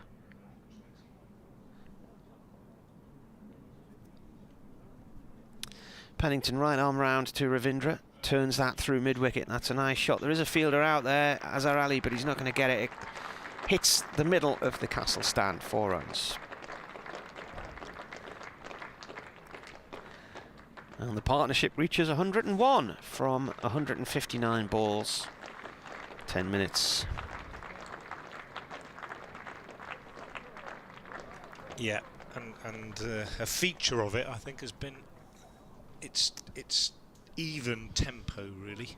Borthwick's picked up since he got himself in, but Ravindra's been sort of steady all the way through, and they've just picked off the bad ball. I think it's been very impressive against an attack which, as I say, has not been particularly threatening. It's not been untidy either, but it's not been particularly threatening. The ball hasn't passed the bat very often, and they've taken the opportunity to score off the bad ball when it's come along. Charlie Morris to continue from the Finkel end. Best of the bowlers for me, even though his figures may not be the best. And he starts now with a good delivery, which actually nips away. 5th 50 this season. 4 down to third man off the outside edge of Borthwick's bat. Raises his bat, he's played really well. Credit where it's due, but that wasn't actually the best shot he's played. 79 balls and 6 fours for Scott Borthwick and the 100 partnership, and they've both now gone past 50. Good stuff. Watched by his dad and uncle in the stands to our right. Good stuff. 137 for 1. You tickled me a little bit earlier, Martin, when you were talking about minor contributions to games and players having to move off and that kind of thing. And it made me think of a little story that Daryl Mitchell told me in the course of us putting together his autobiography this winter, a copy of which I happen to have here. Not going to give too much away because obviously we love listeners to get hold of the book themselves. I'm hoping it'll be on sale in the shop at New Road shortly. It's certainly available now on various outlets. It's called Once a Pair, My Cricket Journey. You can get it on Amazon or all sorts of other outlets. You're not missing any cricket while I do this plug, because they've lost the ball, I think. But this story, he was talking about a game, I'm talking about Phil Jakes, the Australian who played for Worcestershire some years ago, and he says that at one stage after that game we had a 10-day break, and Jakesy took the opportunity to enjoy a short break with his pregnant wife Jess in Tenerife, intending to return in plenty of time for our next fixture against Surrey at Whitgift School. Unfortunately for them, the Icelandic volcano, and I can't pronounce the word, chose that week to erupt, and the resulting ash cloud seriously disrupted air travel all over Europe. Desperate to get back, Phil managed to get to mainland Spain, where he hired a car before embarking upon a 48-hour drive through Spain and France to catch a ferry at Dover. The journey was punctuated by frequent stops for Jess, who was suffering from morning sickness. Eventually he made it to Whitgift. And when he's out for a duck. Only to bag a pair. Yeah. Yeah. Well, David Warner flew all the way back from Australia and got a third baller, I think. Yeah. Where did the ball go there, Frank? I didn't see. I think it went under the gate and under the stand, right. I think. So they've replaced it, haven't they? And here's Morris with the replacement, and this one's tucked away on the onside by Borthwick for a single. And the fielder at mid-wicket, is it Barnard? Reached down, didn't pick it up, and he's now, well, feeling his glutimus maximus, as though he might have just pulled something there. That'd be a bit of a worry. You were just saying earlier about you didn't really feel that Worcestershire were bowling with any real threat here, and we've seen a lot of that this year in the county championship. I mean, just look at Durham on the final day at Worcester, 1 wicket all day. Yeah. Here's Morris, bright sunshine now, pleased to say, as he bowls, and this one's clipped away nicely by Ravindra. Runs come in just a little bit more freely in this last couple of overs. Past Pennington and mid-on, he runs back to do the fielding, and they get 2, so runs just beginning to tick now, aren't they? They've added 35 since lunch, and both men past 50, both men just gaining a little bit of fluency. Ravindra 59 off 105 deliveries, and they've got the other ball back now, I think. Right. Somebody's crawled underneath the stand over there and found it, so now they've got to decide whether they like it or not, or whether, having had a bang down there, it's gone out of shape or something, or it's been damaged in some way. Umpire Middlebrook is saying use the one you were using before, and the one that Jack Haynes has got that's been retrieved is the one they're carrying on with. Charlie Morris in conversation with Brett D'Oliveira. Taking a while this over, one way and another. 140 for 1. So they've changed the ball back again now then? They've gone to the one that was under the stand, I think. I don't know. Well, I think they have, because Haynes had that one. They threw it back to him and he showed it to the umpire, and then the umpire put the other one in his pocket. So I think that's what's happened. Okay. We'll see. Well, it doesn't matter. We won't know, will we? We'll probably never know. It's about they've used about 5 since the start, haven't they? Seriously, I think certainly 3 or 4. Anyway, Morris with this one, he's round the wicket now, and that tucks Ravindra up a little bit, and he pushes it up to mid-on. That was the first ball change that I was aware of today. I thought they changed it once before. Maybe not. I don't know. They certainly looked to. Well, I normally write them down. Prompted our lengthy debate about cowhide and dye. Well, I mentioned that this morning because I just received an email from the ECB about it, so that's why I raised that. It wasn't to do with the ball change here today. But they did complain about it, didn't they? Anyway, here's Morris, and Ravindra gets another couple as he clips this one away through mid-wicket, and Baker comes round to do the fielding. 142 for 1. Another thing that struck me when we were talking about that this morning was that, you know, when you talk about different colours and different, if they dip the leather into the dye however many times, I suppose it stands to reason that the leather that gets dipped in 20th, say, is going to be lighter in colour than the one that gets dipped in first. You'd have thought, wouldn't you? I suppose it might depend on how much it soaks up the dye, but that would explain the differences to some extent. Morris bowls again, pushed out on the onside by Ravindra. End of another over from Charlie Morris. The 36th of the innings. Durham are 142 for 1, having won the toss and chosen to bat, and still the only man out, Michael Jones, caught behind by Gareth Roderick off Charlie Morris for 21. Here's an event I forgot all about. I used to read about this in Cycling Weekly years ago. Man v Horse. Can you remember that race? Yeah. And it's just taking place again in Powys. Clanwert Wells, is it? Oh yeah, I don't know. Not Clandrindod Wells. Right, Clanwirted Wells. It's probably Ruth or something Yeah. like that, isn't it?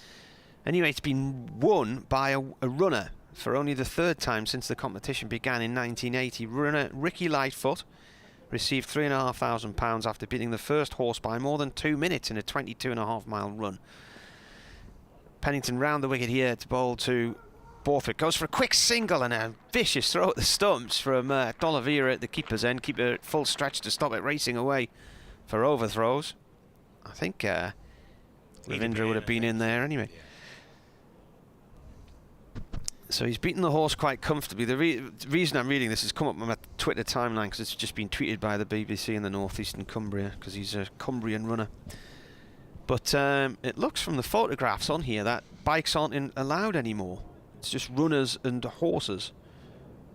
Is that because the bike would always beat the horse nowadays? Well, I think there was one year when a mountain biker won it. So maybe they've decided that it's only horses and humans now. Pennington over the wicket to Ravindra, who cuts this into the ground and off towards the covers. No run there. Bright sunshine here in Chester Street at the moment. The other thing is, if you get a good start and the horses end up at the back of a crowd of a load of runners, they're going to be jammed on these narrow paths going across the moors and whatnot. Not going to be able to get past.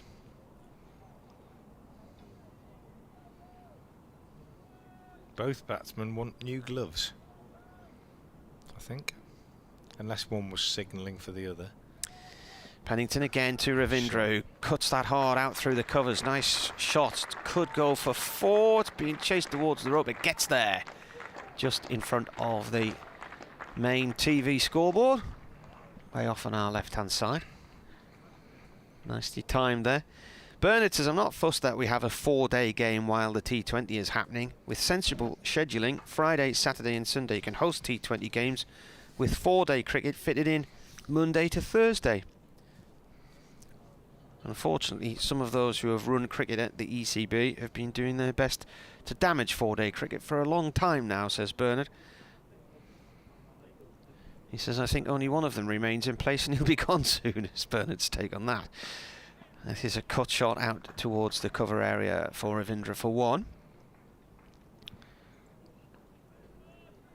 Yeah, there's a whole debate to be had there, isn't there? And one of the key components of that debate, which for me kind of impacts on the whole discussion about scheduling, about red ball, about white ball, about the 100, about T20, about funding, is encapsulated by one question.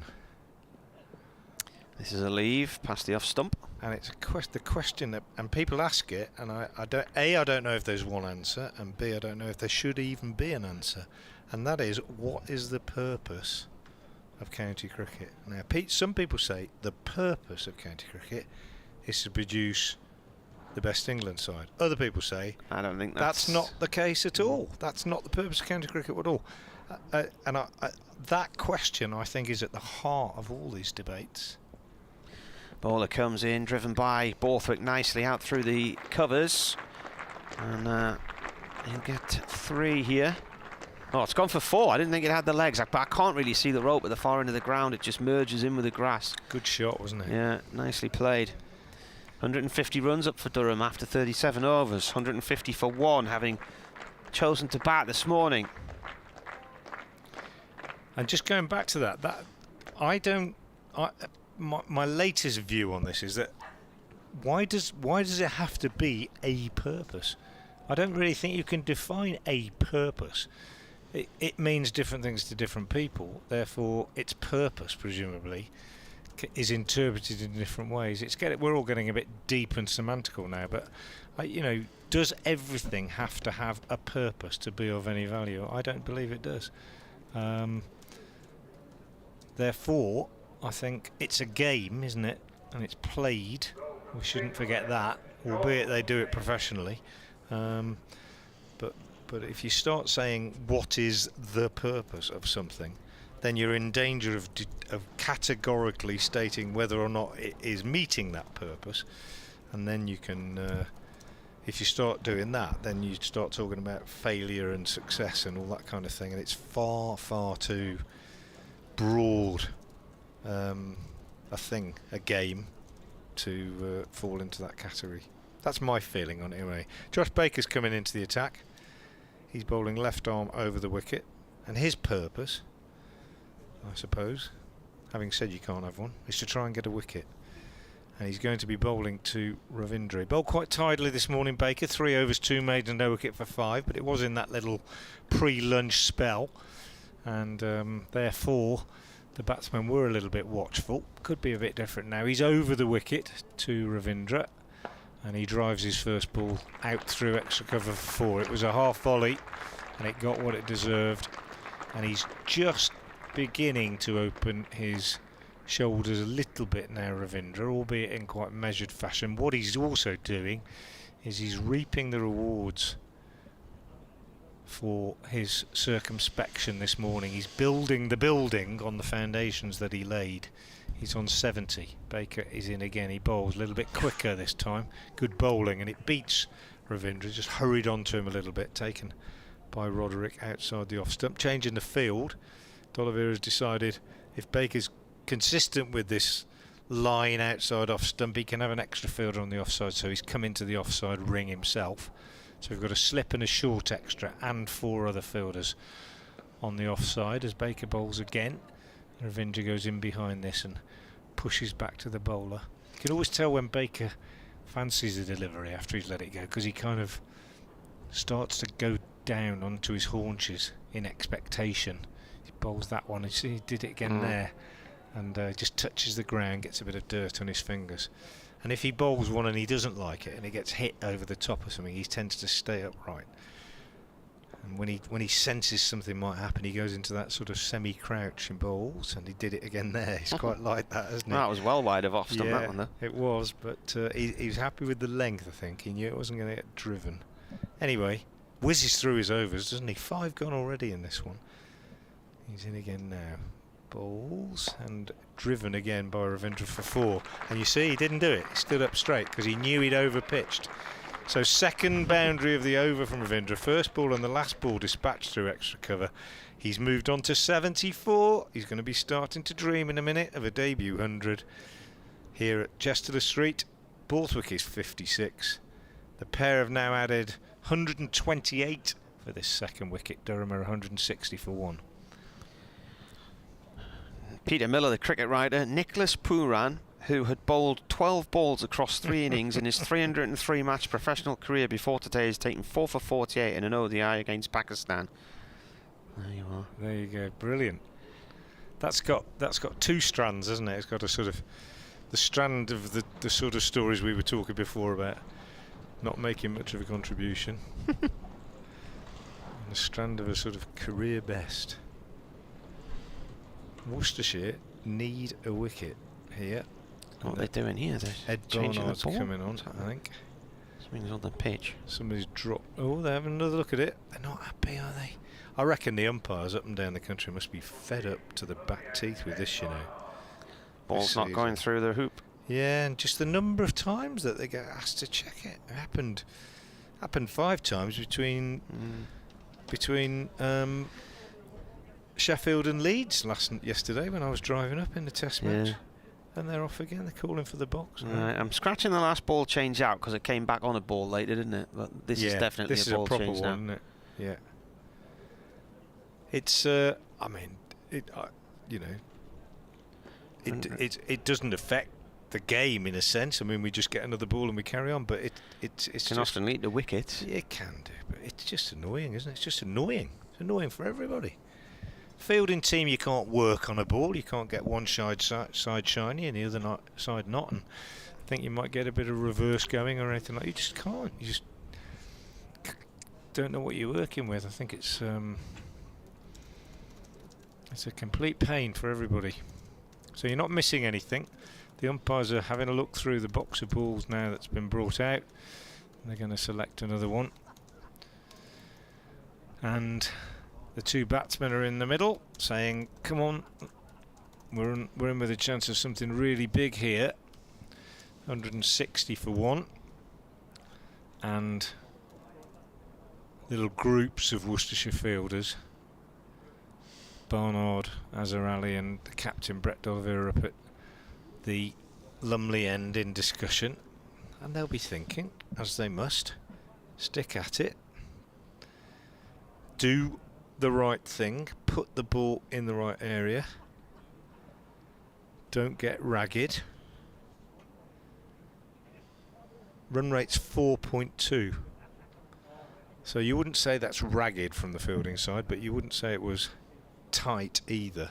It was tidier than that, wasn't it, up to lunch? 105 off 29 at lunch. But it's slipped a little bit since then. 2 slips in place and Barnard coming into the attack.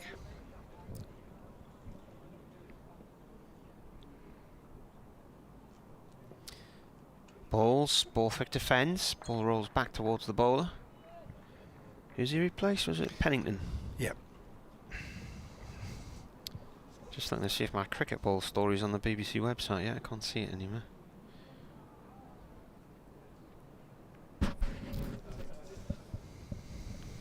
Sussex have signed Somerset seamer Brooksy Ferret on loan.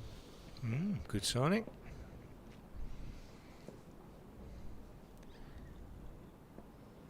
Barnard played off his legs by Borthwick for 4. That's a really nice shot, actually. Timed that well, hasn't he? Really nicely timed. That's gone down towards the long leg.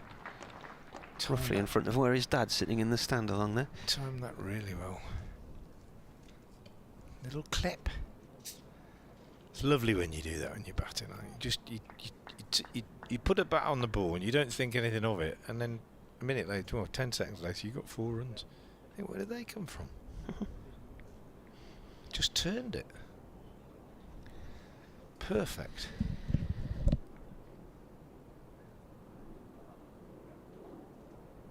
Barnard starts his run up from the Lumley end. Borthwick leaves that one as it angles past the off stump bail.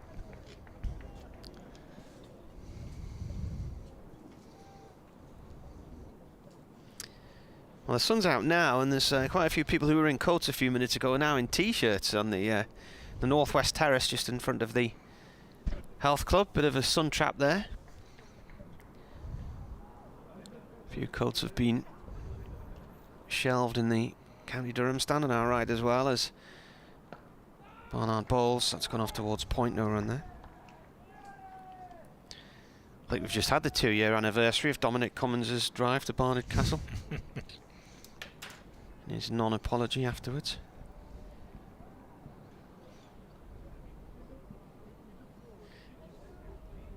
Took on a life of its own, that story, the original allegations, and then there was even a bit on our TV news where they interviewed a man who ran an antique shop. As Barnard balls, defended by Borthwick, goes off towards point. There's a guy in Barnard Castle who ran an antique shop. They interviewed him and he said, I think people are mistaking me for Dominic Cummings, and that made the papers, and then sure enough it turned out Dominic Cummings had been there all along. The family has a farm on the outskirts of Durham.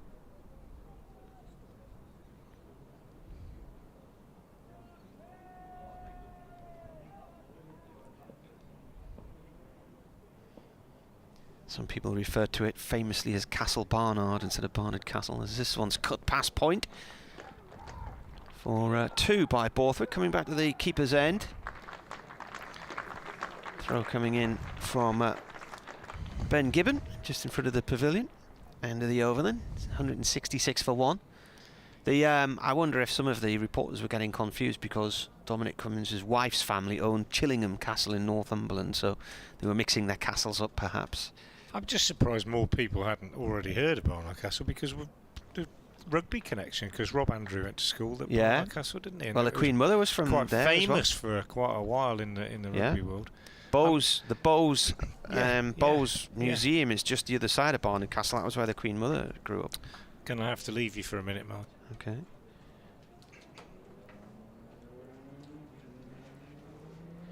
Josh Baker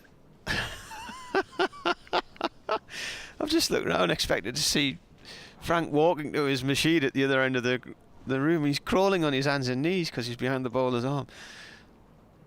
Just Baker to bowl to Ravindra. Defended, goes short on the leg side.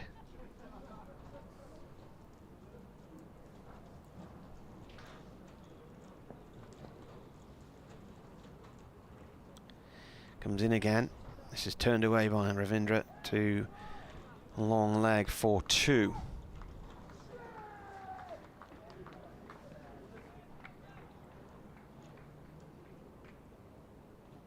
.168 for 1 Durham. This partnership began this morning.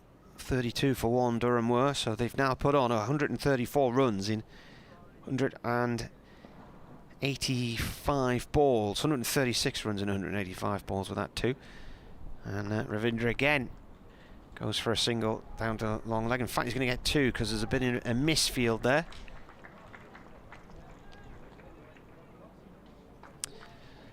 I think that might be Gibbon down that far end, who's got a lot of acreage to cover, way out on the leg side. Got a short mid wicket, and then you've got him at deep backward square leg. And the ball finds its way in his general direction once more from Ravindra. 1 run. Collects it on the edge of the square. We've got brilliant sunshine now, blue skies, certainly the best conditions of the day, but that wind just hasn't given up. It's a stiff westerly. It's coming right across the ground from left to right. Another good drying day though. 2 balls left of this 40th over. Baker to Borthwick. He defends that on a length. Goes short on the offside, no run.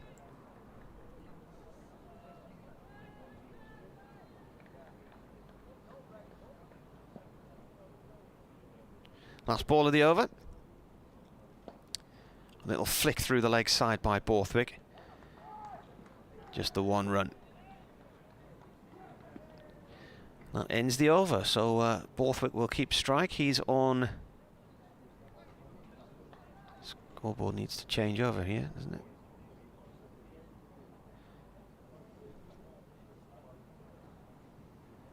He's on 63. Ravindra on 79. Durham 172 for 1. And the scoreboard does eventually click over to highlight Borthwick's name to show that he'll be on strike. Barnard will be bowling from the Lumley end.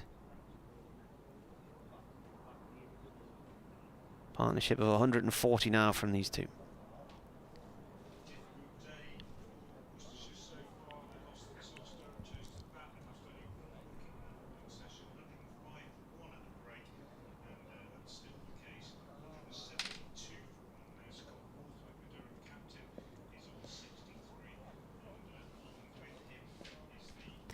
Barnard bowling to Borthwick, who cuts the ball to point, no run. See, the football transfer window's open already. Normally it opens on my birthday, June the 30th. Oh, that's at least when everybody's generally in contract to, but it's opened earlier this year because the season's going to start in July because of this ridiculous decision to give a World Cup to Qatar and hold it in the winter, in November and December. So lots of business already being done by varying clubs. As Barnard comes in here to bowl to Borthwick. Borthwick collapses down onto the shot and goes down onto his hands and knees, down onto his knees as the ball finds its way to Azhar Ali along the floor to mid-wicket. If you want to send an email, it's weircricket@yahoo.co.uk, or you can tweet at Marty Cricket.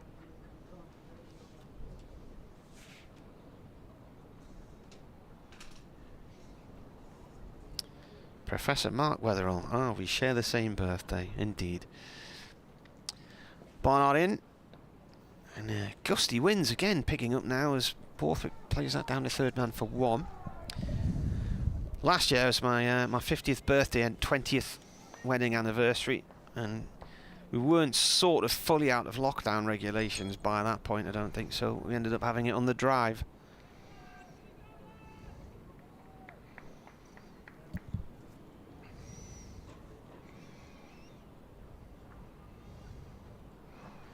Bernard says, if the current batch of balls are going out of shape so quickly, why not give the bowling team a new ball after 40 overs? It would save much time in checking the ball, and it would mean trying to get the ball problem resolved for 2023. An edge from Ravindra. It goes wide of second slip and down to third man for one off the bowling of Barnard.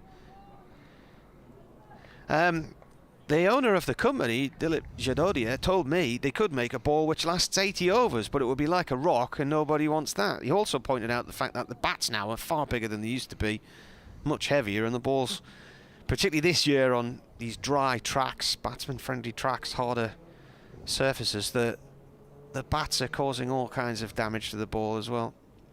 Taking a lot of pummeling, he said. A lot of pressure. Barnard to Borthwick. That's a leave. Goes through to the keeper.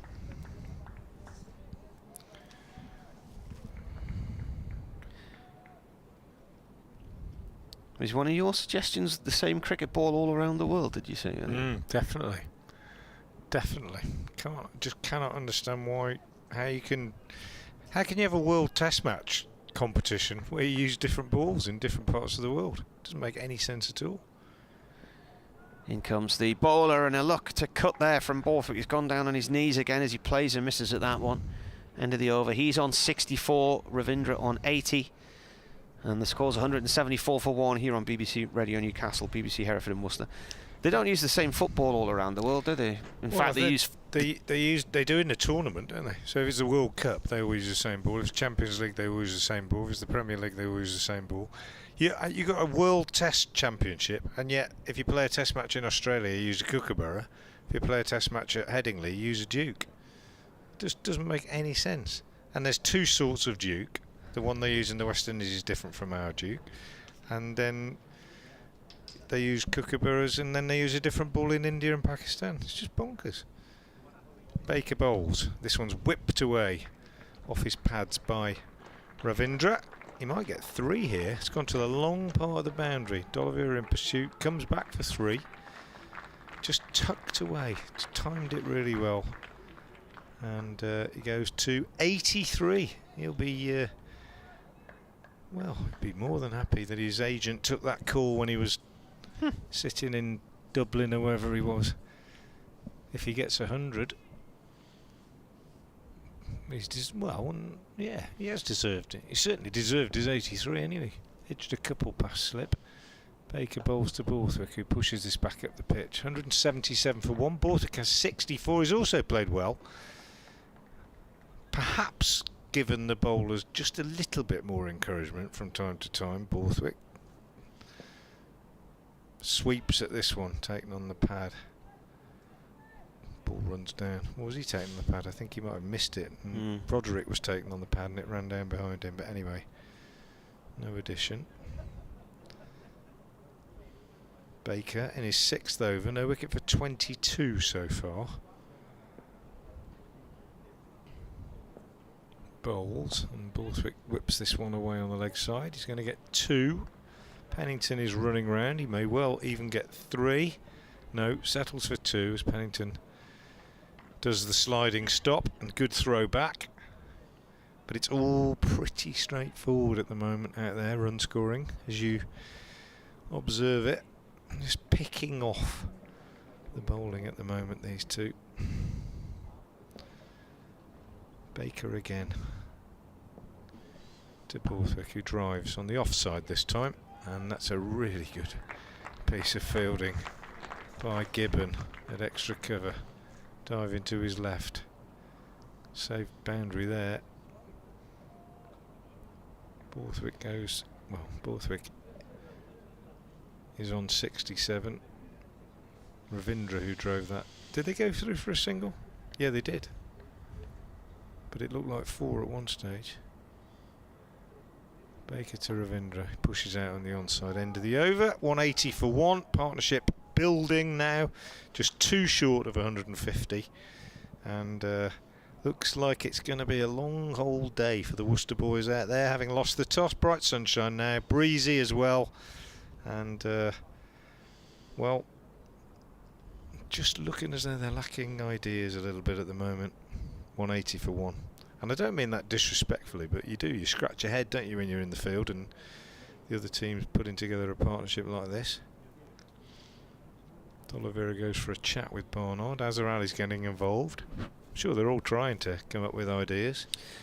This is actually the highest partnership for Durham for a second wicket against Worcestershire, believe it or not. Is it really? Yes. So that is hard to believe, isn't it? By 3 runs. Goodness me. Beating Paul Parker and Phil Bainbridge at New Road in 1992. Not only a high one, it was a long time ago as well. 30 years, yeah. First meeting between the sides. Crikey. Barnard comes in and bowls. Defended by Borthwick. Phil Bainbridge, played against him a few times. Gloucestershire, wasn't he, for a long time before he came here to just at the end of his career, I think. And Paul Parker. Of course, that was in the days where Durham they had to find a team, didn't they? Just sort of recruited a team from all around the place, really. Steve McEwen came up from Worcestershire briefly. Jeff Cook did most of the recruitment. Barnard again, this is defended. Rolls out towards mid-wicket. Who do you have? You had Simon Hughes up there first year, Dean Jones, Botham, Yeah, Wayne Larkins. yeah. Some great players. Was Bainbridge a keeper or not? No. Who would have been the All keeper in rounder, that bowled first a little year? bit of medium pace. Who was the keeper? Was Scott the keeper already? Chris then? Scott. Yeah, Chris Scott.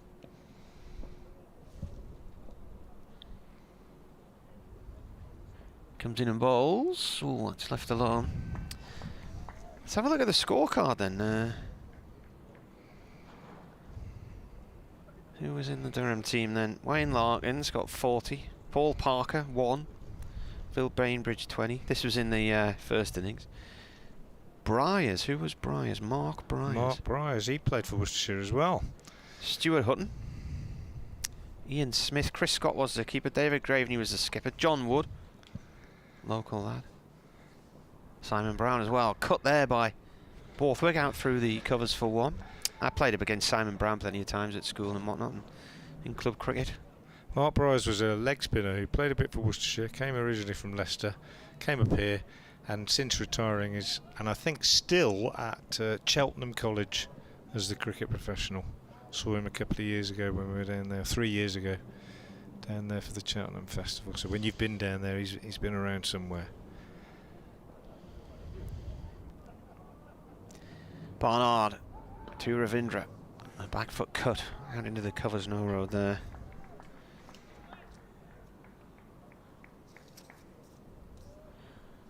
Did Paul Parker come from Sussex. Sussex?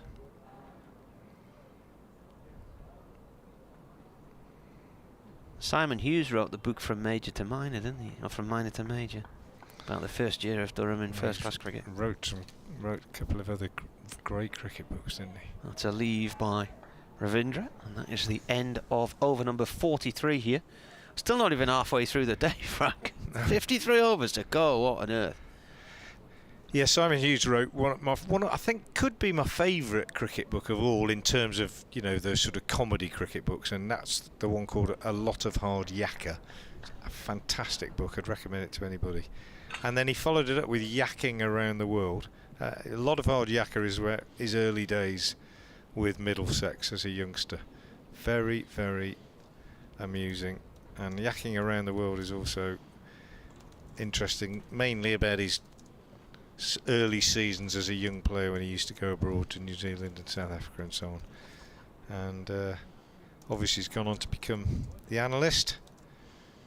Went to university up here in Durham, Simon, with quite a few other players when Durham dominated university cricket in the late 70s. Baker bowls. This one's turned off his pads by Borthwick down to long leg. Picks up a single. 150 partnership for these two. 208 balls, 146 minutes. Impressive stuff. Welcome to Chester Street. Ravindra, says Scott Borthwick as they punch gloves in the middle. 182 for 1. And Baker in bowls and repeats the same shot, Ravindra, that Borthwick played in another single. Yeah, there was a chap called, I think his name was Grenville Holland at Durham University, and he basically hand-picked the best young cricketers from around the country. You had a Durham University side that had Tim Curtis, Simon Hughes, Robin Dyer, Gordon Lord, all county cricketers, along with quite a few other fine young players. Hussain went there as well, didn't he? He did indeed, yeah. This one's pushed out on the onside by Baker, and this was before Graham Fowler took over, and in the days of the UCCE, it was a kind of a forerunner of all that. Really, they were very, very impressive. Baker again bowls. This one's pushed out on the onside. 183 for one. Borthwick now 69. Ravindra 84. Outstanding partnership between these two. And what's been outstanding about it has not been. We can't really recall many great shots, if we're honest. Baker bowls. This one's just punched away on the onside. There've been some good shots, of course, but nothing flamboyant, nothing spectacular. It's just been accumulation. Put the bad ball away. They've accelerated a bit since lunch. Both played. It's just been exactly what you would want if you were the Durham coach, or indeed the captain, who is, of course, out there himself and picks up another run here, just tucking this one away. In fact, he picks up two because it's misfielded out at square leg by Pennington. I think they've got two anyway, to be fair. And it's the end of the over from Baker. 7 overs, 2 maidens, no wicket for 29, 185 for one. And Brett D'Oliveira is a man with problems out there at the moment.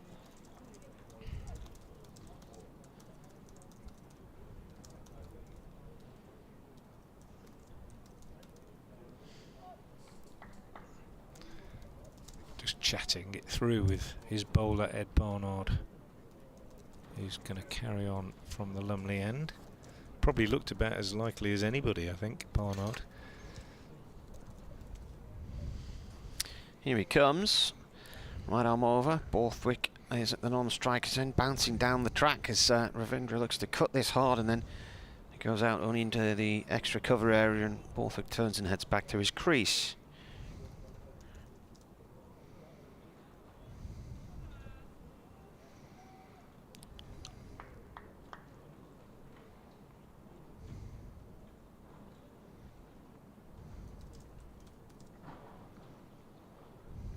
In comes the ball, and that's left wide of off stump.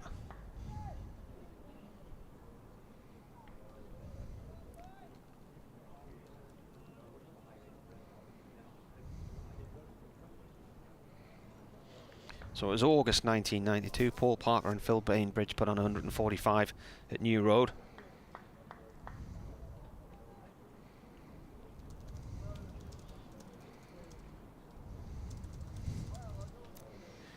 Here comes the bowler. Oh, bit of a leading edge down into the ground and back towards Barnard by Ravindra.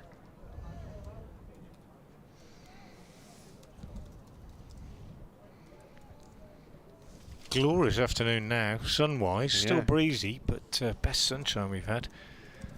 Can't believe there's going to be any rain, Marty. Looks less likely than ever, doesn't it? I think we'll get through. That's my prediction. Get through all right. I know we've got a long way to go, but Barnard bowls. It's a leave.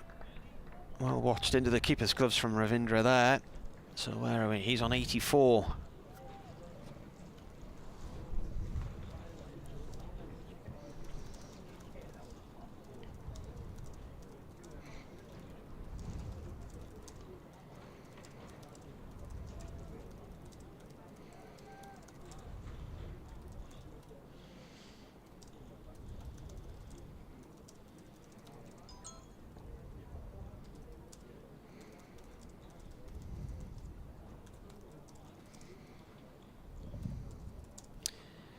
Barnard in again, cut by Ravindra off towards the cover boundary for one. One ball left of this 45th over. First run from it, 186 for one. So just 14 away from a batting point.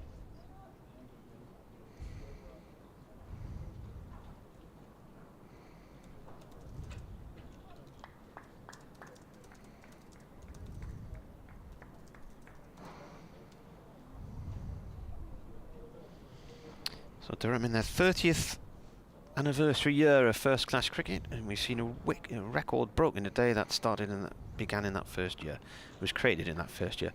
Final ball played towards the gully area from Borthwick, end of the over, no run there.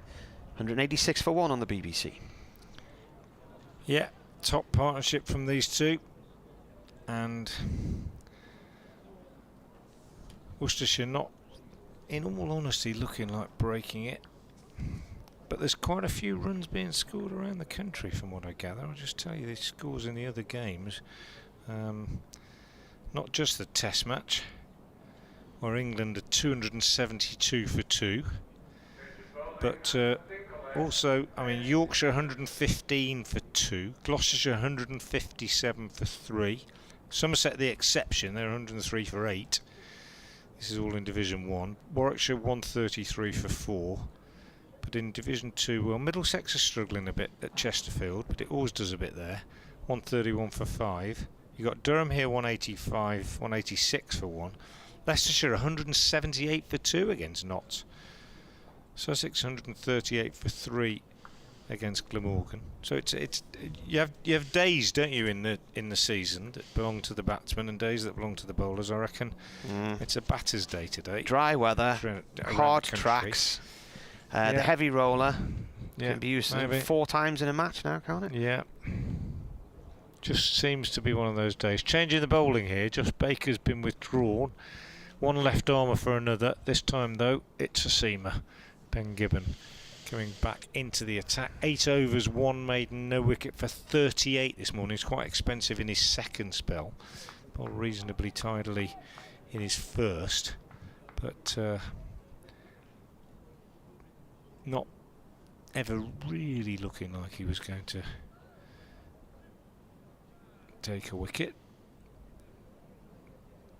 Brett D'Oliveira just making 1 or 2 adjustments to the field. So we've got 2 slips. One is a wide first slip, call it second. The other's about 4th. They're the only real close catches, although Barnard's on the drive at short mid-wicket. Tended to have somebody there all day, and it hasn't really looked as though it's going to happen.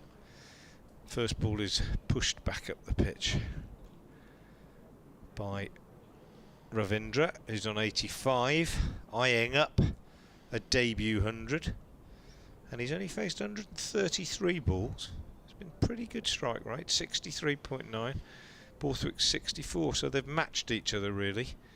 Here's Gibbon in, bowls, and Ravindra gets one that maybe just shaped a little bit away from him, and he steers it out for a single square on the offside. 187 for 1. Alan Richardson, the Worcestershire bowling coach, takes up station directly behind the wicketkeeper at the far end of the ground, wanting to have a good look at Gibbon, I'm sure, just to look at, not just at what the ball's doing, but I'm sure at the shape of Gibbon at the crease and how it just seems to be coming out when he's in delivery. He played for that county select 11 against New Zealand at Chelmsford a couple of weeks ago, Gibbon. He did well, got a few wickets, impressed a few good judges, but he's very raw, very inexperienced. In he comes and bowls short to Borthwick, who pulls it away down to deep backward square. Didn't really get hold of it, kept it down. Just gets to the non-striker's end, Borthwick, and replays the shot, telling himself how he should have played it. If he'd played it like that, maybe he would have hit it for 4. As it was, he got a single. 72 to him, 86 altogether. Durham 188 for 1. 1 man out. Michael Jones caught behind by Gareth Roderick, who's keeping wicket for Worcestershire in this one, off the bowling of Charlie Morris for 21. That was 32 for 1 as long ago as the 9th over. We're now in the 46th over, and it's 188 for 1 as Brett D'Oliveira and Charlie Morris and Ben Gibbon all get together, have a little chat about what they're going to try and do. D'Oliveira claps his hands together at mid-off, tries to encourage his troops. But there's some long days as a captain, and this is going to be one of them, I think, for Brett D'Oliveira. As Gibbon is in again and bowls, and this one's driven away. It's wide and it's full and it's sliced away firmly for 4 down to the backward point / third man boundary. Ravindra moves into the 90s and the total to 192 for 1. He's hardly put a foot wrong. I know I've said that a few times, but it's true. He's edged a couple, hasn't he, uppishly past slip, not to hand. He hasn't been dropped or anything, but it's been a very, very measured, professional innings from the Kiwi. And there's absolutely no reason to suggest that he won't comfortably make the 10 runs he requires for this debut 100. Gibbon, left arm over to the left-hander, bowls, and he flicks at this one down the leg side. Doesn't get anything on it. I mean, a strangle like that down the leg side would you know, you can imagine that happening. I mean, it does happen, but that would be the sort of stroke of fortune that Worcestershire are hoping for, really. So they've just got to keep plugging away. Don't get ragged, just keep going, just keep it tidy, keep the lid on it, would be the mantra, I think, for the pairs at the moment, as Gibbon is in and bowls, and Ravindra is in the runs again, turning this one away off his legs. He's taken 2, he won't come back for 3, as it's fielded by Pennington out on the boundary. End of the over from Gibbon. 9 overs, 1 maiden, no wicket for 46 for him. Durham 194 for 1.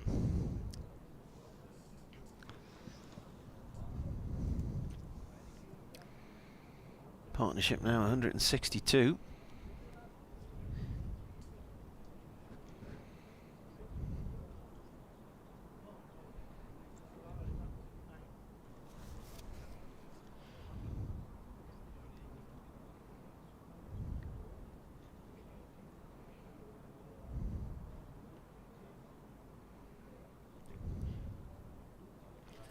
Six away from a batting point, Durham.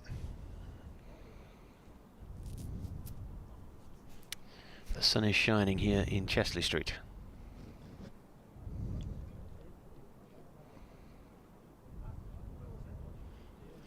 They normally park the covers either along the front of the County Durham stand on our right or in front of the Castle stand, but the boundary so far across towards the river side of the ground.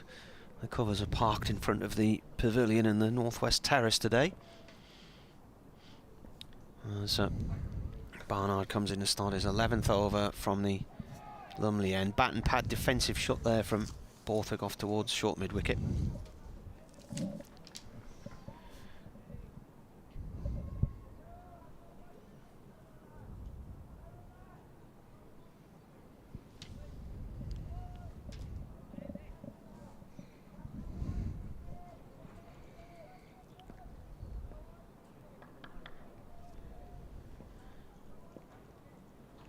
Wind catching the trees at the far end of the ground. So Barnard comes in again. It's a defensive shot from Borthwick. Ball runs back up towards the bowler. Be interested to see what the players say about this pitch. I don't get the impression there's a lot of pace in it. There's not been much carry in it. It's difficult to say that. It's not as if we've got Mark Wood bowling on it, is it? But there hasn't been a lot of carry, but nor have there been a lot of drives down the ground, have there? Which is always another sign of a pitch with pace. I think it maybe just lacks a little bit of pace. Barnard. This one's played safely away into the offside by Borthwick. And I think if a pitch lacks a bit of pace and you're trying to get wickets, you've got to just be patient. You've probably got to attack the stumps a bit and see if you can. You know, if they miss, you've got a chance, haven't you, of an LB or a bowled. Barnard's doing that now, isn't he? But perhaps that's something that they might have done better. Here's the bowler. Oh, Borthwick goes down on one knee and looks to cut and plays over the top of the ball. Nearly got a bottom edge to the keeper there. We were commenting, weren't we, how few appeals there have been for LBW, and that perhaps indicates they haven't bowled very straight. Or maybe it just indicates that they haven't missed any. 2 balls left of the over. 194 for 1. And coming up to 3 o'clock, so Frank's away to do an update for BBC Hereford and Worcester. My updates for Eddie Newcastle are done for the day. 1 run for Borthwick here as he cuts the ball out towards the cover boundary where Gibbon fields.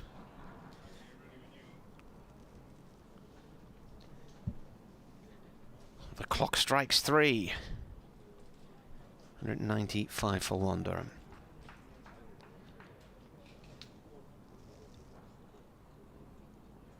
Partnership 163 from 230 balls. Barnard to Ravindra.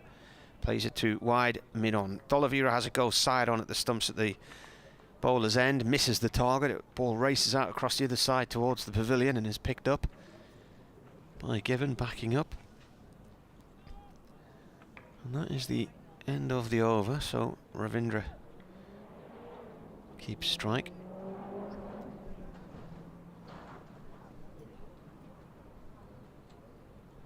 And he's on 93 from 138 balls. Borthwick 73 from 116.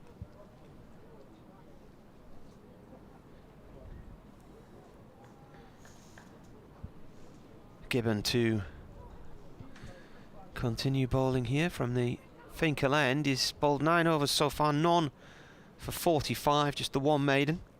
Barnard, none for 39 from 11, 2 maidens from him.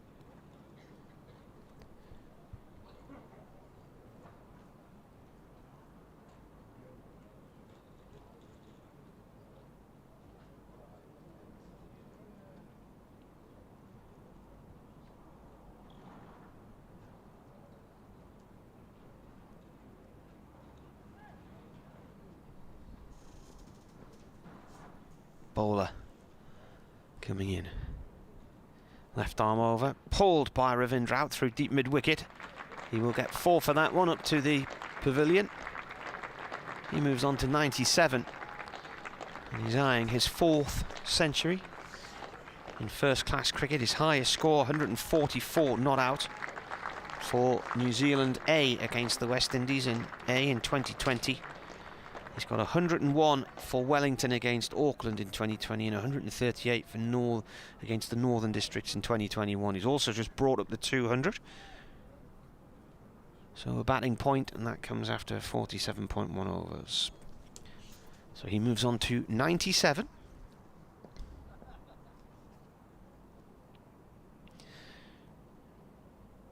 As Gibbon comes in and bowls, played out into the cover area. 1 run. He moves on to 98 now then.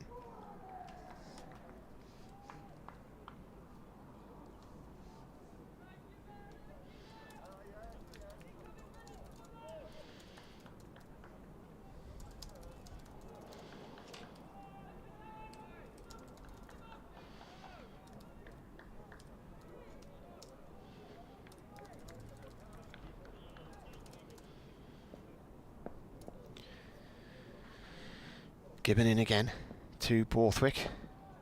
Nice little flick through the leg side from Borthwick. He'll get 2 here.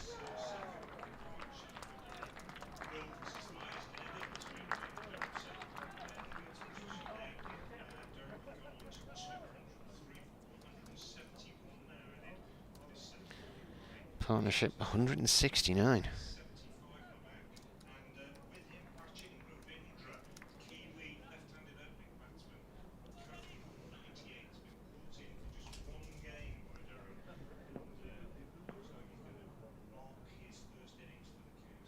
Gibbon to Borthwick. Borthwick plays the ball back into the ground and up to D'Oliveira at mid-on. Dot ball. Barry Waller says, tell them to keep going. I want to see cricket on Tuesday.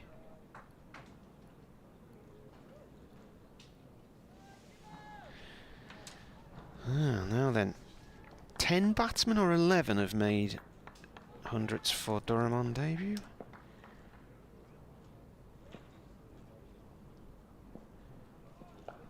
It's cut by Borthwick to backward point.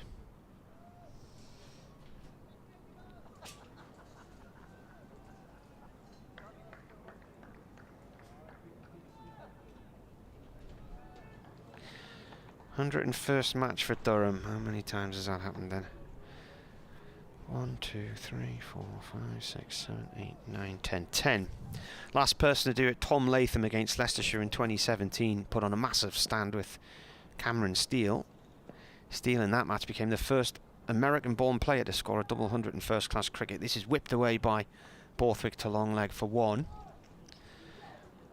Michael Di Venuto did it against Worcestershire at New Road in 2007. Ian Blackwell against the MCC at Lords in 2009.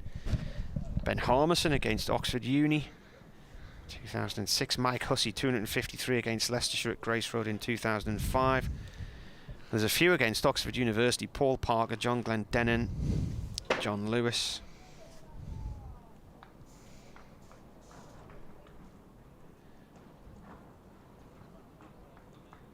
New over though, and it is Borthwick who's on strike. They shouldn't really count, should they, those ones against, do you think? Well, they were first-class matches. They wouldn't be these days, No, would they? So, right, would they? 1, No. 2, 3, 4. MCC's an interesting one. They're all international and county cricketers. Here's Barnard from the Lumley end, bowls, and this one just jabbed down into the ground off an under edge by Borthwick. Bounces up in the air and is gathered by Roderick. Nearest thing we've seen to a proper mistake for a while by the batsman. Borthwick's on 76. Ravindra 98, 204 for 1. And Worcestershire toiling. Barnard again. He's bowled well in this spell, I think, in difficult circumstances. Borthwick pushes this out on the offside. There was one player I missed off that list there. So against Derbyshire, Jonathan Longley got 100 not out at Queen's Park in Chesterfield in '94.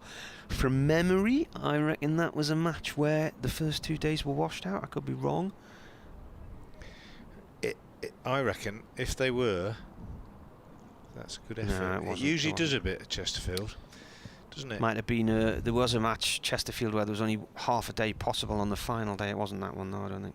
Barnard in again, bowls to Borthwick, and again that's the third time he's gone for that sort of, well, it's a cut, but he falls down on one knee, and he's failed to make contact 3 times now and walks away, chastises himself a little bit. The extent to which the breeze has picked up, reflected by the look, there's 2 caps have just blown off in the space of a few seconds. Jack Haynes and Josh Baker losing their caps. Looks like it was a road that week at Chesterfield. Durham made 625. Okay, there's me saying it usually does a bit. Barnard bowls a no ball, which is pushed away on the offside for a single. The late Mark Borthwick. Saxelby got 181. Nargan's 83. Hutton's 78, and then Longley 100. Yeah, Mark Saxelby's another one that came, isn't he? From Notts. 207 for 1 with that single. Ravindra's on 98. Is this to be the over when he gets his 100?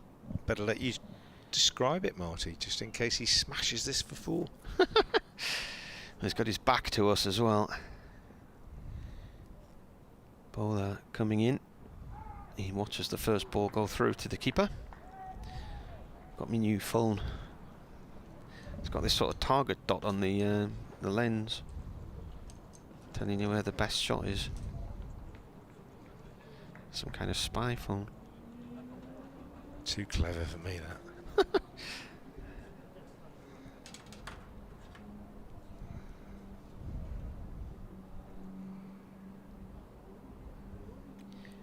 Here comes the bowler. It's played back past him. There's your 4, and there's your 100.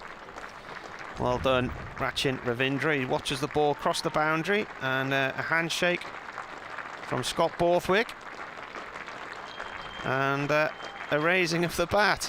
Sign him on, maybe the chant. His 4th century in first-class cricket, and an incredible start to his one and only Durham game. Unless somebody has a change of mind over that one. 142 balls and 17 fours.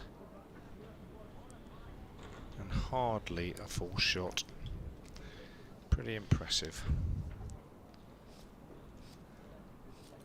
I've seen quite a few less well organised opening batsmen around the circuit this year than Rachin Ravindra, who plays this next ball back up the pitch to Barnard, who does his own fielding. Gets a pat on the back from Azhar Ali, because he's bowled well, Ed Barnard. I don't think his figures do him credit. 12 overs, 2 maidens, no wicket for 46. But partnership 189 now for this second wicket, a record for Durham against Worcestershire. And Worcestershire, well, they need a breakthrough. Brett D'Oliveira is going to have a go himself. I don't blame him. I think it's sensible. He bowled just the 1 over this morning, which was a maiden. He's coming on at the Finkel end. Wind blowing across the pitch from left to right, from off to leg. As we look, from leg to off really, because they're both left-handed batsmen. And D'Oliveira is going to go round the wicket to the left-handed Borthwick. Marks his run-up out by taking a certain number of little fairy steps, just literally puts one foot down, then puts the heel of the next foot by his toe, and then likewise until he gets to exactly where he wants to be. Looks like about 10-15 of those little steps to me. One slip in place, he comes in round the wicket now and bowls to Borthwick, pushes out on the offside. There's no run. 211 for 1. Lovely afternoon, although the cloud is banking up on the western side. As D'Oliveira bowls again, Borthwick again pushing out, this time square on the offside. And there is a possibility, we are told by the weather forecasters, that we might have rain late in the afternoon. Here's D'Oliveira again round the wicket, bowls to Borthwick, who sweeps. There's a big shout for LBW, but I can see from here that it hit him outside the line, and umpire Middlebrook is of the same opinion. There's one of those where you're so keen for a wicket that you perhaps appeal over enthusiastically for one that you know isn't out. And D'Oliveira did appeal enthusiastically, but he gave up the appeal also quite quickly as well. This next one is pushed out on the offside. Umpire Middlebrook maybe had a little nod to D'Oliveira, a little smile perhaps, as he made that appeal. We couldn't see, of course, he's got his back to us.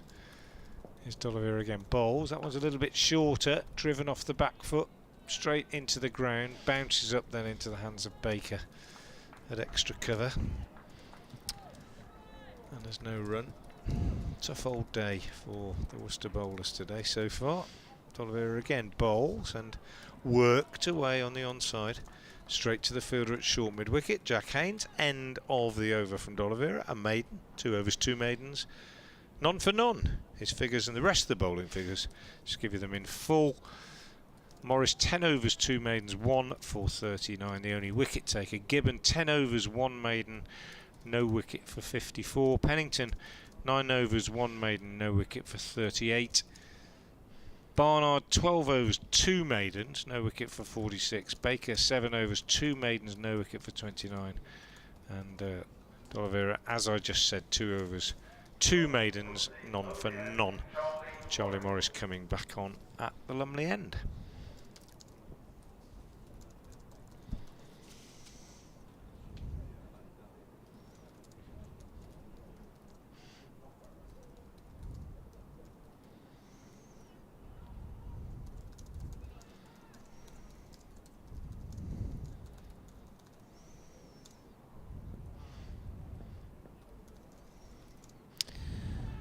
Tom Latham did it at Leicester, I said, didn't he? He was the last one, I think. When was that?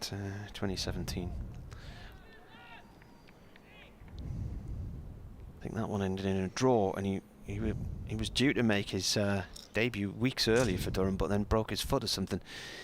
Morris bowling to Ravindra, played up to mid-off, no run there. And having amassed a lot of runs in that first innings, it then rained for the final 2 days, and that was that.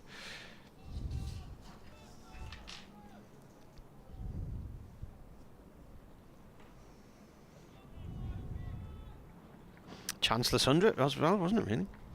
Yeah, well, definitely. Yeah. A couple of edges in the air, but they didn't go to hand.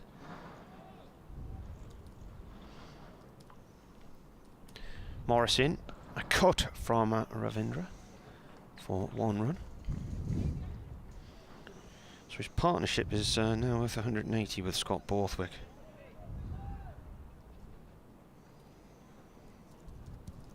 Get in touch if you want to. Tell us what you think.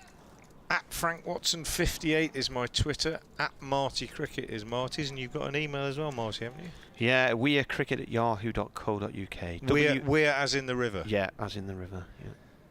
wearecricket@yahoo.co.uk. Get in touch if you want to say what you think.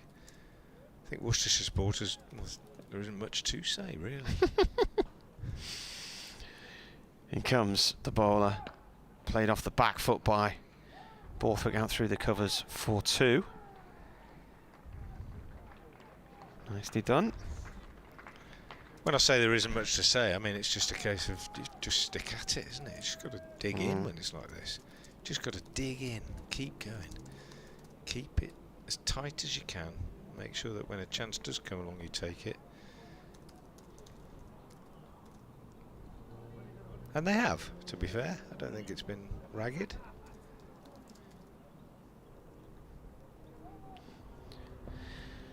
No, it's just lacked potency, hasn't it, really? Yeah. Morris in, cut by Borthwick towards backward point. If you think about the first match between the two, back in early May, wasn't it? And Durham made 580 for 6 in their first innings before they declared after 128 overs. So Sean Dixon made 104, Borthwick got 89, and then Stokes and Beddingham put on 220 for the 5th wicket, Beddingham making 135, Stokes 161, and Stokes' knock, I think, of 147 in the morning session was also an English record. Morris in, Borthwick forward, dot ball, and then in the second innings Durham were 170 for 1 declared, and gave themselves a few overs on the third night to try and get some wickets, got Pollock and Libby, and then the next wicket didn't come until the 59th over of the final day when Ali went, and that was the only wicket to fall. It ended in a draw. So there wasn't much doing from a bowler's point of view in that match. No. And what have the pitches been like here generally? Have they been flat? Yeah, I mean there's only really Notts who've come and done anything with the ball here this year. In comes the bowler, that's cut out towards the covers. I mean, it's been so little lateral movement today, isn't it? As far as we can see from here. I mean, the Glamorgan game, which was the last county championship match here, I said on the third morning, the only way that I thought Durham would be in a position to go on and try and win that game was to bat all day on the third day, to give themselves enough runs in which to have something to defend. As it was, they actually fell apart in their second innings, and they were all out fairly quickly for 244, but they collapsed. They lost quite a few wickets pretty quickly, I think from 4 to 10.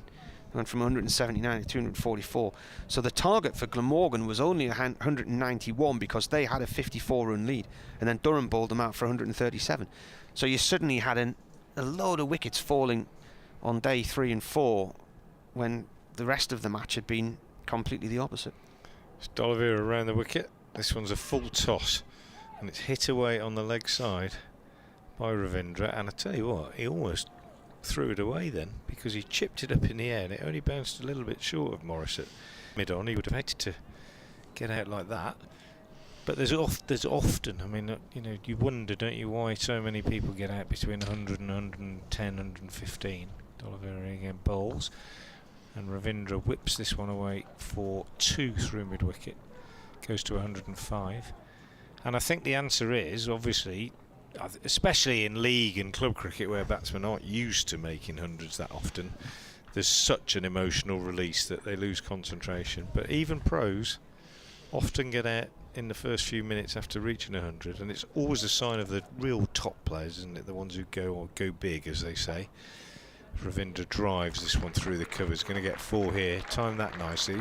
Half volley, to be fair, from D'Oliveira and slammed through extra cover by the left-handed Ravindra, who's making hay now. 109 off 148 balls, so he's scoring at a rate of 73 runs per 100 balls, and this morning it was down in the sort of 20s and 30s a lot of the time as he built his innings.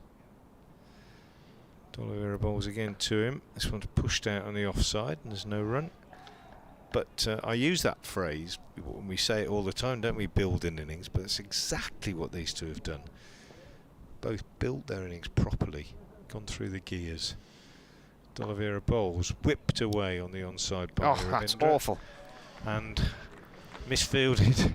He's too busy thinking about a run out there rather than actually getting the ball in his hands. By Charlie Morris. Whipped to him at mid-on. Morris running forward and thinking that he could get the run out. And looking up, it's a classic case, wasn't it? Looking up at where the batsmen were, putting his hand down to pick up the ball and actually failing to locate it. Missed the ball and it's gone through for 4. 224 for 1. D'Oliveira around the wicket bowls. Short this time, pulled away on the onside. This time Morris does field it, but it wasn't hit properly. It was off the toe end of the bat. End of the over from D'Oliveira. 3 overs, 2 maidens. So that one went for 10. No wicket for 10. 113 to Ravindra, who was the beneficiary of that gift. And it's 224 for 1. So that's well, that's 8 they've given away, isn't it? Because 4 there and 4 with those overthrows earlier. And I'd said don't get sloppy. That's what D'Oliveira will be saying to them. He's just having a chat with his vice captain, Jake Libby, and just wondering where they're going to go here as the partnership closes in on 200.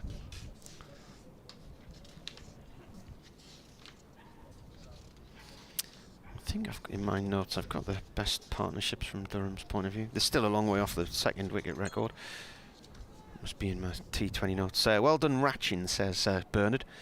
Chris Lingwood's emailed. He says, I'm watching lonely from the top of a very windy County Durham stand and wondering if we can keep this lad.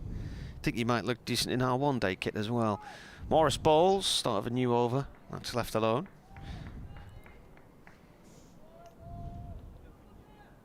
There's a lad up there with an Adidas tracksuit top on. I wonder if that is Chris. Norman Robinson's emailed. He says, hi Marty, talk of Durham University cricket has got me thinking of the 5 students who played for combined universities in their memorable 1989 Benson and Hedges Cup run to the quarter-finals. Sponsored by Cricket Call. Namely, Nasser Hussain, Martin Spate, James Boyling, Tim O'Gorman and Jonathan Longley. Yeah, and they beat Worcester at New Road. In comes the bowler, that's defended. He said they beat Worcestershire along the way before losing to Somerset by 3 runs, while Spatey, of course, went on to play for Sussex, wicketkeeper batsman, then played for Durham for a few years and then was my co-commentator when we started all this off back in 2004.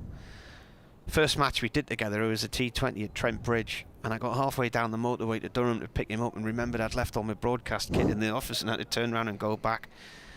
And he was standing in the petrol station wondering where I was. In comes the bowler. This is pushed away by Borthwick off towards the corner of the square and the cover side for 1. He moves on to 80, 225 for 1. Spatey's now a cricket man at Sedbergh School in Cumbria, in the Howgill Fells. I remember that game when they beat Worcester at New Road. It was a very, very strong Worcestershire side as well, and Martin Spate got runs. And they had Cricket Call on their sweaters, the university side. They were sponsored by Cricket Call, for whom we were all working in those early days of cricket, county cricket, ball-by-ball commentary. This is defended by Ravindra off Charlie Morris. Well, I tell you who used to be involved in that, and who I listen to regularly on 6 Music now on an evening, is Gideon Coe, the DJ. Yeah, he did. He wasn't amongst the original 17 as they were, but he used to do a bit of third voice stuff. Yeah. Still a few on the circuit. Yeah, well, he listens to the cricket commentaries and occasionally we tweet each other. He's a Kent supporter, Gideon Coe. Morris to Ravindra, played out towards mid-off, no run there. Jack Campbell, you were asking about earlier, Norman, what's happened to him? He's been having trials with Hampshire recently, I think, but then suffered an injury, but he's not at Durham anymore.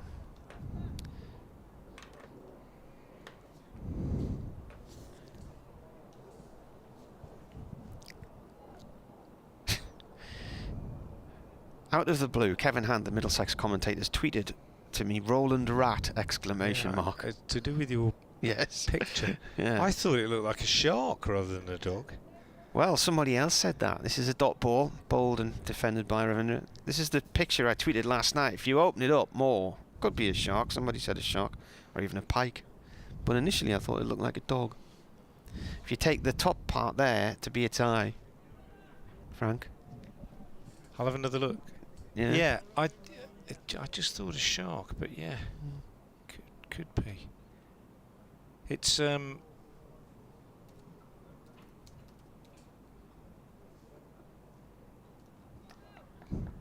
still seeing a shark. Yeah. Anyway, D'Oliveira round the wicket. You can tell there's not a lot happening, can't you, in the cricket when we start talking about I love those ones where you can see some people see one thing and some people see another. D'Oliveira around the wicket bowls to Borthwick, who pushes back up the pitch.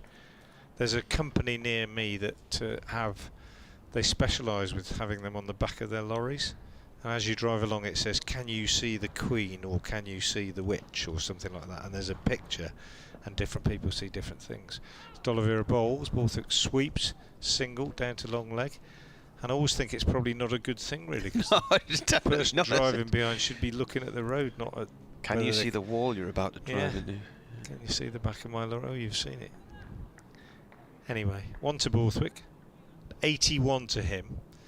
Ravindra has just been a bit more expansive since he reached 3 figures, and he drives this one nicely off the back foot, but picks out Baker at short extra cover. 226 for 1 then. Partnership nearing 200. It's already a record second wicket partnership for Durham against Worcestershire. D'Oliveira around the wicket bowls again, and this one is driven again out on the offside to Baker, this time off the front foot. One of those situations now where the batsmen probably be saying to each other, let's not give it away now, let's just really make it count. Pushes this one out on the onside. I know that sounds a bit odd when they've already put on nearly 200, but they're both so in on a pitch that appears to be offering very little assistance. You know, Ravindra will be thinking, I want to go really big here. D'Oliveira again bowls, and he pushes this one out on the onside, and Borthwick could be thinking, I've moved up the order to 3, I'm going to make it count with 100. End of the over from D'Oliveira, 4 overs, 2 maidens, no wicket for 11. Just the 1 run off that one. Ravindra has 113, Borthwick has 81, and the partnership is now worth 194. And we have had 54 overs, minimum remaining another 42. They'll be very glad that they won the toss.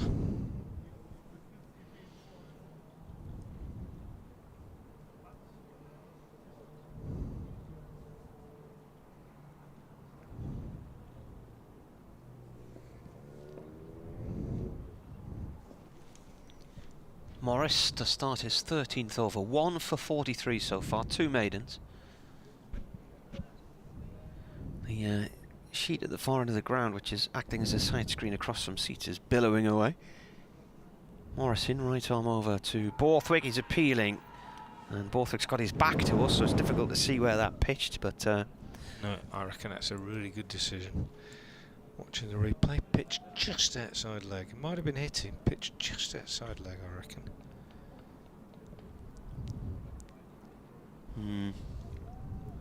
Maybe a bit of height as well. How come your replay was so quick compared to mine? I don't know. I've got 2 iPads here, and on the one iPad, which in the morning session, it kept freezing and it was slow, and on the other iPad, which is newer to be fair, it seems to be better. Borthwick defends this one, trickles out on the offside. Or I could have just been making it up. Yeah. No, I wasn't. I've got to go and do an update. Have you? What time is it? 3:30. Well, I've refreshed mine, and suddenly it's a lot quicker now than it was. It's that last delivery there was being played by Borthwick on the screen within a second of me looking down at it. 226 for 1. Bit of grey sky starting to merge from the north and the west, defended by Borthwick again here. Rain suggested an 80% chance of rain around about 5 o'clock. Now, it doesn't necessarily mean it will rain here. There's an 80% chance of rain directly here, but it's in the general area. So sometimes we see the rain coming down off the hills, the Durham Fells, and swooping across to the north of us, or indeed to the south of us. So Morris in, Borthwick plays it to point, no run there.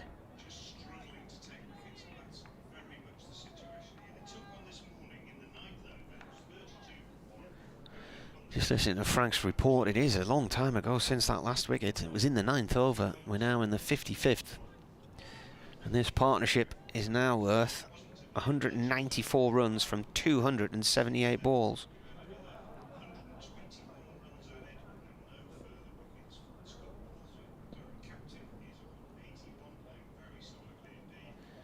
In comes the bowler. Oh, an edge from Borthwick. Control down under the floor and down to third man. 1 run.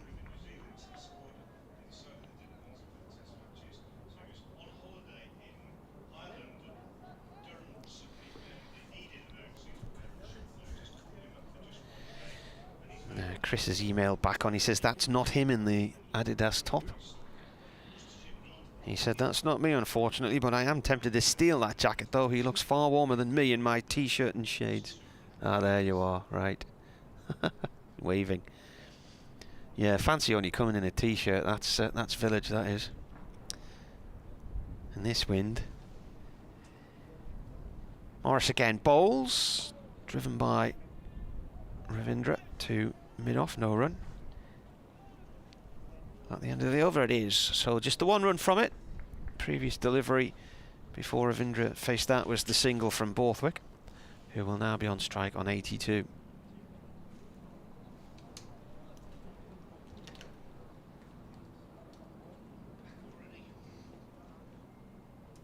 Back already. Yeah. I was just saying in my update there, that when you talk to the pros about days like this, they call it a day in the dirt, don't they? And it's certainly looking that way for Worcestershire. And days in the dirt are hard to take, I think, for all teams, but they're hard, especially hard to take when there's so little sort of hope out there, really. As D'Oliveira bowls short and is smashed away through the leg side for 4 by Borthwick to take him to 86 and his partnership to 199 now. What did he get at New Road? 89, wasn't it? Hasn't got 100 this season, has he? No. 90 against Glamorgan at home, 89 at Worcester, and 60 at Lords, and 64 at Glamorgan. So he's been in good. He's been in fairly good touch, but he's going to really want to get those 3 figures. D'Oliveira around the wicket, second ball of the over from the Finkel end, bowls, and Borthwick goes back and works this one away on the onside. So what's he on now? 86. So if he gets to 100 today, then it will be his 14th for Durham. That includes 100 at Essex last year. And it'll be his 21st in all. D'Oliveira bowls, he drives out on the offside. And it's fielded by Taylor Cornell on debut. Still 8.5 overs away from tea as well, aren't we here? Yep. It's going to be a 4 o'clock jobby again. D'Oliveira in. Oh, loopy full toss and driven by Borthwick through extra cover. Really good stop actually by Azhar Ali. Not the most fleet-footed of movers. Ran round the boundary quite well and then 200 run partnership. And then made a good tumbling stop. 200 run partnership. And they've shared them fairly equally. Borthwick's made 88 of those 200 and Ravindra's made the rest. Yeah, Azhar Ali's 38 years old now, so Not as fleet-footed as he used to be, but he did well. No lack of commitment, that's for sure, as D'Oliveira bowls and Borthwick pushes back up the pitch. 233 for 1. And 1 ball left in the 56th over. And then there'll be another 7 before tea. D'Oliveira bowls, and this one is turned away on the onside by Borthwick, and they're going to come back for 2. Really good running as Libby chased that back. I think you'd be tempted, you'd be forgiven, wouldn't you, at this stage, of just thinking, oh, I'll just pick up the 1 and keep the strike. But really good running from Borthwick, and that's been a feature of the partnership. 235 for 1 at the end of that over. Borthwick has 90, Ravindra has 113. And just a reminder, if you're just joining us, the only man out is Michael Jones, who was caught by Gareth Roderick behind the stumps off Charlie Morris for 21 in the 9th over this morning. And I thought I might just bring you a few scores from elsewhere as Dylan Pennington prepares to replace Morris in the attack at the Lumley end. And the scores from elsewhere: New Zealand, England, Test match England now 321 for 2. So going very, very nicely there. Pope 142 not out now, and Joe Root, believe it or not, has got another 100. 104 not out. What a player. What a player Joe Root is. And in the Championship Division 1, Yorkshire 165 for 2 at the Rose Bowl. Gloucestershire 215 for 4 at Canterbury. Somerset 138 for 8, struggling a little bit. And Warwickshire 170 for 5 against Lancashire. And in Division 2, Middlesex 169 for 6 at Queen's Park. Chesterfield, Sussex 155 for 5 against Glamorgan at Sophia Gardens, if you can still call it that, the Swalex Stadium. And Leicestershire going well at home to Notts. They are 225 for 3. 100 there for Lewis Hill, and Colin Ackerman is 66 not out. You're not missing any cricket here, because I think, having said Pennington was coming into the attack, I think he's going to come into the attack at this end, and we're going to see Josh Baker at the Lumley end. And if Josh Baker bowls a few overs, it could hasten Marty's tea interval, because he gets through his overs incredibly quickly. But Pennington is loosening up quite vigorously now, so I think he's going to come on in an over or so at this Finkel end. But it's Baker for the moment.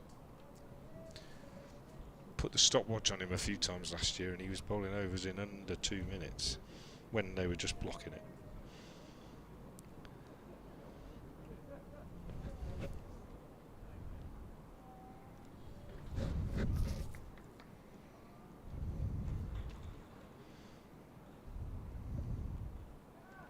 Oh, dropped.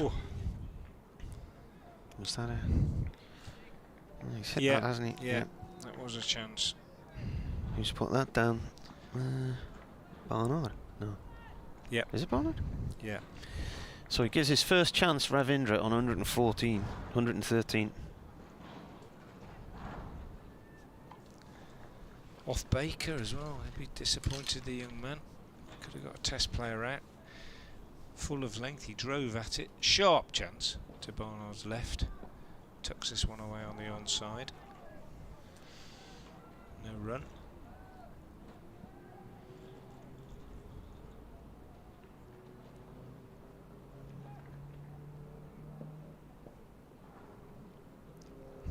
Baker again over the wicket, bowls, and Borthwick just steers this one behind square on the offside for a single. 237 for 1. So Ravindra was on 113 when he was missed at slip. First chance he's given. Baker in again, bowls to him. And he watchfully in behind this. He'll be chastising himself a little bit, probably saying to himself, don't throw it away. Make them pay for that mistake. Baker again is in, he bowls, and again Ravindra is pushing out on the offside.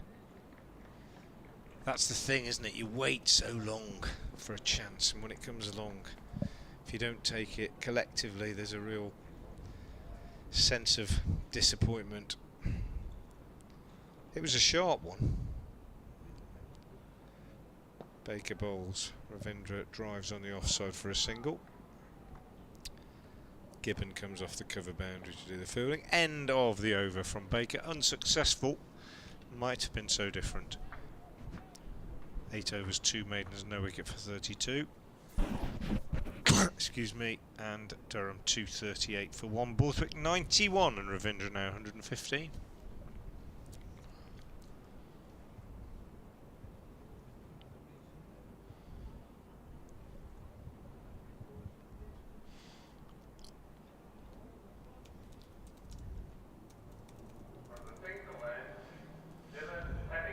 Here he is.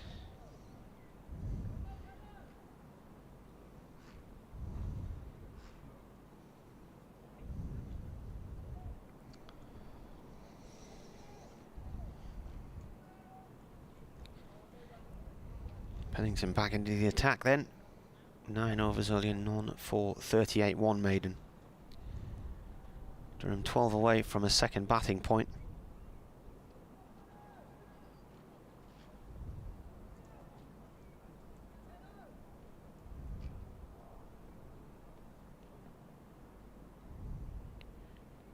Altering his field, he wants a long leg to come in a bit closer, and mid-wicket's brought in off the boundary as well. Right arm round from the Finkel end, long leg running round to try and cut off a fine glance, and it's gone for 4 off Ravindra. He moves on to 119 from 164 balls.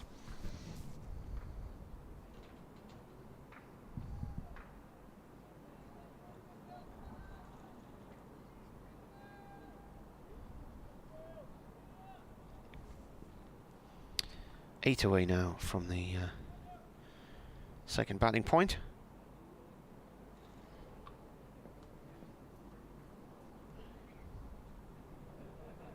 In comes the bowler. Fights that in towards the bottom of off stump, played away safely.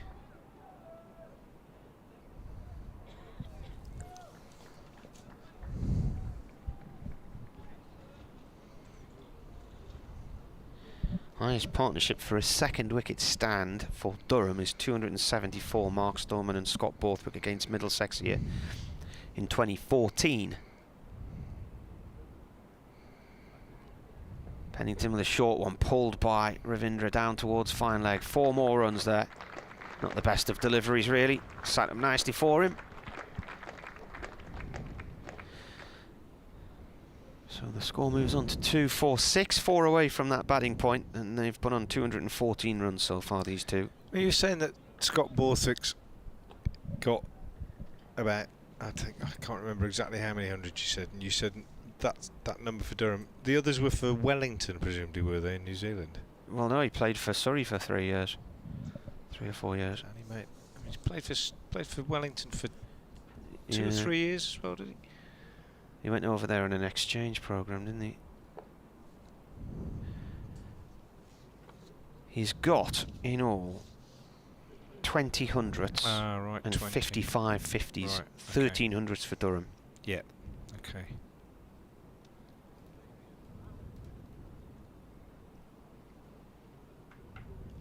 He left here at the end of the 2016 season and he came back at the start of the season last year, so 4 seasons away. Signed a 5-year contract to be skip, and 5-year contract coming back to Durham and given the captaincy as well. He's on 91 from 152 balls, and he's on strike. The scoreboard seems to think Ravindra is on strike. In fact, he is, because he's they've switched ends, haven't they? Is this still my over or not? Yes, it is. What's going on? Yeah, What's with this enormous delay here? I thought the over had ended there. It's not. Right, Ravindra is on strike, so the scoreboard was right. It wasn't me paying attention. Pennington in, bowls, pulled again. That's 4 more.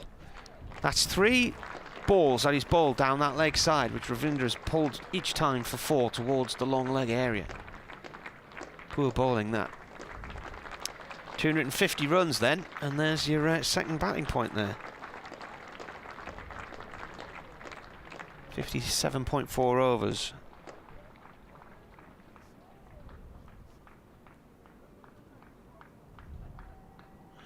This is like a T20 over. They've had 12 runs from it so far. Here's the 5th ball of it. Pennington to Ravindra. Another short one. And he's pulled this down into the ground and off towards deep square leg for 1 run.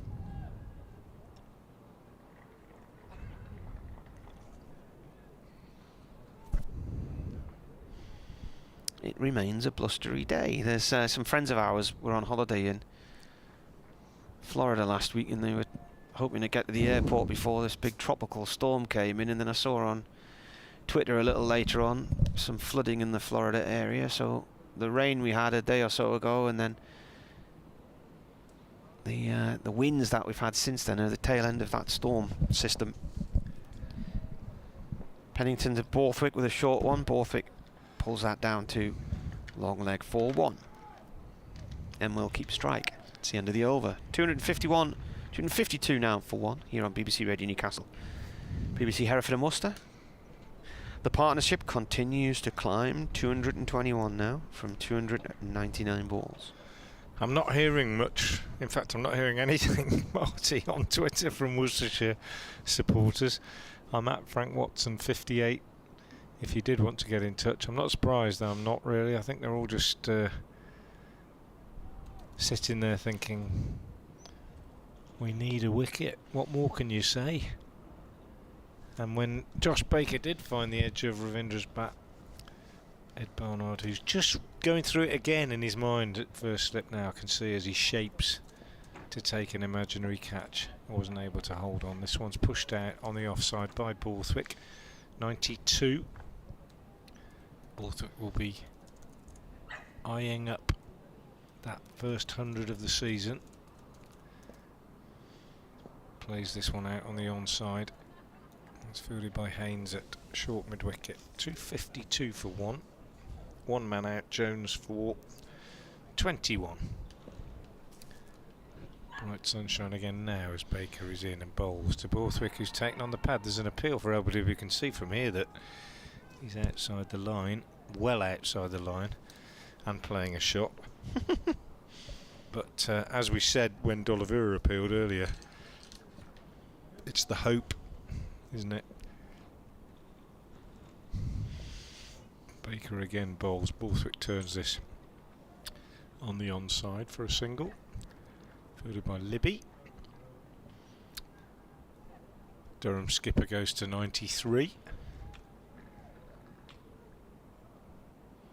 Just what he had in mind when that coin came down right for him this morning, and he said we'll have a little bat. Baker bowls, nicely bowled, nicely flighted, driven out on the offside. Sprawling stop by Cornell at short extra cover. No run. Craig Overton has had to retire hurt after being struck on the helmet by his brother today. Dear. Somerset 147 for 8. Baker bowls, pushed out by Ravindra. End of the over. 253 for 1 off 59. 5 more overs before tea.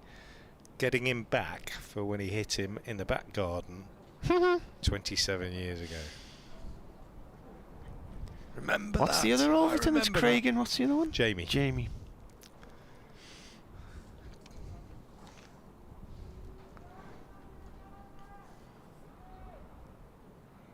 God, your overs are going quickly, aren't they? I just looked up to see it. Well, to be fair, what was that? About 45 seconds? I did 2 on the trot when you were busy before. Yeah. Otherwise, you'd probably be getting Baker, who whizzes through them. I don't know. Would you rather have a long one or a short one? I don't mind. I just looked up to suddenly see it was it's me again. Yeah.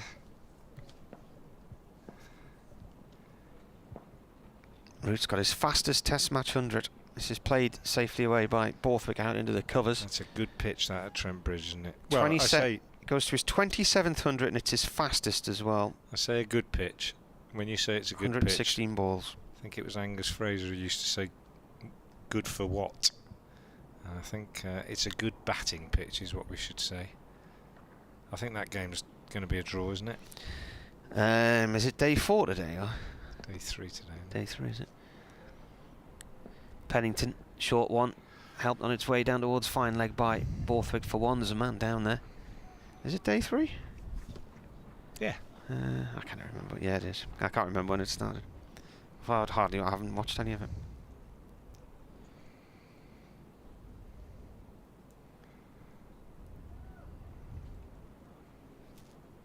There was a time in my early days doing commentary where we used to, if there were 2 of us, we'd do half an hour. Half an hour as commentator and half an hour as summariser, and then swap over. It's funny how trends change.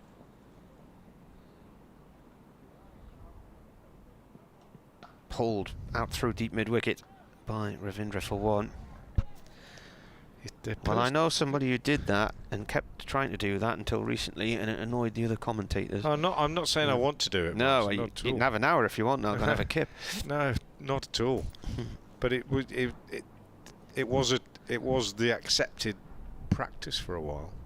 It's interesting. He's just basically got 3 men back, and he's banging in half trackers, hoping for a top edge really. And they're rolling their wrists on every one, aren't they, at the moment? Borthwick's on 94, another short one, and he finds a long leg. 1 run. And the fact that they're rolling their wrists on everyone, neither is a big man either. It just suggests again that lack of bounce and carry in this pitch, really. They've got time, haven't they? You know when people get hooks and they get the ball on the splice or it's on them quicker. It's just not happening. 256 for one. Ravindra on strike. That goes through to the keeper. He's already helped himself to a couple of records today. This New Zealand opener. He's family originated from India and 100 on debut. Highest second wicket stand for Durham against Worcestershire. So the partnership is currently 224.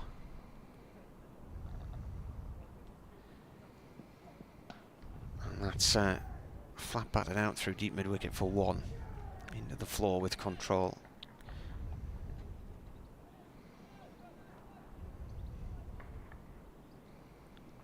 How far are we away from tea? 4 overs to go to tea. End of the over, 257 for one. Yep. Tough old day for Worcestershire. Bit of a brains trust meeting. Ed Barnard, Brett D'Oliveira getting together. Pennington taking his sweater, walks away disconsolately. Baker will continue from the Lumley end. He's induced the 1 full stroke of the afternoon when Ravindra was missed at slip. Comes in now over the wicket and bowls, and Ravindra goes back and forces this one away off the back foot through the offside. They've taken 1, they'll come back for 2 as Gibbon comes in to do the fielding. Ravindra goes to 132, 259 for 1.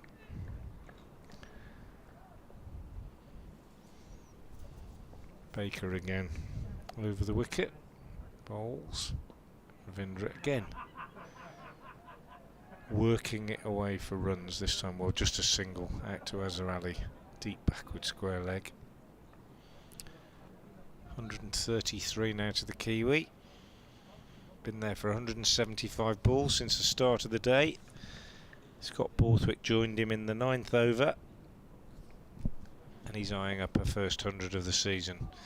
And he's going to get runs here on the leg side as he sweeps. He wasn't really in control of it, to be honest, and he only gets 1, kind of bottom edge really, and Azarali again running round to do the fielding. Borthwick goes to 96. What have we got? 3 overs after this before tea. I fancy that 100 before tea, as Ravindra took Baker away again with the spin on the leg side for a single. Goes to 134, 262 for one.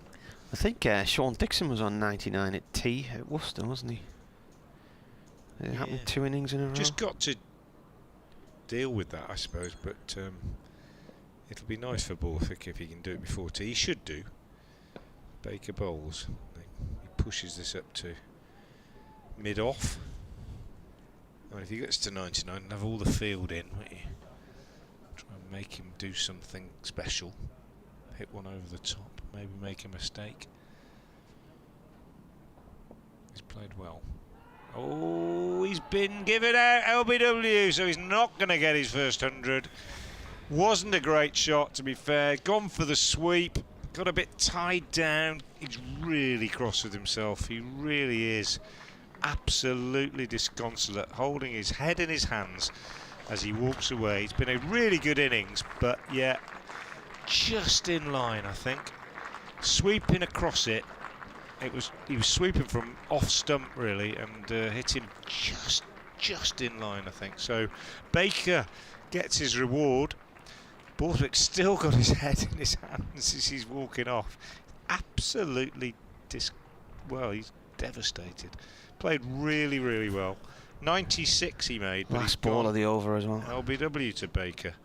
And Worcestershire at last get a breakthrough, and Brett D'Oliveira gets the boys together out there in the middle for their drinks and says, come on, get another one now before tea. It'll just look a whole lot better. So Borthwick, LBW to Josh Baker for 96. Gets a warm round of applause, as you would expect from the Durham faithful, and it's 262 for 2, so 230 the partnership, and 262 for 2 in the 62nd over. They've had to wait for 53 overs for that wicket. Worcestershire, Josh Baker's got it. Scott Borthwick is the man out, and the new batsman is David Beddingham, who has been one of the heaviest run scorers in county cricket for the last couple of years, and will probably fancy his chances on this pitch. But he'll just want to get through to tea, I would imagine. 3 overs remaining.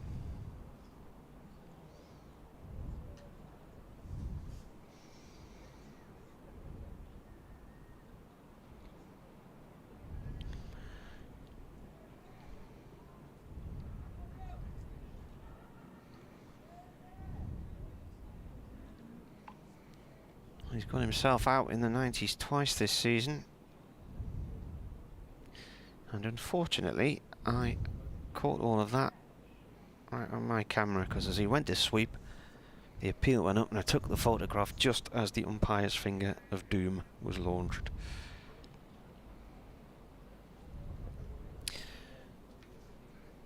So how many overs were they together? 53, did you say? Yeah.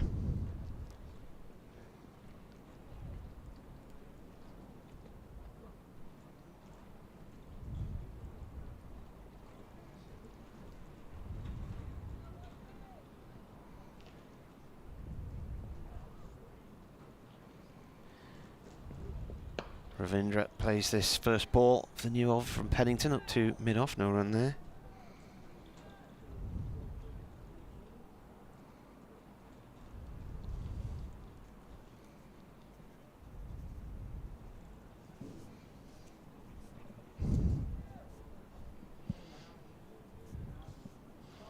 I think the pressure of trying to get that 100 on the board before tea came to bear there, didn't it, really? Yeah, maybe. Pennington in. Oh, an inside edge from Ravindra, and it just misses his leg stump.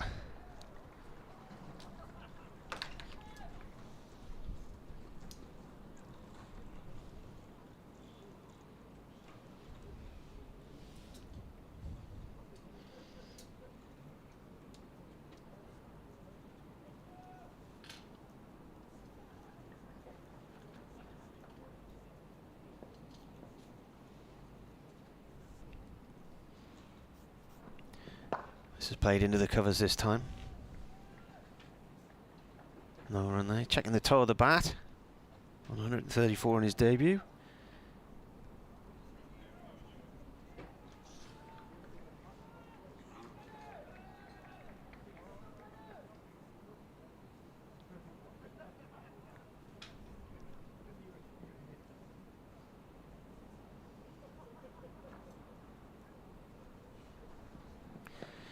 A drive through the covers. There's a man out there. This be the one run.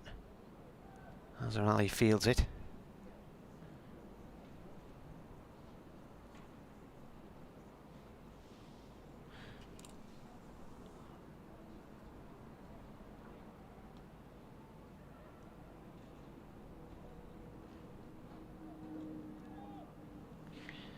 You can see on the photograph I've taken there the look of absolute disbelief from Borthwick, and the celebrations from the Worcestershire players. He's looking at the heavens and I think he's thinking, why did I play that shot? But he is out. Pennington now to Beddingham. Beddingham forward to this one. Beddingham's been struggling in recent weeks. He missed the last county championship match at Lords because of a back spasm, and then there's at least a couple of occasions in the T20 where he hasn't fielded after Durham have batted first because of that back problem.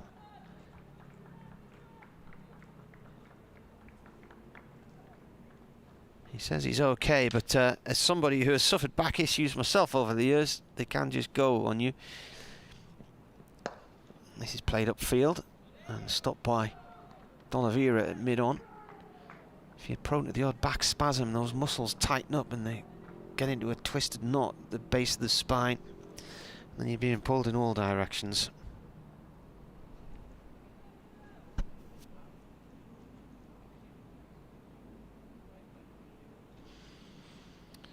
Bernard says if it was guaranteed he would score 96 every time he batted, Scott would be very happy, much better than being out between 50 and 60. That would be like Groundhog Day, wouldn't it, if you're out every match like that?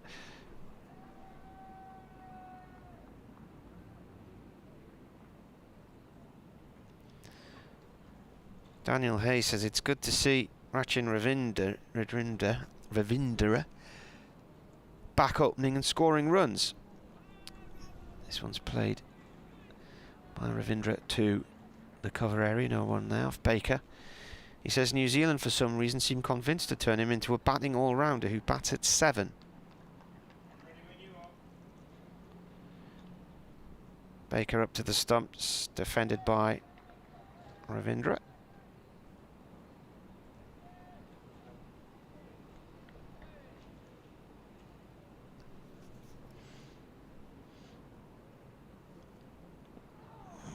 Goes back into his crease here and just nudges one away down towards the slip cordon and gets a single in the process.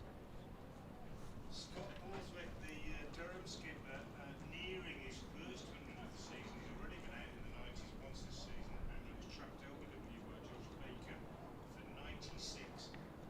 163 balls he faced, he hit 9 balls, and he shared in a partnership of 230, a record for Durham for the second wicket against Worcestershire.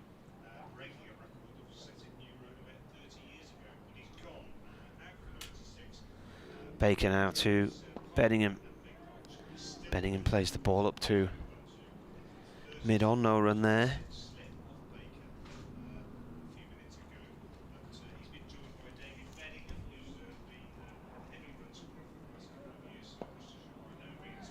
This is played by Beddingham back towards mid-on as well.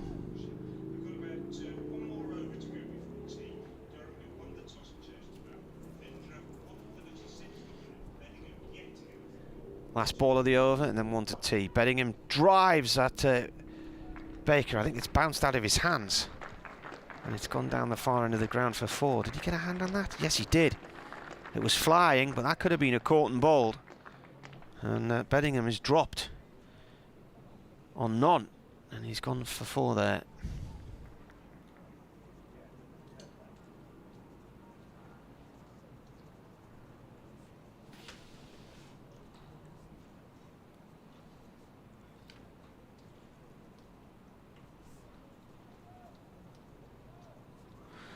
One over to go to tea. Could have been a massive wicket for Worcestershire if he'd managed to hold on to that one. Was travelling.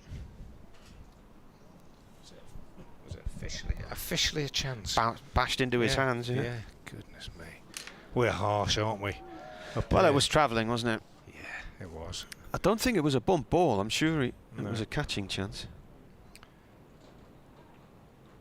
He could have had 3 then, couldn't he, Baker? With Ravindra dropped at slip. Pennington in to bowl to Ravindra. Pushes this out on the onside. This will be the last over before tea. It looked like, for all the world, like it was going to be a wicketless afternoon for Worcestershire.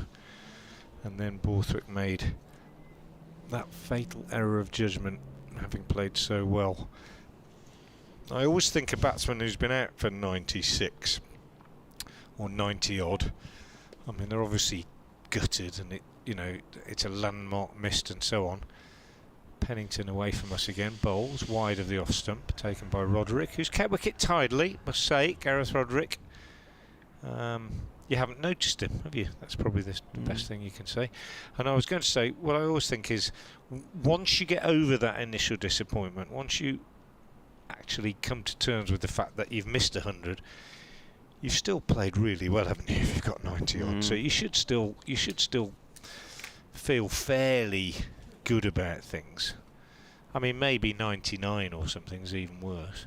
Pennington again is in and bowls, and Ravindra gets a single, tucks this away on the leg side. He'll only get 1 as Ben Gibbon comes off the boundary to field, picks up well, made good ground to the ball. But you've played well, and Scott Borthwick can console himself with the fact that he's written himself into the record books as well, because that's the highest second wicket partnership for Durham against Worcestershire ever, beating 1 set. What did you say, 30 years ago? It was August 92 at New Road. There you go, Phil Bainbridge and Paul Parker shared in that one. Pennington in to Beddingham, bowls, and Beddingham is forward, pushing up to mid-on. Roderick with his hands in the air behind the stumps, suggesting that if Beddingham had missed it, he'd have been going up for an LBW shout. It did look pretty straight. I'll give you the bowling figures as we finish this over, just before tea. Morris 13 overs, 2 maidens, 1 for 44. Gibbon 10 overs, 1 maiden, no wicket, 54. Barnard 12 overs, 2 maidens, no wicket for 46. Pennington again in, bowls. Beddingham covers up, plays defensive on the offside. I think Barnard isn't flattered by those figures. I thought he bowled pretty well in one spell in particular. Baker 11 overs, 2 maidens, 1 for 43, the best of the figures in many ways. And Oliveira 5 overs, 2 maidens, no wicket for 19. Pennington about to complete his 13th over, none for 58 so far. Last ball before tea coming up. Been a long old session one way and another, as Pennington is in and bowls and Beddingham defends out on the offside. That is tea, 269 for 2 then. Jones caught, Roderick bowled, Morris 21, and Borthwick, LBW, Baker 96. Their men out. The partnership for the second wicket 230. And that's tea. Yeah, we'll see you in 20 minutes then.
Hi, Ben Storks here. I just want to welcome you to Seat Unique Riverside.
We've always been good at designing niche products for consumers. So our thinking was if we can use the same design skills on products which have got more volume, we'll be more successful. The big issue was the plan to do it. We set a figure of a capacity to make 250,000 pieces a year. That's an ambitious target, that's our figure. So we then worked with the machinery designers to make the washing machines. Number one in this product, it's got to be reliable. A washing machine has a lot of hard work to do, and it's a very important part of most households. So reliability was a big issue.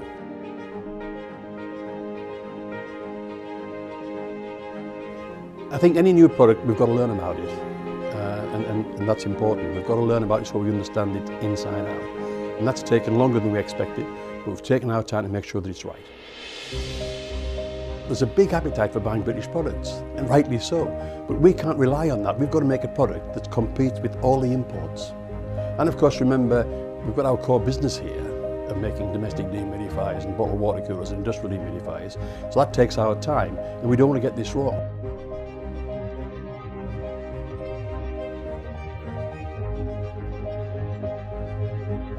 We've done 120,000 hours of testing washing machines here to make sure that it's absolutely reliable and does the job.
Welcome back to Durham, where players are about to resume final session of day one of this LV County Championship Division 2 match between Durham and Worcestershire. Very much belonging to the home side so far. Durham resuming in this evening session with the total on 269 for 2, and that mainly thanks to a partnership for the second wicket.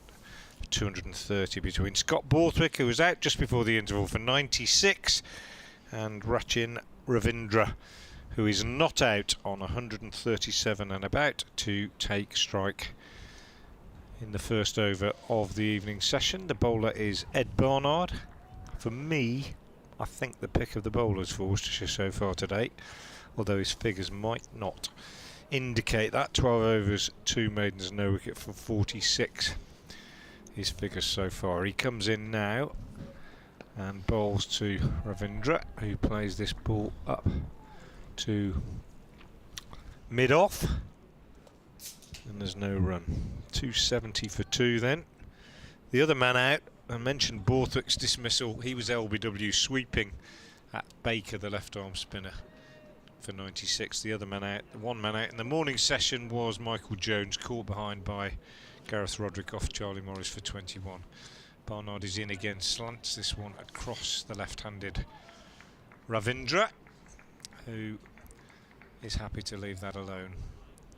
Ravindra, Kiwi, on loan, well, kind of loan, on short-term contracts. Not really a loan, is it? Can't be loaned if nobody's loaning you. They've brought 3 players in the last few weeks, so they got Ollie Robinson on an emergency loan from Kent to play as a wicket-keeper batsman in the T20.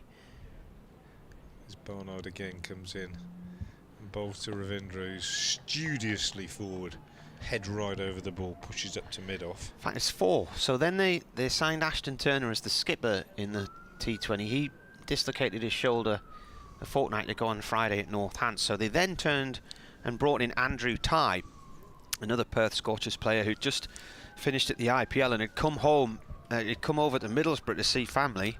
So he signed, didn't even have any kit with him, had to go and buy a pair of spikes. As bowler comes in, defended by Ravindra. And then they've just brought in Nathan Souter on Friday as emergency spin bowling cover, because Scott Borthwick's got this problem with his cyst on his wrist. And now they've brought in Rachin Ravindra for this one. And then Nick Maddinson's coming in a week or so's time. Well, a few weeks' time, once Australia's A tour of Sri Lanka's finished. 1 run this time here for Ravindra.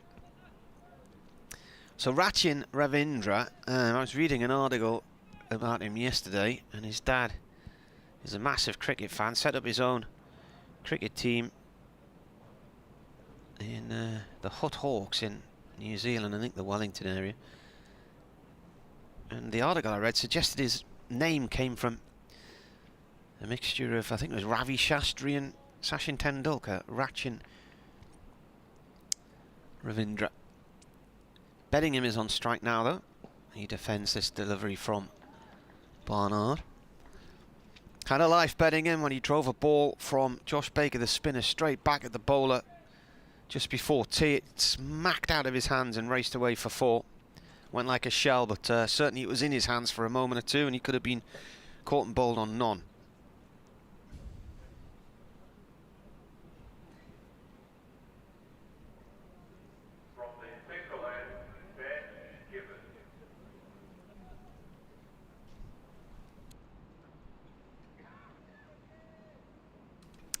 Ben Gibbon a ball from the Finkel end. This will be over number 11 for him. Non-454 so far.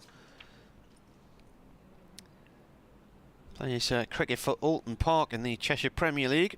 He's played for Cheshire in the minor counties as well for 3 seasons. Came through Lancashire's academy. He's taken 3 wickets this season in the brief amount of games he's played. 2 first-class matches, and his best bowling was against Durham. 2 for 94, I think it was, at New Road. First ball here has gone off down towards fine leg from Ravindra for 1. The sun is shining. It's a very breezy day still. We've had a really stiff wind all day coming from the west, but I just went into the little lane out the back of the media centre briefly during the tea interval, and there was a little bit of warmth in the sun as it was trying to burn through. So we're not, at the minute, not the really chilly day it looks like from here. There's a few people in shorts and whatnot. The odd t-shirt to be seen here and there.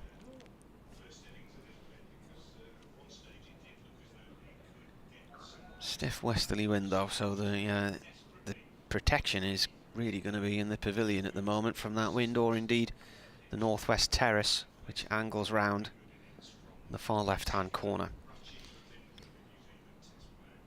Bowler comes round the wicket this time to bowl to Beddingham. Dot ball played off towards the covers.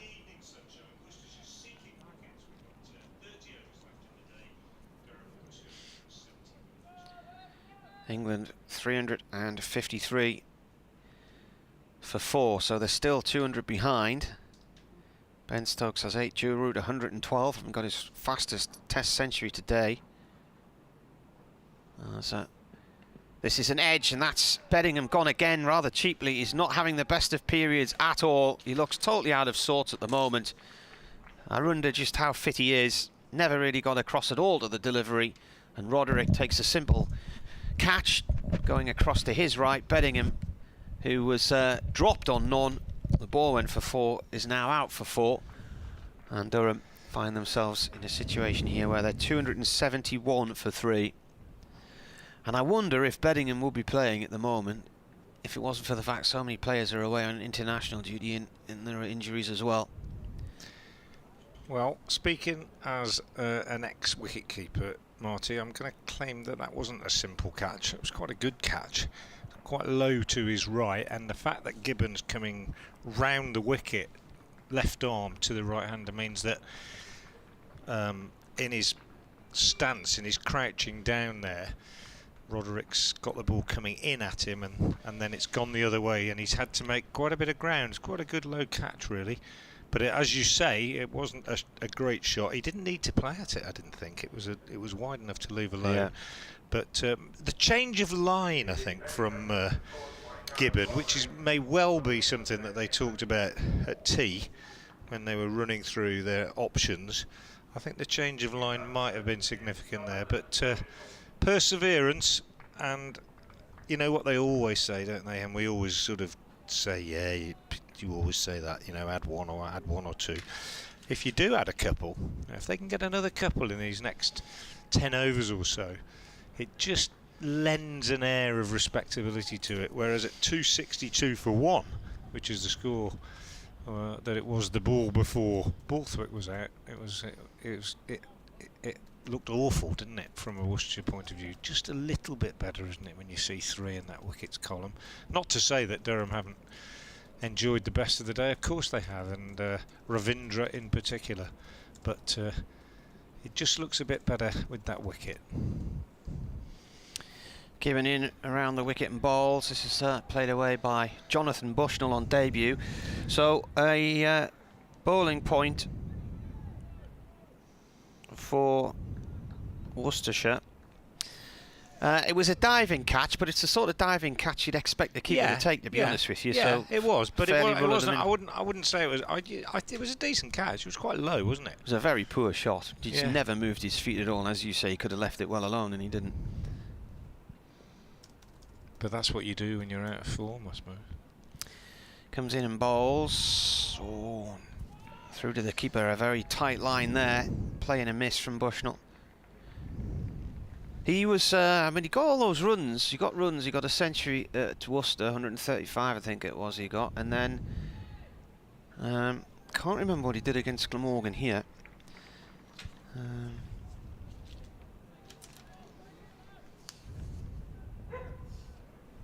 He got a 6 against Glamorgan and an 11.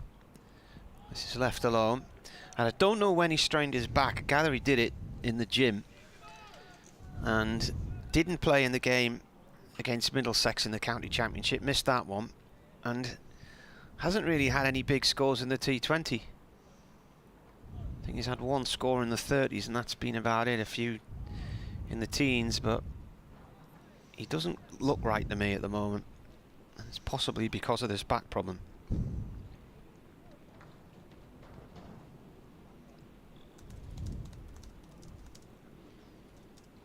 Barnard to continue from the Lumley end.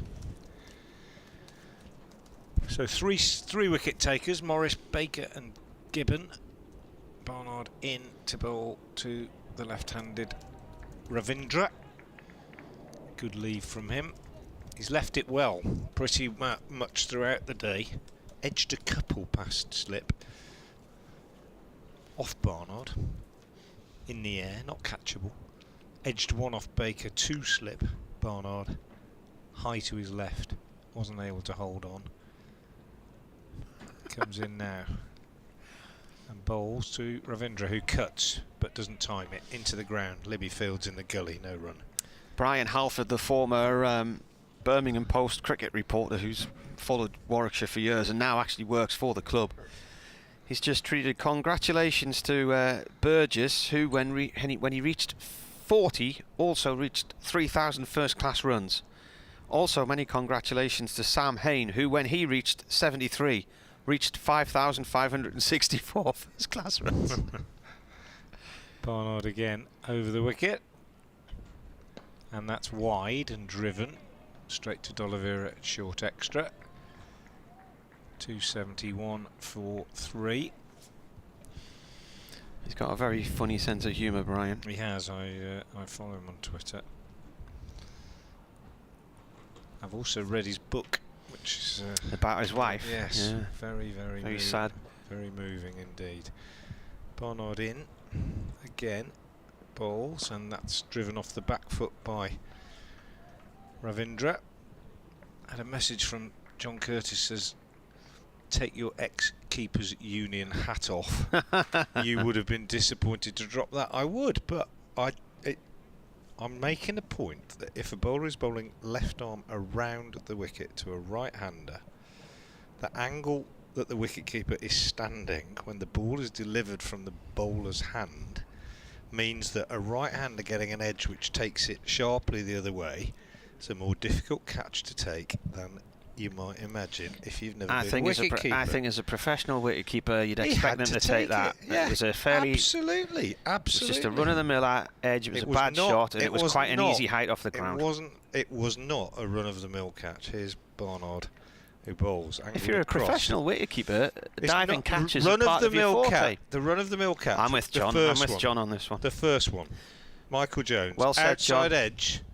Let me finish. Seriously, I'm making a serious point here. Michael Jones, outside edge, right arm over the wicket to a right-hander. Keeper sees it all the way straight in, not much deviation. That's a run-of-the-mill catch. A low one isn't. Barnard bowls outside off I was stump, left alone. End I was of the a over. wicket keeper as well, by the way. 271 for 3. Bushnell yet to get off the mark. Maiden from Barnard. I didn't say it was a blinder. I said it wasn't run of the mill. That's all. 271 for 3, and at the end of it, of that over, Ravindra is still there. 139 not out. He's faced 198 balls. He's been becalmed a little bit by the loss of partners, not surprisingly, 2 fairly quick wickets, and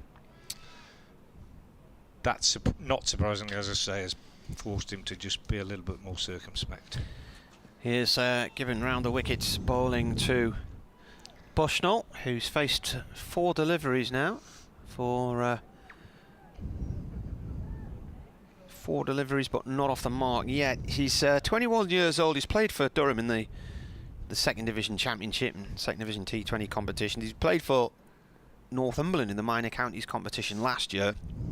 Went to Durham School, which has produced its fair share of cricketers over the years. Given balls, this is defended on a length. Where else has he been? He's been Durham through the age groups. Currently attached to Hartlepool in the North Yorkshire South Durham League. And for the previous 4 years, he was at Sacriston, which is just along the road from Chester Street, which is where actually Chris Rushworth plays his club cricket when not playing for Durham. 271 for 3. Gibbon balls. It's an edge and didn't quite carry it. Bounced just in front of the slips from Bushnell. Second slip. Picked it up well, didn't he? Yeah, bounced about maybe a yard in front. Cornell. I didn't see it bounce initially. I thought it was out there, but Encouragement though. After hours of discouragement.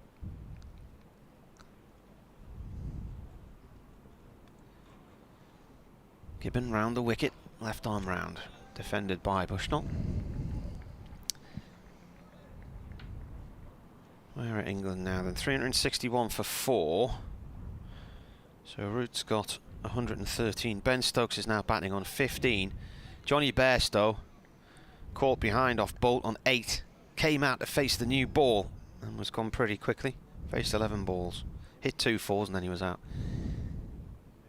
Gibbon round the wicket bowls, left alone by Bushnell. Somebody tweeted as Bairstow comes out, he'll blast his way to 10 and get himself out, and then they tweeted, I was nearly right, it's only 2 off. Easy to tweet things like that though, isn't it, really? Easy.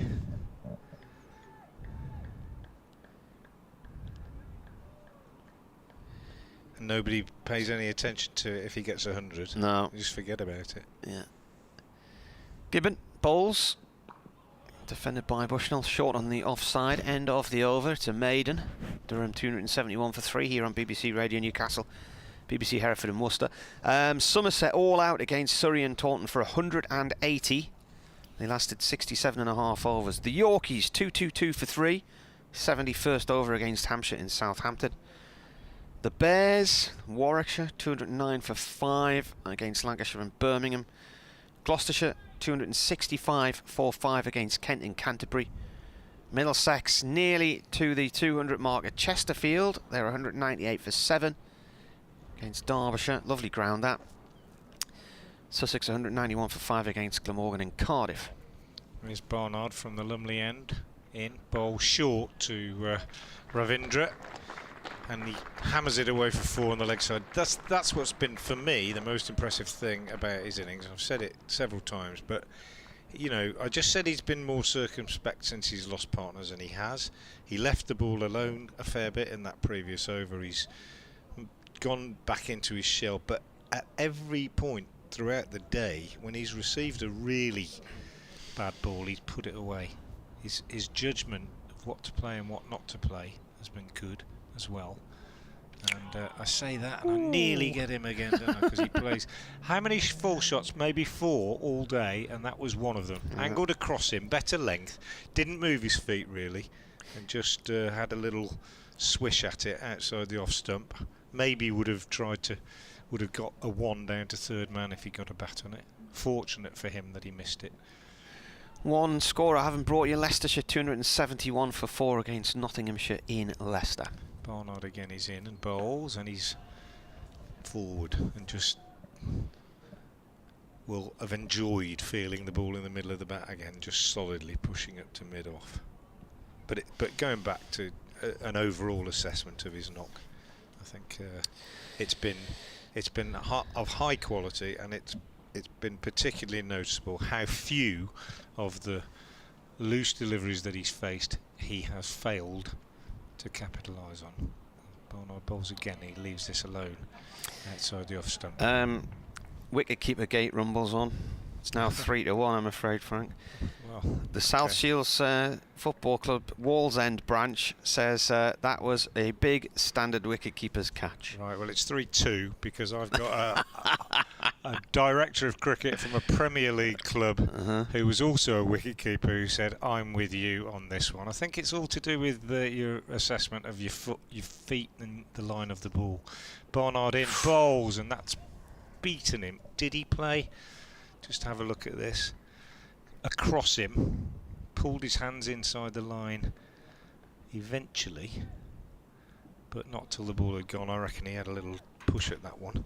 Good over from Barnard again. He's gone for 4 off the first ball, but generally, you look at the board, his figures none for 51 with only 3 maidens. I don't think they do him justice. I think he's bowled better than that today. Really do. He's in again now and he bowls. That one's a bit wider and left alone. End of the over. 275 for 3. What was the score? 3-2, did you say? 143. I'm not interested. No, because it's just Ash Thorpe's joining your side now, so Yeah, now there you're you go. interested, aren't you? I'm interested because he's a cricketer. He's a proper cricketer. He knows what he's talking about. Are you suggesting I don't? No, I'm just saying that's. He said that was a top catch by the keeper, Thank but you. the reason he's tweeted, and we might see Ash on air throughout this match. He said a special mention for Johnny Bushnell's family, a proud moment for them after losing his father about 8 years ago. Well, he'd be a proud man watching down today, won't he? In comes Gibbon, starving you over left arm round, bowling to Bushnell. That's his 10th deliveries, yet to get off the mark still. Let's put wicketkeeper gate to bed because it'll just rumble on.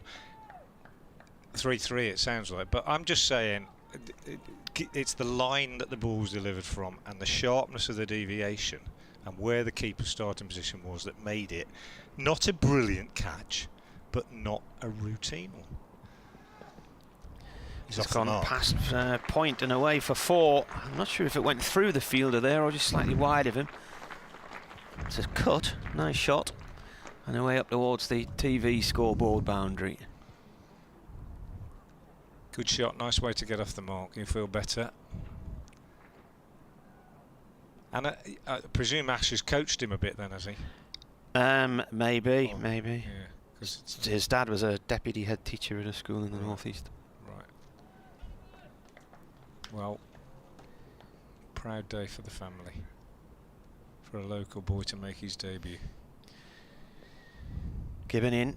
That's left alone outside the off stump. I think Gordon Mutchell's probably still there, but when Gordon retired as a cricketer, he went to Durham School. It's a school where quite a few Durham players have come through over the years. Both the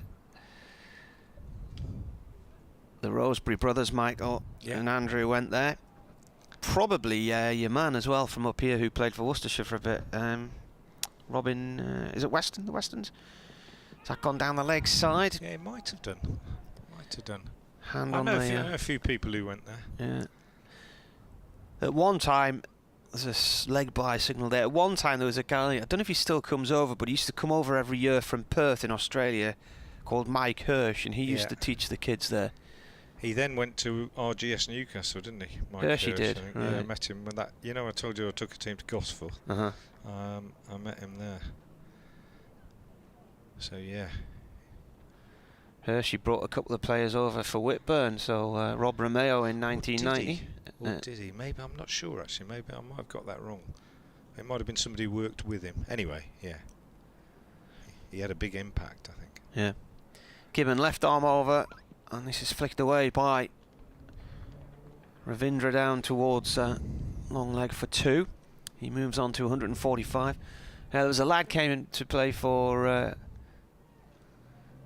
Would have been the summer of 1992. Hershey turned up at Whitburn Cricket Club one night with this young Australian lad in tow. He'd just arrived from Perth, and it's a lad called Andrew Pratt. He ended up actually living with us for the summer.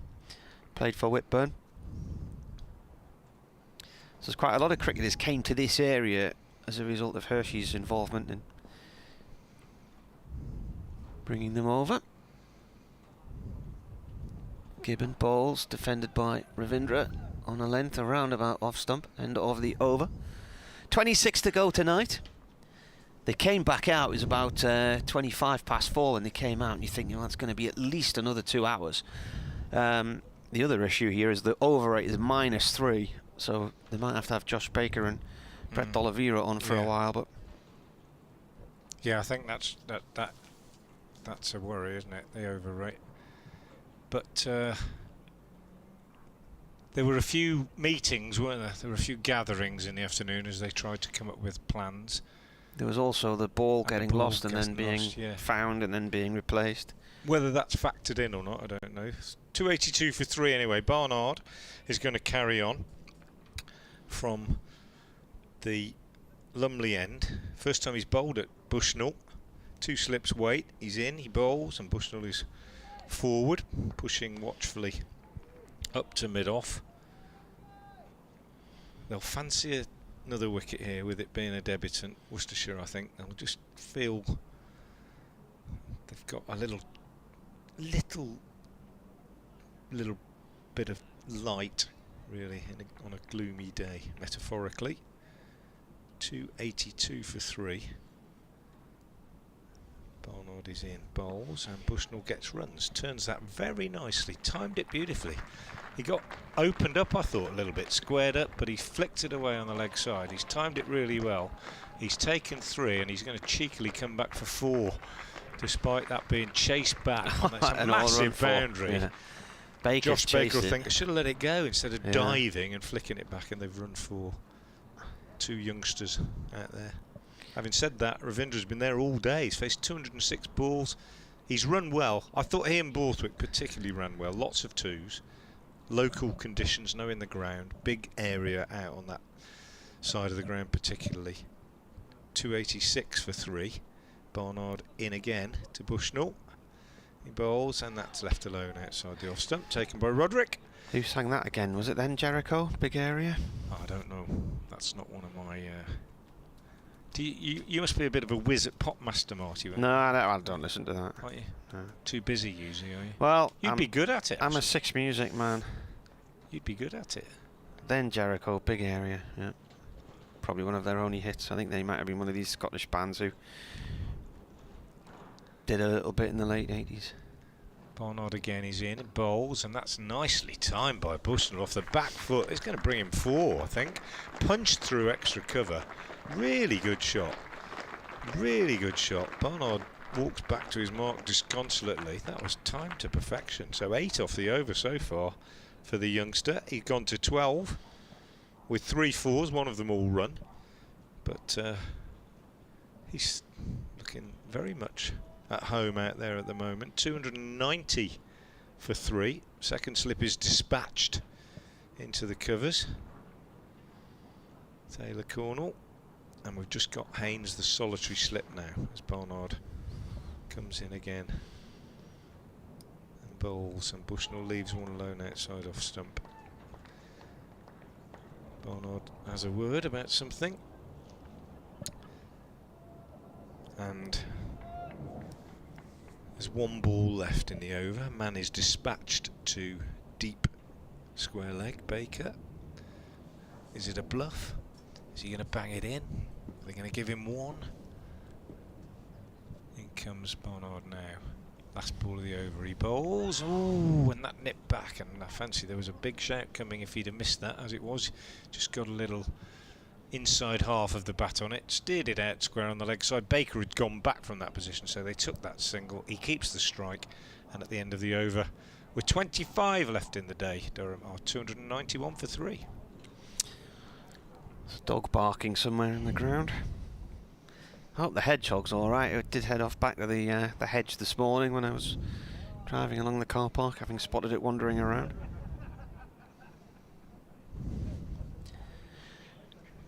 So 9 away from a third batting point, Durham. Need another 3 wickets. Worcestershire to get to their second bowling point. Gibbon starting his 14th over, 1 for 61. Defended by Bushnell. On a length. Batsman goes for a little walk off towards square leg.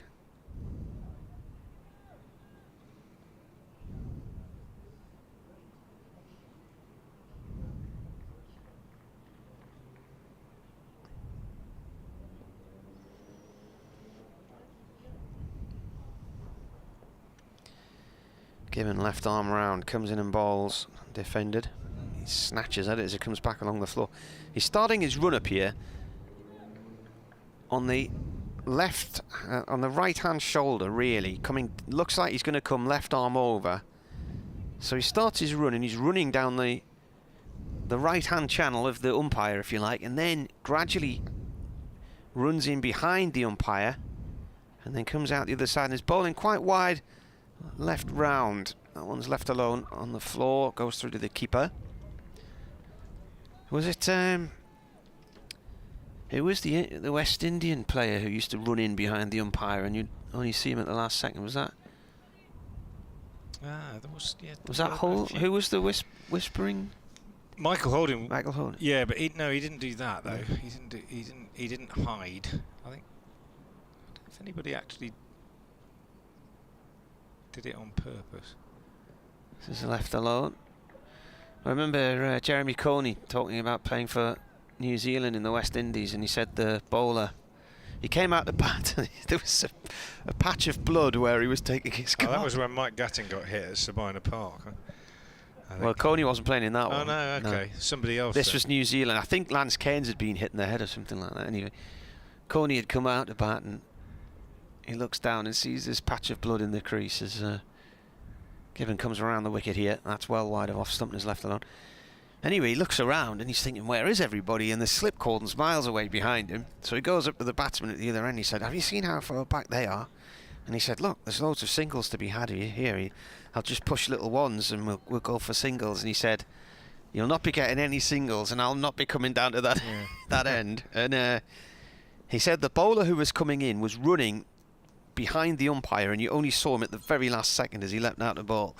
It's Gibbon bowls here. This is pushed off to the covers by Bushnell for 1. Oh, he's got to get a move on. There's a throw at the stumps on the turn from Ed Barnard. Bounces over the target and he'll get an overthrow. And anyway, he said he sees the bowler coming in at the last second. When he thinks he's released the ball, he goes to play this forward defensive, and as he's playing the shot, the ball's already hit the wicket-keeper's gloves. And then he got struck on the arm and broke his arm and went to the hospital, and that was where a little lad was in the hospital car park, asked for his autograph, and when he looked through the autograph book, it was a who's who of world cricket. And Jeremy Coney said to this little boy, do you go to the ground every morning to get their autographs? And he said, no, my mum's a nurse, they all come here.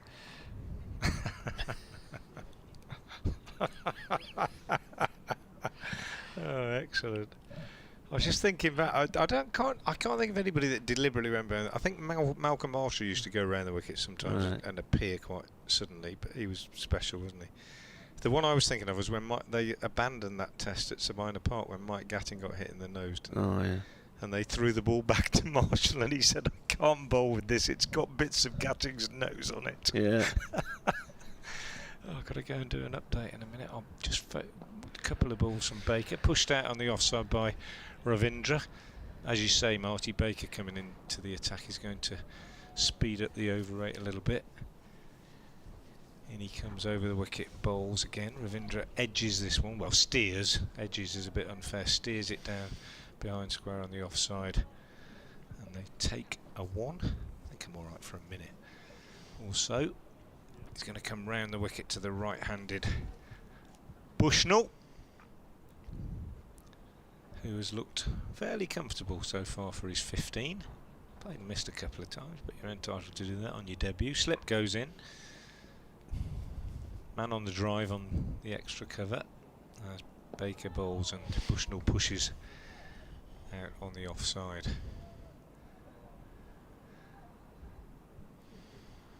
Long old day for Worcester, hoping they can pick up another 1 or 2, I'm sure, as Baker comes in and bowls, and Bushnell's taken on the pad. There's an appeal, but I think it was slanted down the leg side. Umpire agrees with me.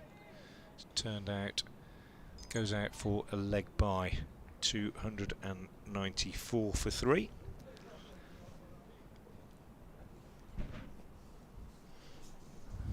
I'll just do this one ball and then I'll nip away to do my update. Baker over the wicket, bowls to Ravindra, plays this back up the pitch, no run. One ball left of the over. It has greyed over now, and the original weather forecast this morning suggested rain at about 5ish, and it does look like there could be a bit of rain on the way. This is played up to mid-on.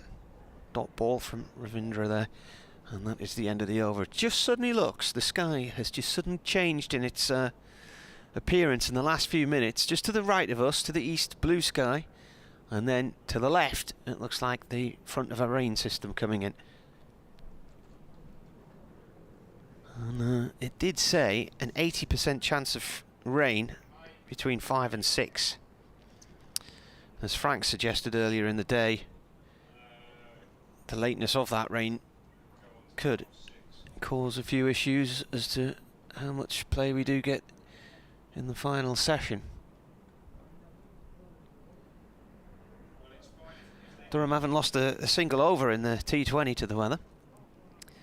Gibbon, left arm round to Bushnell. That's gone down the leg side and bounces into the keeper's gloves. Batsman had a waft at it. Just trying to think, the last match they lost any overs for the weather. There's a bit of rain at Lord's on one of the days, I think, and maybe some bad light there as well. This is left alone, through to the keeper. Durham at the minute then, having lost 32 overs on day 2 at Lord's. It rained all morning, so they didn't actually play until the afternoon. Durham are 175 overs down so far this season. Worst season they had was about that I've covered was about 1,200 overs in 2012. Very wet year 10 years ago. Couldn't get games finished that season. This is played up to mid-on, no run there. It's 10 years ago, last week, that Durham looked like they were going to win their first game of the season against Warwickshire. I think it was match number 8. The final day was wiped out by the weather, with Durham in a really strong position, and having gone 8 games without a win, Phil Mustard was then replaced as skipper by Paul Collingwood. Gibbon comes round the wicket and bowls, and that's flicked away nicely down towards long leg and 4. It's gone under the stand on the Castle side of the ground. Oh, it's just landed in front. Bushnell there with a nice little flick off the legs. And he moves on to 19. Durham now 1 run away from their 3rd batting point. In that Warwickshire game, there was a really excellent duel between Paul Collingwood and the Warwickshire bowler Chris Wright, and Collingwood was standing firm. He was getting peppered. Round the wicket comes Gibbon. This is defended, goes short on the offside, and then Wright got Collingwood on the hand and broke some bones in his hand. And it was that night we went to watch Coldplay at the Stadium Light, and Paul Collingwood was sitting in the stand behind me with this huge bandage on his hand, and it absolutely lashed it down. And I had this lovely brand new waterproof coat on, which proved not to be so waterproof. At least we were under the stand, under the roof, but a lot of people in the middle of the pitch just got soaked. This one's played up to mid-off, no run there. So when Paul Collingwood took over as skipper, he couldn't actually play in the first game where he was skipper, which was a watery affair down at Arundel. I think Sussex bowled Durham out for 203 and Durham bowled them out for 203, and Sussex eventually won the very narrow game, very wet conditions, and then eventually it was the 10th match of the season they beat Middlesex here. Middlesex bowled Durham out for 101. They were set a target of 119 and Durham bowled them out for 101. 22 overs to go. Durham 299 for 3. Baker bowling to Ravindra, who is on 146 now from 212 balls. And he's not under any pressure, partly because Bushnell's come out and played so well, hasn't he? 19 off 33 balls, nice even tempo. Put the bad ball away as he did in that last over. This next one pushed away on the offside by Ravindra. Impressive start from the youngster. Nice time to come in, to be fair, but even so, he's played really well. Ravindra giving himself a bit of room to this one from Baker, pushes out on the offside. Colin Ackerman's got a century for Leicestershire at Grace Road against Notts. 290 for 4. It's coming out 210 balls and 9 fours. It's Baker again over the wicket, bowls, and Ravindra goes back and cuts, and he'll get 2 this time, out to short, sort of deep backward point. Gibbon runs round to do the fielding. 300 up for Durham in the 75th over. 306 minutes, and another bonus point for them. And they've played really well. They've enjoyed the best of the day. That grey cloud you were talking about, 5 o'clock, is just building up to the west, isn't it? Baker bowls, so Ravindra turns on the onside, and there's no run. He's 2 runs away from a debut 150 now, the Kiwi. And it's been an innings, I've been singing his praises all day for its measured tempo. Baker in, bowls to him, he goes back again and works this away on the onside, straight to the fielder, Jack Haynes at mid-wicket. End of the over from Baker. It does get through them really quickly. Just if you're joining us for the first time, Durham won the toss and chose to bat. We lost 1 wicket in each session so far. Michael Jones caught behind by Gareth Roderick off the bowling of Jory Morris for 21, 32 for 1 in the 9th over. And then at lunch, 105 for 1, 262 for 2 when Borthwick was out for 96 after a record second wicket partnership for Durham against Worcestershire of 230, and 1 man out since tea, which was taken with the score on 269 for 2, and that's David Bedingham caught behind by Gareth Roderick off the bowling of Ben Gibbon for 4, 271 for 3 at that point, 30 added since then by these two. Bushnell 19 and Ravindra 148, and Brett D'Oliveira back into the attack as Worcestershire seek to improve their over rate a little bit. D'Oliveira's best bowling against Durham, 5 for 48 in 2015. Googly, first ball, doesn't do that very often. Ball played back up towards mid-on, no run. He's taken 75 wickets in first-class cricket. That one's left, bit of drift, but it was wide enough to be left by Bushnell, who's on 19. Yeah, as you went to do your 5 o'clock report, I was just commenting on that cloud coming across. Looks, could be a bit naughty. D'Oliveira again bowls. Played back to him. The issue is if they lose any overs today, they can claim an extra 8 back tomorrow, so it makes for an even longer day, doesn't it? It'll be a 7 o'clock finish tomorrow. Defended this time by Bushnell, just a tap back to the bowler along the ground.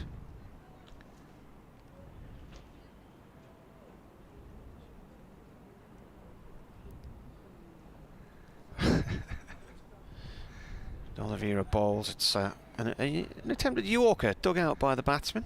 I reckon he's bowled 3 googlies in this over so far. Would never normally do that, but he's bowling to somebody who's probably never faced him before, so he's trying it on a bit, I think. Well, that's a half tracker, and that could be 4. It's gone out towards the pavilion boundary. There is a fielder out there. It's just going to be 2, in fact, in the end. Cut off by Ben Gibbon. Race through that over, trying to get this over rate back up to where it should be. It's currently -3. Durham 303 for 3 here on the BBC. Yeah, they are whizzing through them. Baker will do the same.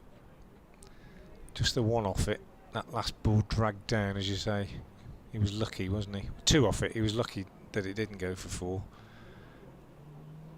Getting a bit darker now as well, isn't it? You can feel a change, I think. Baker coming over the wicket to the left-handed Ravindra. Bowls. He works this one away on the onside. Fielded by Haynes. So 20 overs left in the day, weather permitting. Baker in, bowls, clipped away behind square again on the onside. 3 overs left after this before the new ball. Can't see any reason why they wouldn't take it. Morris and Pennington to have a little burst. Pennington actually loosening up as I speak. As Baker bowls again, driven by Ravindra. Diving Cornell at short extra cover, can't cut it off. Pennington moves round to his right from mid-off behind him, and they go through for a single. And Baker decides again to come round the wicket to the right-hander.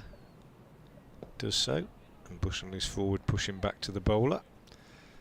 Wonder if these two have played against each other in age group cricket, or you never quite know. Might have played against each other in the seconds. Well, Baker only played about one second team game. Came straight from school, this one outside the off stump, through to the keeper, straight from school into the first team. Played almost no second team cricket at all. Comes in now and bowls, and Bushnell goes back, pushes out on the offside. Haynes fields. There's a 2-year age difference, isn't there? So probably not. Probably not. Probably not. End of the over, 304 for 3. Bushnell 21 years old and 21 runs, and Ravindra 149. There's a car pulled in behind the side screen at the far end with its lights on, which is shining through the cloth. So that's probably gives you an idea of how dark it is. It's suddenly got very gloomy, and the wind has picked up again. D'Oliveira to Ravindra, who retakes his guard on 149. When I played cricket at school, I think our you could play for the year above. Well, that was about as high up as you could get in age terms. And there's the 150 and 219 or 220 balls. 220 balls, and that is 23 fours as well.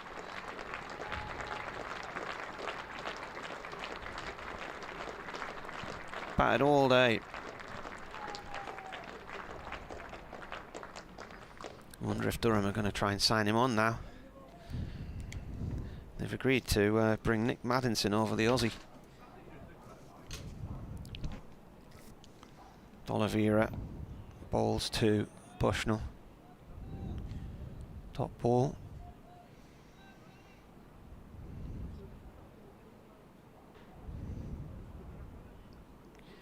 Comes in again. It's out the back of the hand this time. Played back to him along the ground. I wonder if this is going to pass through quickly, or if we're going to see the floodlights coming on here. D'Oliveira again. Ball played back once more to the bowler's end by Bushnell, who's on 21 from 45.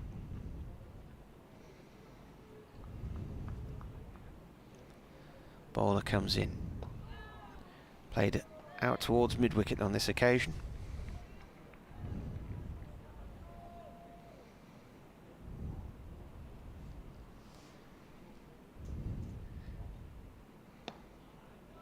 Finds the covers. End of the over. Got through that quickly. One off the start of it, and then 5 dots.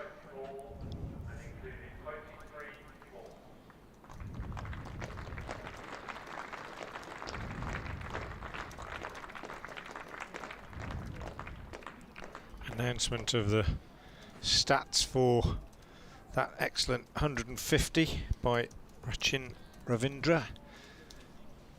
Over the loudspeaker, just greeted with applause by the Durham members. 220 balls, 23 fours, and it's been measured, technically sound.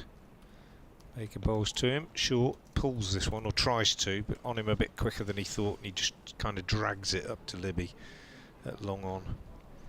He has played really, really well. And the first raindrops are hitting the windows as I speak. I just thought, Ravindra clips this one so nicely off his pads down to fine leg for 4. It's a lovely little shot. Pushed through a bit quicker by Baker, just got inside it, just tickled it, but used the pace, and it ran away. The outfield's lush, but it's been quick. It's quick. It has been all day, and even D'Oliveira, the quickest probably of the Worcestershire fielders, unable to catch that. 154 now, lovely shot. He plays back to the bowler this time. Ravindra.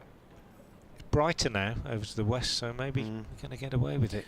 One or two people suddenly leaving seats on the western side of the ground, though. Baker in, bowls to Ravindra, who drives on the offside. Sprawling Cornell, can't stop it, but Pennington's gone a bit wider at mid-off. They got a single last over with one just like that. They won't this time. One more over after this before the new ball. Baker in, bowls, and Ravindra is in behind that, pushing out on the onside.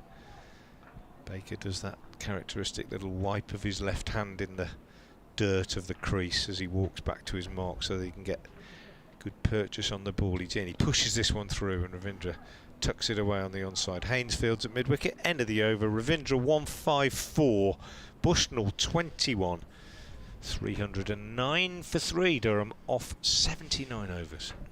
Umpires are just having a little chat, probably more about do they need to get the lights on. It does look like it's brightening up to the west now, but it's raining at the moment quite steadily. Will they take... Where's the ground staff? There's no sign of the ground staff. They're staying on for now. I think they think this is going to blow through quickly, but it is steady rain. You can now see it clearly against the dark windows of the health club. Well, it's 5:15. It's had an 80% chance of rain this hour. It's been right.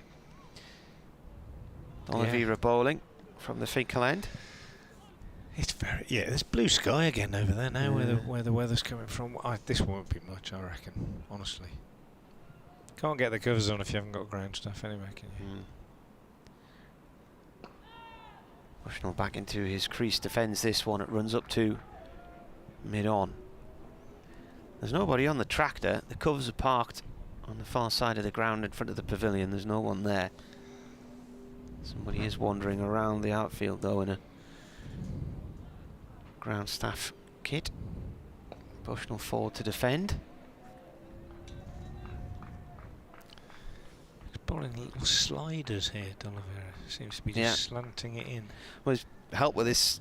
In fact, the wind's suddenly dropped, but we've had this stiff westerly, haven't we? That one angle's in there, and it's played up to mid-on. Yeah, brighter now. I think we're going to be okay.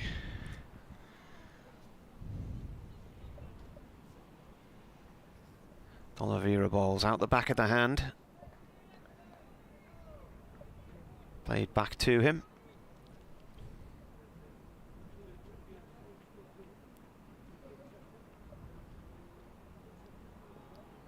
Last ball of the 80th over. Defended by Bushnell. So will we see a new ball here? What will we see? Drinks for the batsman. Maiden from D'Oliveira. Is he going to stick to spin for now because the over rate's still down? Yeah, they might well do. But I think he's just given Charlie Morris the signal as well. I think we're going to have one more over of spin, and then he's just given Charlie the nod. Still -3 the over rate, I think.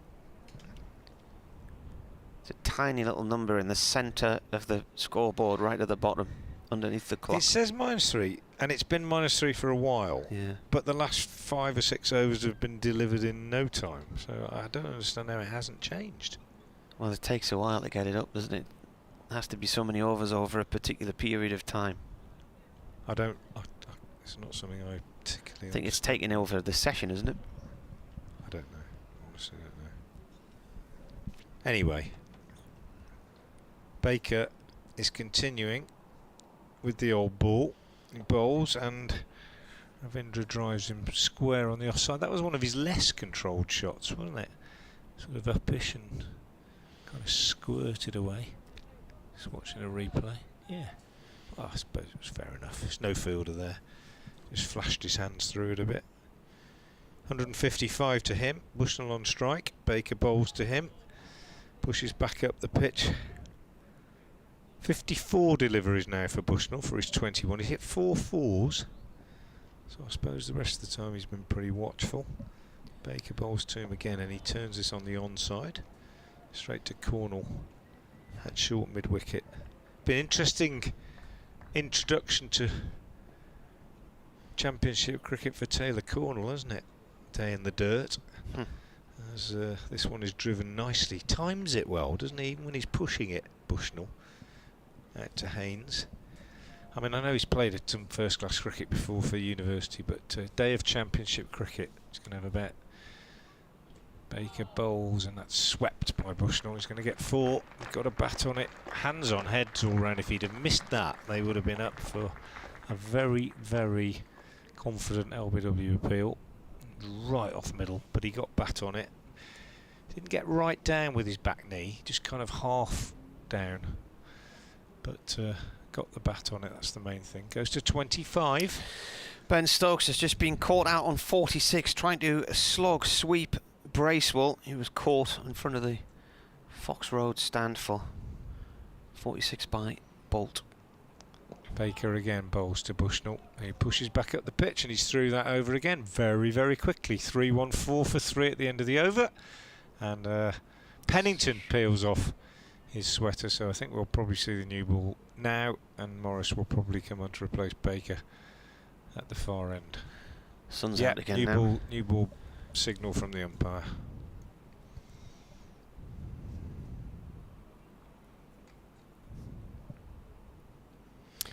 .81 overs gone, 314 for 3.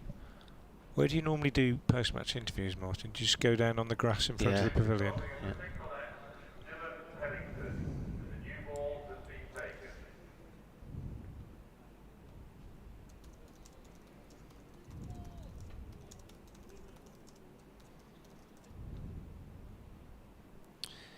So Bushnell has 25. Ravindra has 155.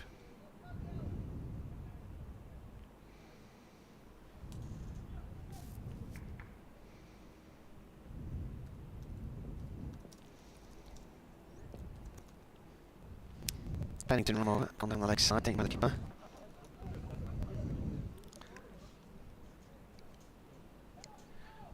Well, that rain cloud's now already virtually a pension monument, I would say. Came and went pretty quickly.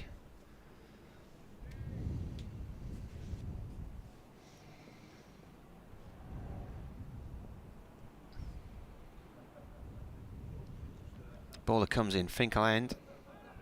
It's come off the toe of the bat and across towards square leg from Ravindra. It moves on to 156. Quite an interesting couple of weeks for him then. He travelled up with the New Zealand squad, was one of 5 players cut from their squad for the Test series, so he went on holiday to Dublin and got a phone call off Durham. Could you come and play for us?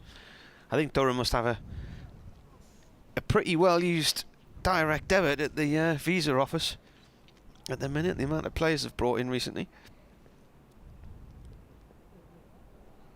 Pennington to Bushnell.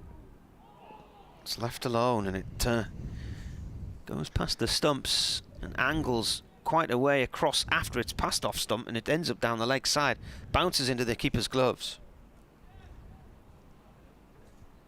I wonder why he went to Dublin. I wonder if there's a family connection or something. It's not. I mean, don't get me wrong, lovely place, I'm sure, but it surprised me that it's sort of first port of call for somebody who's released in Europe. Pennington. It's driven by Bushnell down towards third man for 1. Maybe he was about to do a little mini tour of Europe or something. Yeah, maybe. They call it OE in New Zealand. They have the youngsters well, certainly when I was there, it was a long time ago, but almost every youngster, if you met somebody who was 25, they've been to Europe. They've kind of done Europe. They call it OE, overseas experience. Right. And they either do it before you know, like our kids do gap years, and they tend to travel around the major tourist destinations in Europe. Bowler's in again. Oh, bat and pad job that time. He's played it onto his front foot, I think, as well, and it's rolled out on the offside, no run. I'm falling behind on my cycling watching. I need to do a bit of catching up. I haven't seen any of the Criterium to Dauphiné yet, and now I see the Tour of Switzerland's begun. So, is there a dedicated channel, Martin? Yeah, there's well, a lot of it's on Eurosport, but right. GCN is also the global cycling networks teamed up with Eurosport. Bowler bowls and played back to him, diving to stop it. Was down into the ground, and then Pennington diving across to his left to get his hand on it. End of the over then. 316 for 3. The GCN has an app, so you can watch the races anywhere really on the app. Charlie Morris is going to take the new ball from the Lumley end. So we're back where we started, aren't we? All those, 6.5 hours ago, when he started off with the first new ball, picked up a wicket in the 9th over. I don't think we really thought, I'm not saying any of us didn't think Durham were going to get a big score, but probably didn't think we'd only seen 2 more wickets by the time the second new ball was taken. 2 slips for Morris, 3 saving, 1 on the offside. Third man, mid-on, mid-wicket, long leg, comes in and bowls outside the off stump, left alone by Bushnell on debut. Jonathan Bushnell, wearing 20, age 21, 26 not out, off 61 balls, and impressively calm. Good time to come to the crease, to be fair. 271 for 3. Not exactly under pressure, but even so, played very well.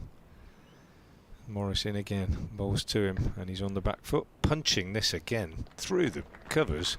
Hardly seemed to hit it, timed it beautifully. That's a really, really good shot. 4 runs. Apart from anything else, he's got a good piece of wood there, I reckon. But he's timed it. It's the second time he's done that. Got in behind it, found the gap. Bit like I was praising the batsman earlier today in that partnership between Borthwick and Ravindra. Make sure you find the gap. Just time it well, and every chance of 4. Cracking shot. 30 not out. I think that's his same bat manufacturer as Ben Stokes. Yes. I wonder if he's borrowed one of Ben's bats, or I bet he hasn't paid 699 quid for it. Somewhere in the East Midlands. Good shot. Morris. Be looking to just tighten his line up a bit. In, bowls, does so. Much better delivery. Where are they? Nottingham? Back foot pushed out on the offside. Yeah, very much so. Where's Duncan Fernley? Are they Worcester? Yeah, but they don't make many bats anymore. Do they not? There are lots and lots of much smaller independent bat makers. There's tons now, isn't there? I don't recognise half the stickers these days.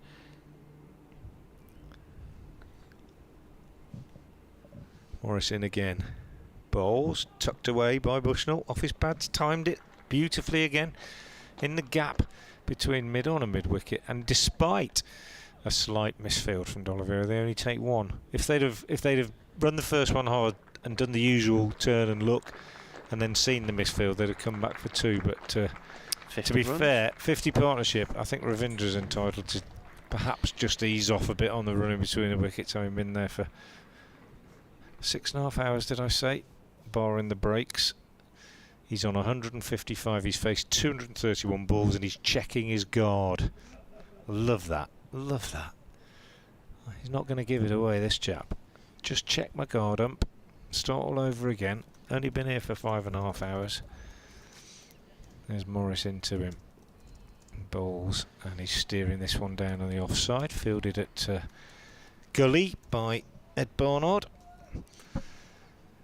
1 ball left in the over. I'll complete the over and dash off to do my update. Such a long way to go. Got to slide across about 7 feet, I reckon, in this. It's got to be the roomiest commentary box in the country, this, I reckon, Marty. We're in a classroom, aren't we? Well, it wasn't. It was never set up as a classroom.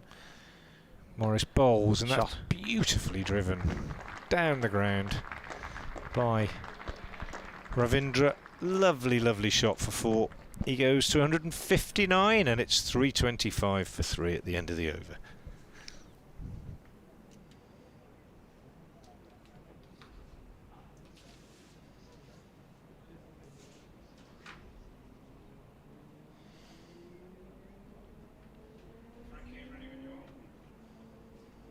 "13 overs left today. It's 5:30 nearly.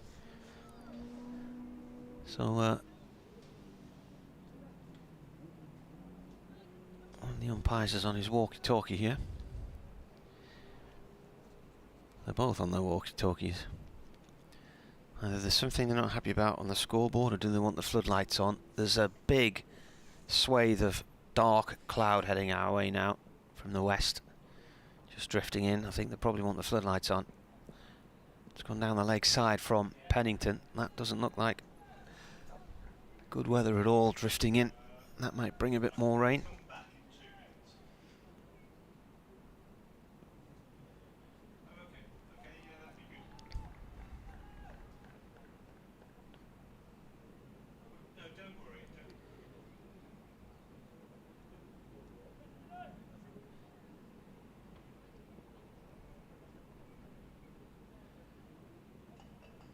Bowler comes in. This is played out through mid-wicket nicely by Bushnell, right out the middle of the bat, and that's away for 4. Slightly over-pitched, and he goes to the foot of the County Durham stand. About 40 minutes worth of play left. If they do get them all in.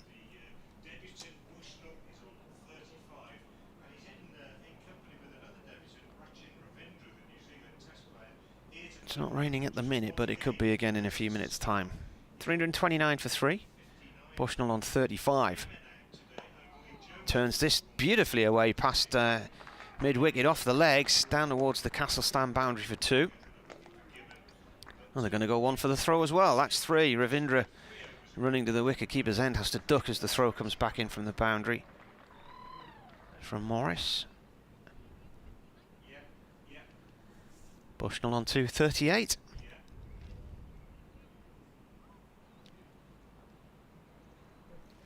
On his debut.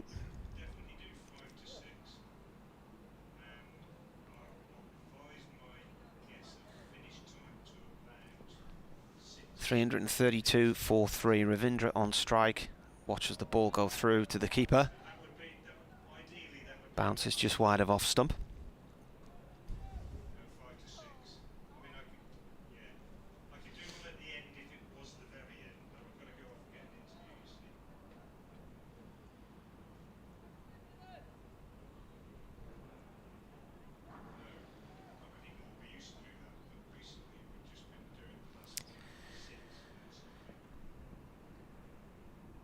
It's gone gloomy again here. Ravindra waits as Pennington comes in and bowls and cuts off the back foot, out through the covers and away for 4. That's a lovely shot. Really nicely timed, beautifully executed. Batted so well here today. Incredible that Durham have signed such a quality batsman for 1 game.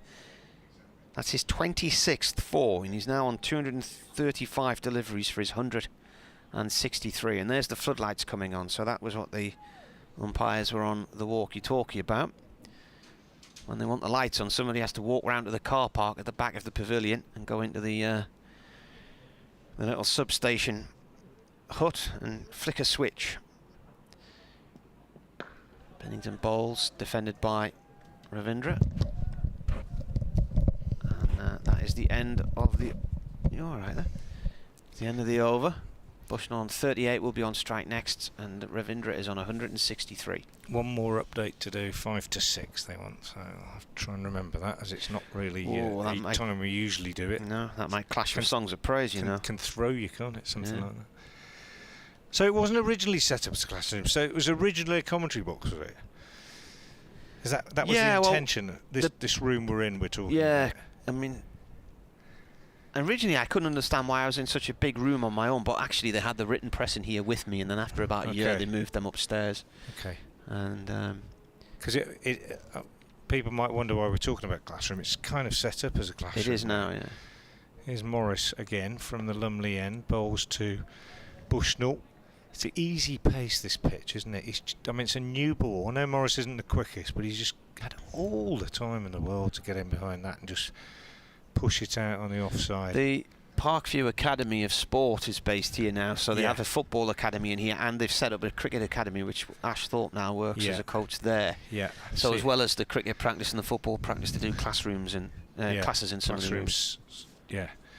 I've seen some of Ash's tweets. Impressive array of trophies on the windowsill next door. Morris in again. balls, and on the back foot again is Bushnell, pushing back up the pitch. When they started the football academy here about 2 or 3 years ago, they were attached to Carlisle United. Yeah. And now they are the academy for Huddersfield Town. So even though they're based in Chesty Street, well, it's a canny journey down to Huddersfield from here. That's got to be about 130 miles, probably 120 miles. Yeah, but I suppose they don't have to do it very often if they do all their training up here. But yeah, I remember there being a couple of Carlisle shirts next door at one stage. That's well played, isn't it? Yeah. Short ball there from Morris, and a bouncer, and Bushnell pirouetted there and just pulled the ball down into the ground. One of my friends who's a coach reckons that Bushnell has a touch of Paul Collingwood about him, the way that he goes about his game. Interesting one, and not a bad role model. Collingwood used to play his shots quite late, didn't he? Well, they say all the best players play late. He's just, I mean, to be fair, he's just looked, to me, he's looked well organised. Got a lot of time. But it is a slowish pitch, I think. I'm hoping to have a word with Charlie Morris later on. He's in now to bowl, and Ravindra is pushing him out on the offside, and just see what he thinks about the pitch. And well, you know, it's obviously offered little assistance all day, and I always find it interesting to. It's easy to talk to players when they've done well, isn't it? And it's easy to talk to players when things are going their way. But it's part of county cricket. A big part of it is the tough days. The days like this, the days where you've got to struggle, batters out of form. And it's very interesting sometimes to talk to players when they've had a tough one, I think. Morris is in, bowls, pushed out on the offside by Ravindra. The immovable force, Ravindra. To be fair, he gave a chance, didn't he, to slip. Barnard was unable to hold on to it. It wasn't an easy chance by any means. What did he have at that point? I wrote it down. 113. 163, so it's 50 runs ago. It's pretty gloomy now. Those lights are really taking effect, aren't they? 11 overs left after this ball. Morris is in.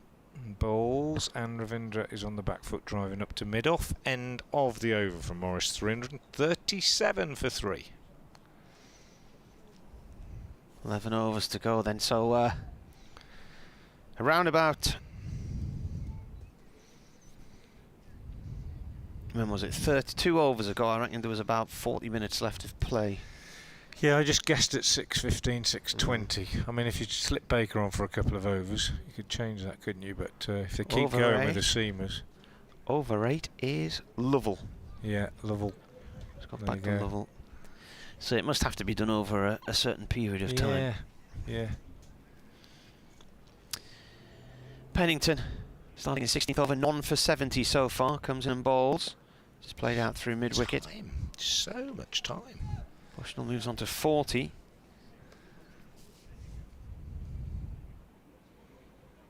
was Morris who had to remodel his action, wasn't it? Yeah.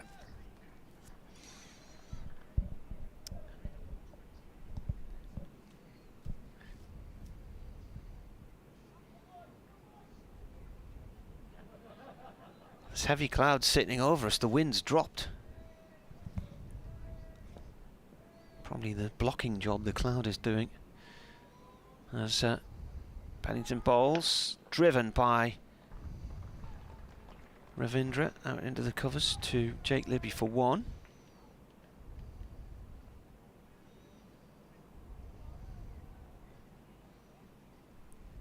To, where are we, 339 for 3. So Durham 11 away from their 4th batting point. Said this morning there's a little bit of a green tinge in the wicket, but Durham won the toss and decided to bat. And it's generally looked a fairly straight up and down sort of track. There's not much seam movement. Pennington bowls. Oh, a little inadvertent lob out through mid-wicket from Bushnell. It's going to go for 4. There were 2 fielders out there and he just beat them both. That's the worst shot he's played, and he's got 4 for it. Well, it was a leg stump Yorker attempt there from Pennington, and Bushnell got his bat down quickly, but showed a bit too much of the face of it, and it just looped away into that leg side. But away it went beyond the two fielders for 4. It's landed well beyond them, actually. They were roughly where the discs would be in a T20, and the ball landed about 10 or so, 15 yards in front of them. So he's on 44 on debut from 72. Pennington has 3 balls left of this 16th over of his. That's left alone by Bushnell. It pitches and stays low and goes across to the keeper on his left-hand side, so edging down the leg side as it reached the keeper.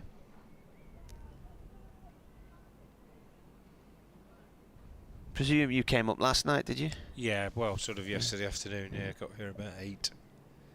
Just took your time. Yeah, very much so. I followed the team bus. Did you? I was about 2 cars behind it for about 2 hours. Not deliberately, just happened. Pennington in. Defended. Well, I remember that journey from hell where it took 8 hours to get to Worcester for a T20 about 3 years ago on a Friday. And I had the kids with me in the car with the beloved, and we got the Redditch services, and everyone was desperate for the loo, and I was thinking, oh, we need to push on, we need to push on. And then I saw in front of me Tyndale Travel bus pulling in the services, and I thought, oh, well, if the players are going in, we can. So I pulled in behind the bus, and then all these pensioners got off. It wasn't the team bus at all. So last ball of this over from Pennington, and played by Bushnell for a single up towards the square leg boundary on the castle side of the ground. Interestingly, that actually saved us, the fact that we did pull into those services, because we had a brief stop there, and when we got back in the car, my wife checked the map, Google Maps, and the M5 had been closed because of an accident. And that was why the delay was, presumably, was it? Well, or partly it would have been, I would have think. Yeah, well, it was just a journey from hell. The umpires are having a word here about the light. I think there's 10 overs to go tonight, and I don't think they're happy about the light. It's gloomy, isn't it? Even with the lights on. I mean, these are some of the most powerful lights in the country. They've got the similar ones at Essex now as well. They've replaced their older lights. Well, they're carrying on, I think. I've had this debate though with people for a while that it's only when the natural light starts to fade that the artificial light becomes really effective, isn't it? Yeah, well, what they do now is it isn't. They used to say if the artificial light was overtaking the natural light, that was when you'd go off. But then they changed it a few years ago. Graham Cowdery, who was one of the umpires' assessors, was telling us for a ground like this, you'd have to take in how easy it is to see the ball with all the trees in the background. Yeah. Here's Charlie Morris anyway, and Bushnell doesn't appear to be having much problem seeing it. Pushes this one out on the offside, but even with the lights on, to get an idea of how gloomy it is, you look at that scoreboard and how much brighter it is than it was before. But I've just got this, I mean, maybe it's my own theory, but it just seems that if it were dark now, these lights would make it perfectly playable. But because it isn't dark, they haven't taken that much effect. Like if you leave a light on in your garden or something, you don't notice it's on, do you? Morris in, bowls short of the off stump to Bushnell, who goes on the back foot, punches out into the covers. Fielded by Cornell, and there's no run. 344 for 3. The men out. Jones 21, Borthwick 96, Beddingham 4. I keep saying the men out because I just want to remind people that Worcestershire have actually taken some wickets today. I'm just going to open the window with my light meter because I think we're right on the cusp of the light now. You might get in trouble if you don't shut it before the bowling is at this end, like I did this morning. Morris bowls to Bushnell, drives off the back foot, square of the wicket, behind square, gets a single as Pennington moves round the boundary to do the fielding. 340. It's right on the cusp. 5 for 3. Hovering on around about 300 looks, so that's normally when they go off. Well, there you go, they're going. Look at that. Oh, it's raining again. It's raining as well. Yeah. So rain stops play here at Chesterler Street. It's absolutely just suddenly Durham started chucking it down. 345 for 3. And we're halfway through the 87th over, and it's also gone pretty grey as well away to the west. But it's chucking it down with rain at the moment, so the players are leaving the field. And, well, that might be it. It might not.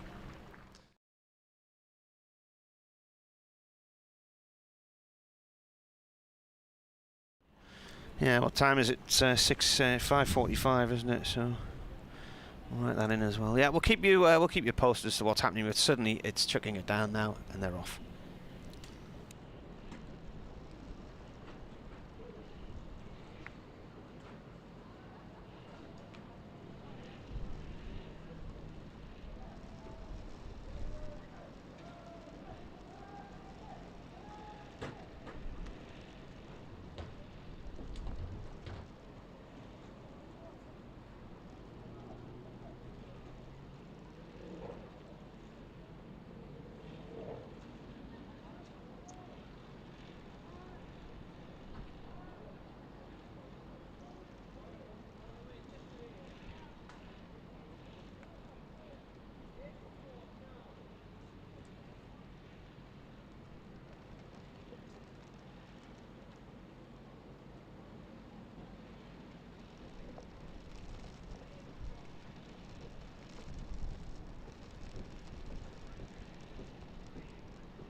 Hi, Ben Storks here. I just want to welcome you to Seat Unique Riverside.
We've always been good at designing niche products for consumers.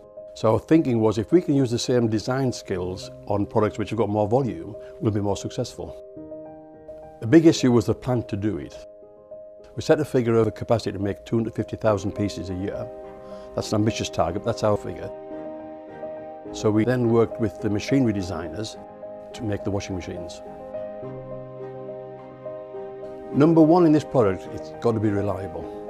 A washing machine has a lot of hard work to do, and it's a very important part of most households. So reliability was a big issue.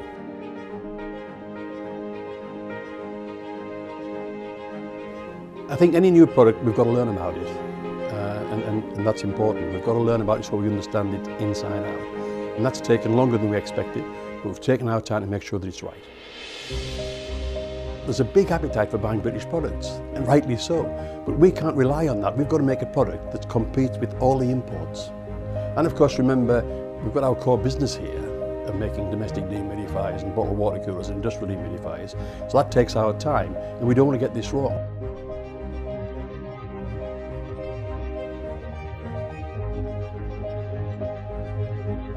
We've done 120,000 hours of testing washing machines here to make sure that it's absolutely reliable and does the job.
Just a quick update here from Chesley Street. It's sunny again now, and the rain has passed by. The umpires have been out and had a look. The covers are coming off. We're going to start play again at 6:15. They have a half hour built into the day because of the weather, so effectively no overs have been lost. So there'll be 9.3 overs to go when play resumes. That's going to be about 34-35 minutes worth, so it's going to be about a 10-7 finish, probably, maybe even 5-7. So Durham resuming on 345 for 3. Bushnell has 46. Ravindra has 164. Both debutants, of course. And their partnership's now worth 74 runs of 126 balls.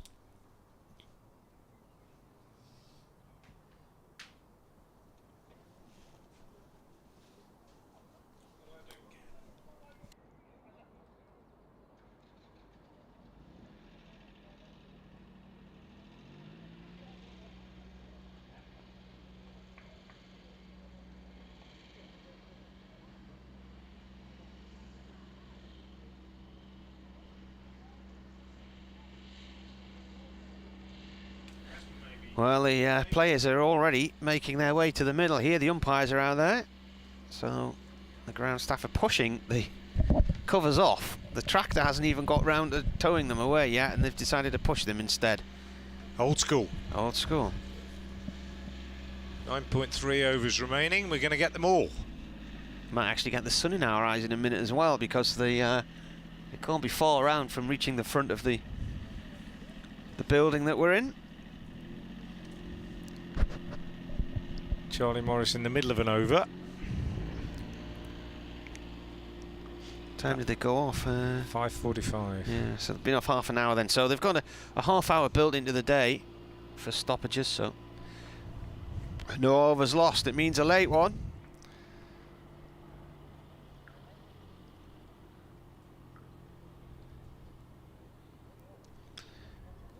Rashin Ravinder has faced 240 balls and hit 26 fours for his 164. Bushnell on debut as well. 46 runs from him, 78 balls and 7 fours. In their partnership, 74 runs. There aren't many spectators in the ground. No. Well, they might have gone into the members' room. Yeah. Or into the bar around the back. We can't see into there, can we? But also, I suppose if they've got a bit of a journey, some of them might have thought, well, they're not going to get back out, or not for long. Anyway, here they come, the two batsmen. Bushnell, 46, not out on debut, and also on debut, a different kind of debut, really. Rashin Ravindra, 164 not out. Charlie Morris with 3 balls left in this over. His 16th. 1 for 55, his figures so far.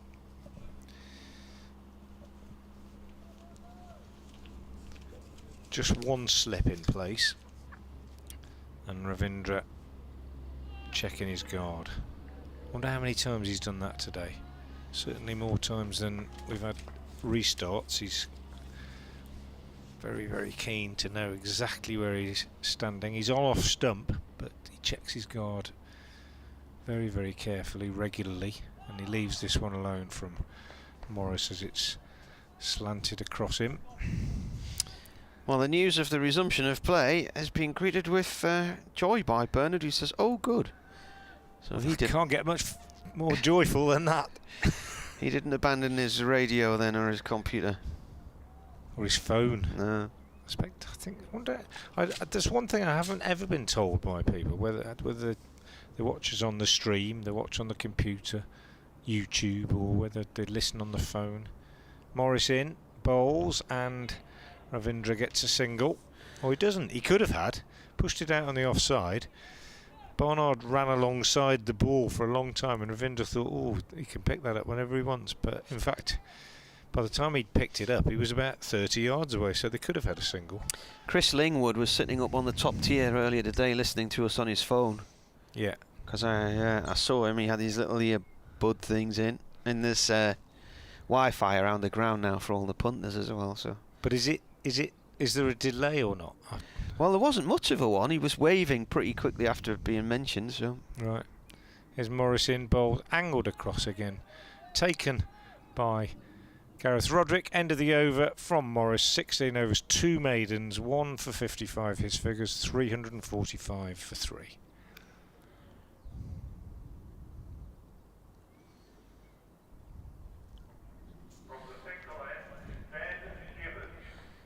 Ben Gibbon to replace Pennington from the Finkel end.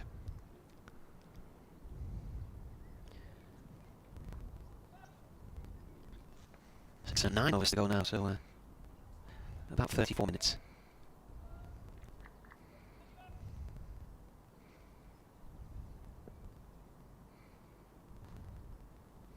Gibbon then from the Finkel end, bowling Bushnell, left arm over. Bushnell leaves the ball, goes through the keeper. There's one slip in pace. Third man and long leg on the boundary. And you've got the usual mid-on, mid-off cover point. Deep mid-wicket out there as well. And they're bringing a second slip in.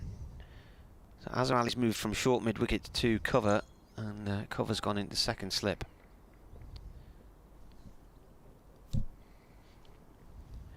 Gibbon 1 for 67 so far. Bushnell plays a full length delivery out into the covers, no run. Could just do with an afternoon nap now, Frank. Yeah. You've sort of been knocked out of our stride by that rain delay. It does, doesn't it? It does knock you out of your rhythm a bit, doesn't it? And you suddenly think you're going to be here long. To be honest though, on away games, I don't mind the long days. You're not keen to get home, like, do you know what I mean? When you're at home. In comes Gibbon again, that's defended. Goes out to the covers. It's not so bad, it's just less time spent in your hotel room, isn't it? Which isn't too bad. Whereas when you're at home, you're always thinking, well, if I get home, I could do this, I could do that. Root, by the way, for England is on 157. England 463 for 5, are 90 runs behind New Zealand at Trent Bridge. Do you think we're a bit blasé about Root? Do you think we're kind of not appreciating greatness? I think he's an absolutely fantastic batsman. This is turned by Bushnell off towards long leg 4-2. You know, joint fastest or a day slower, wasn't he, because of a leap year, to 10,000 test runs behind Alistair Cook, who was watching him at Lord's. He's achieved some incredible things, but unfortunately he just got weighted down by all the problems that England have suffered in recent years. Yeah. I just think, you know, what I'm getting at, I mean, maybe when we're long gone, but in 20 or 30 years' time, when you look at the records and people say, God, that was fantastic what he did in those years. Yeah. And it's happening before our very eyes, and we kind of don't appreciate it, really, I think. He's just a magnificent player, isn't he? Gibbon in. Bushnell leaves the ball that's well wide of off stump. Yeah, he is, and I think a lot of people appreciate what he's achieved and what he can go on to achieve. One of the things, I mean, England only won one test in 18, didn't they? But the issues, they took a lot of their support away. A lot of the academy stuff and things they used to do at Loughborough, all the different support mechanisms that were in place got stripped out.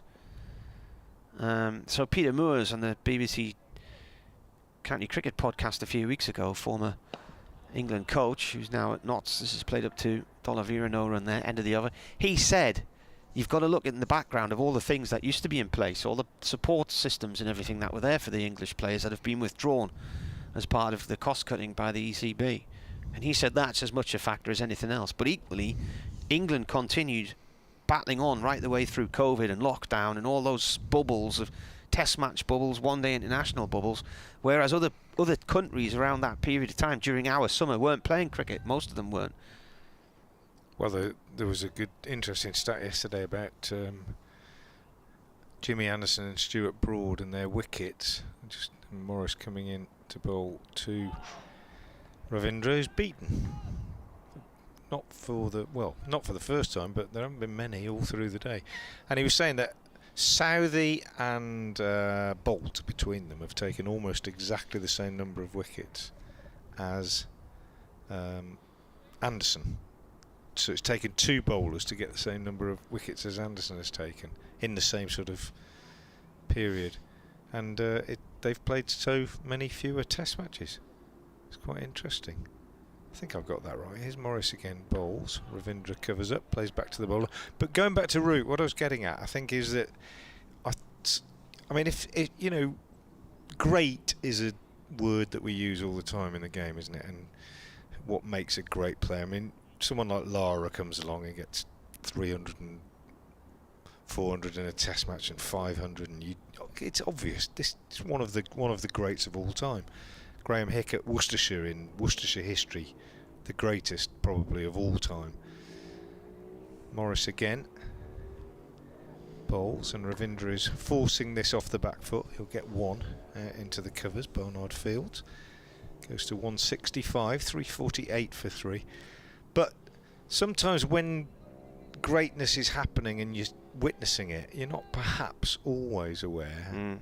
You know, people might talk about, you know, footballers, rugby players in the same sort of way, and particularly when the team isn't doing that well. So Root's got a lot of his runs, as you say, when England haven't done that well, and sometimes that's made me think they've almost been better runs, because he's the only one getting runs when the rest of the top order have been failing.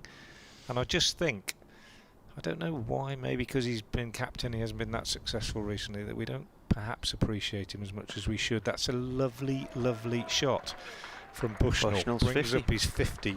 Really good shot. Not a good ball. Short and wide outside the off stump. But he's put it away. And if he's got a trademark shot, I mean, it's the first time I've ever seen him, but he's played that about 3 times, hasn't he? Back foot punch. Reminiscent of Jake Libby. Worcestershire listeners will know what I mean. And he's just punched it off the back foot through the covers. Made sure he found the gap. Cracking shot. 85 balls, 8 fours. Impressive start for this young man, albeit coming in at a good time on a fairly easy paced pitch. He's looked every inch a county cricketer. 52 not out. Jonathan Bushnell, well played to him. Morris in. Outside the off stump, left alone, and through to Roderick. And it's brought up 352 for 3, 350. Durham 4 bonus points. Worcestershire just the 1. And it's been a long old toil for the pairs out there today. They've stuck at it. Nobody's been murdered. No bowlers have been taken to the absolute cleaners. But it's been a tough old day as Morris is in, bowls, and bit of movement there. See that one after it passed the bat, curved away in the air. Just started a little bit too wide to induce the stroke from the right-hander. 352 for 3 at the end of the over. Looks a classy player, Jonathan Bushnell. I can't recall seeing him play before either, to be honest with you. Can't remember that he played in the One Day Cup last year. Really, really good. But you know, we should expect it, because they don't throw them in willy-nilly, do they? They've obviously thought he's good enough.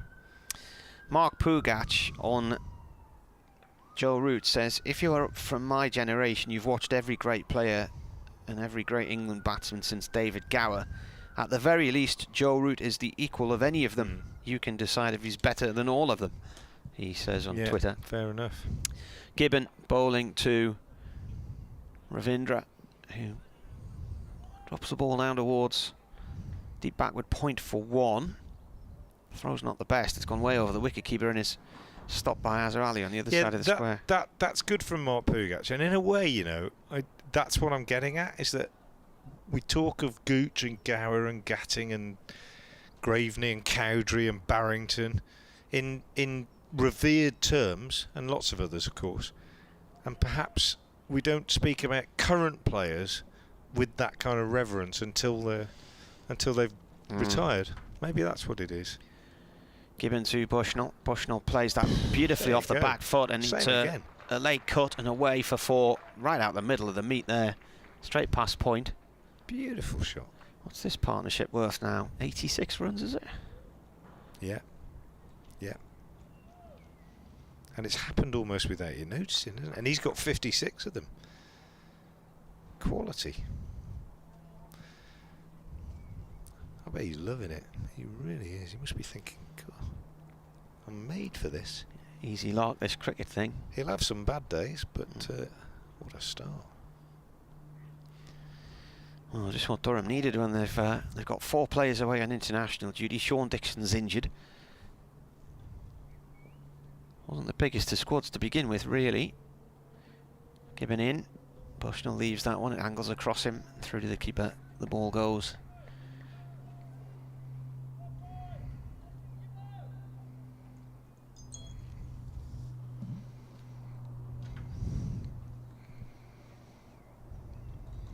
Bright sunshine now. Looks like quite a nice evening out there. There's not many people left at the ground, mind. I think the majority went home when it rained. It's 5:45.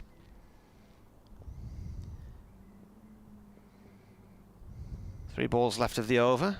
That's left alone, through to the keeper. This is the 90th over, and then there'll be 6 overs to come after this. The basis being 4 overs every 15 minutes. That's what they're meant to be bowling.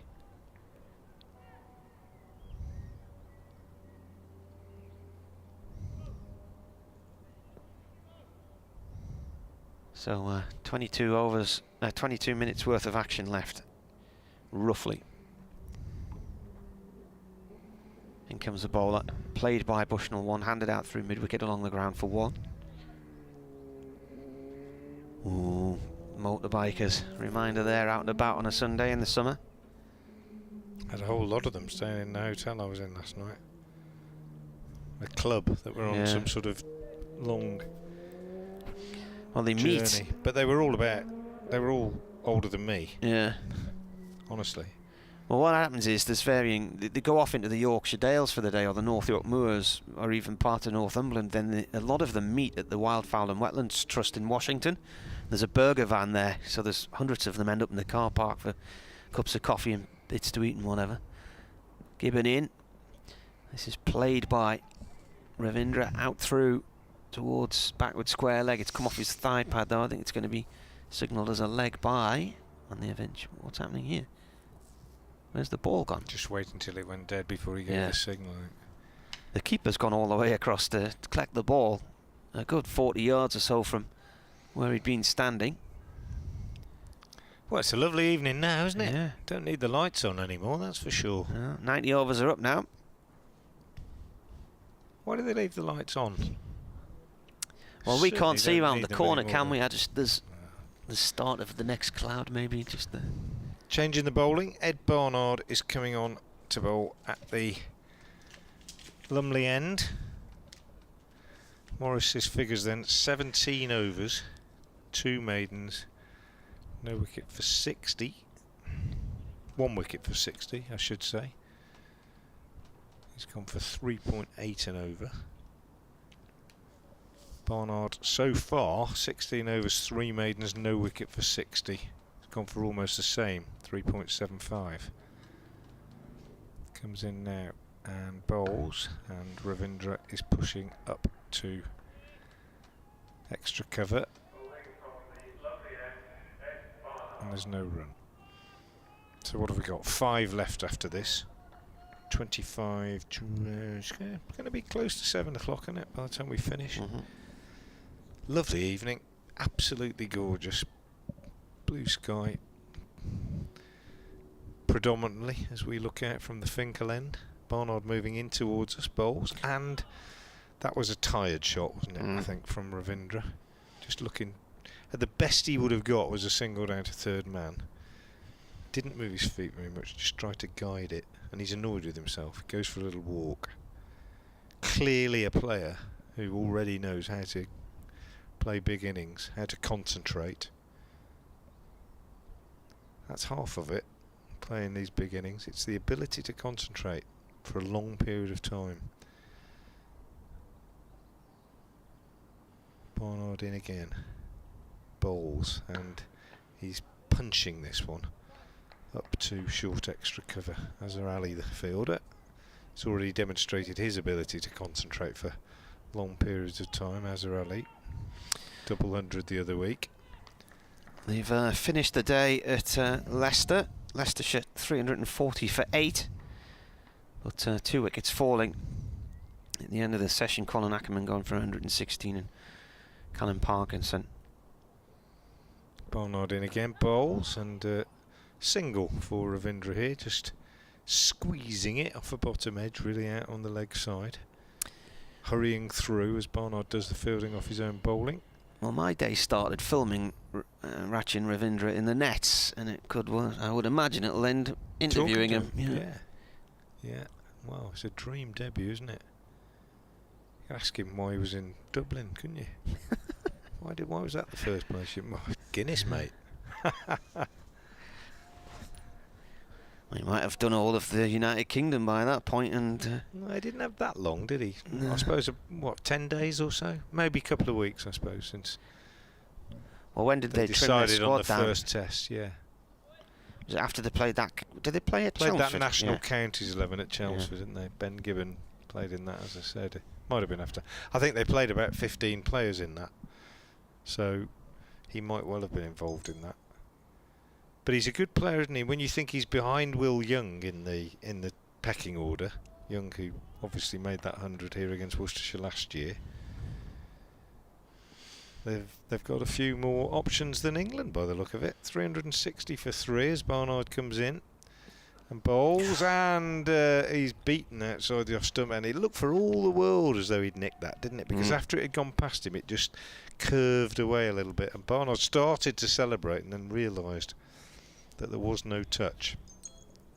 Hasn't played many full shots, Bushnell. 57 to him. 5 overs left after this ball. Barnard from the Lumley end to complete his 17th over. He's in, he bowls, and he does get an edge to this one, but a thickish edge, and it goes down to third man for a single, so he'll keep the strike. Bushnell 58 to him. Ravindra 167. 5 overs left in the day, and Durham, having won the toss, 361 for 3. Durham School is just like one of my tweets, and it was a photograph from this morning. Caps being handed out to Durham Crickets. Jonathan Bushnell and Rachin Ravindra. And Jonathan, a former people there. Beat Durham School 2 or 3 times. The Tour Series cycle race used to be based on a circuit round there. It's one of the moved to Sunderland the last 2 years though, but that was on the cobbled hill up towards the school. And Gareth Breeze and Gordon Mutchell had a benefit match there as well, which was a great day out. This is played down towards third man for 1 by Bushnell. That was where I actually met Ash Thorpe for the first time properly, because he was there with his son Michael. And Shivnarayan Chanda Paul played in that one. Otis Gibson, who else was there?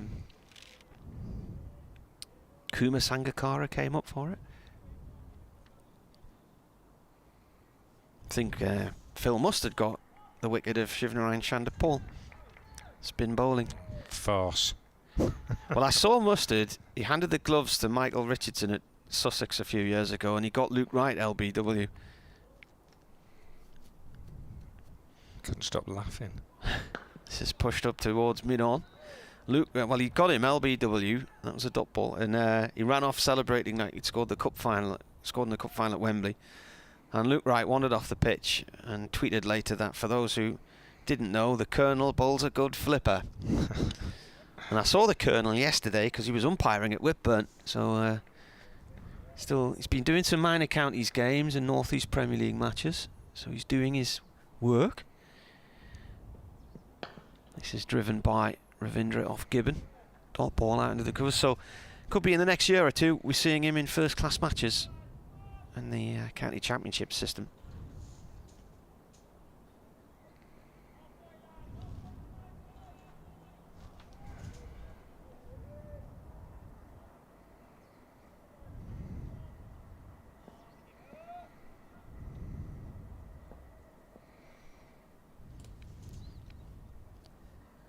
Three balls left of this over. Ravindra plays the ball back past the stumps at the bowler's end, and it's cut off by Brett D'Oliveira coming round from mid-on. Dot ball.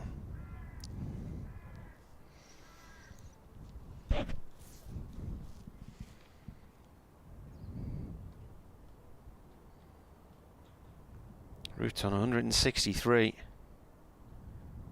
Presume they've closed the day there now.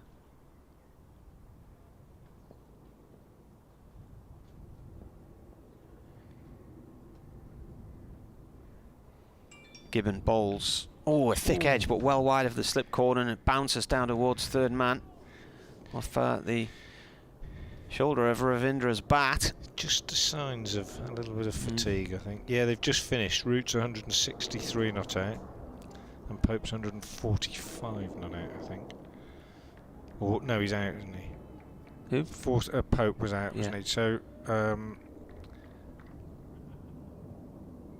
England 473 for 5. Folkes not out 24. Root not out 163. Pope made 145.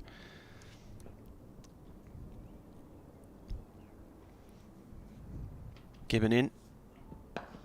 And it's a full toss, and it's thumped away through the covers for 4. Missed by D'Oliveira in extra cover.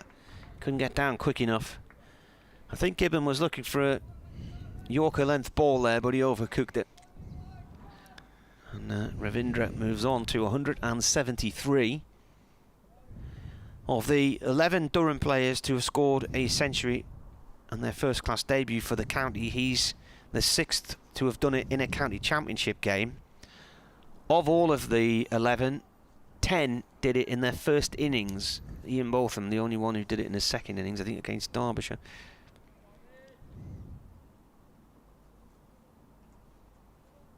Barnard going to carry on. What have we got? 4 left in the day.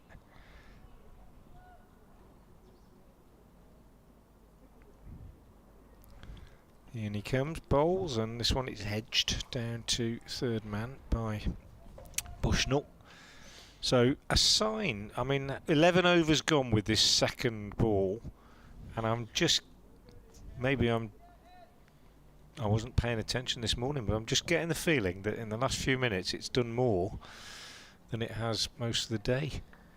Maybe the lacquer's come off it a little bit, maybe that little bit of rain has juiced things up a bit, but just seeing a little bit of lateral movement. I've hardly seen any all day.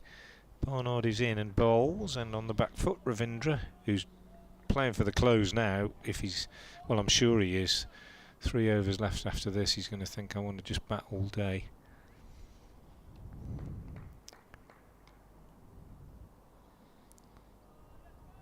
He's played really well. 369 for 3. Bright sunshine and the floodlights on. It's a bizarre scene as Barnard is in and bowls and driven nicely on the offside by Ravindra. Misfielded by D'Oliveira. Unusual for him at mid-off. Must be getting a bit damp, the ball, because they covered the square, didn't they? But they didn't cover the outfield, and we had enough rain for it to have been... I think they only covered one side of the square as well. They did, yeah. They must have had I mean, it was light rain, but it came down fairly steadily for a while.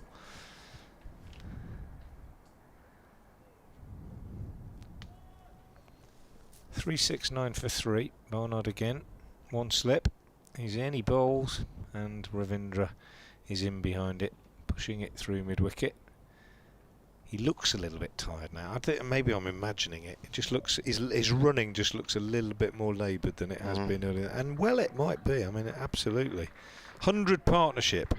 Well played. Bushnell's got 60 of them. Ravindra's ticked along as he has all day.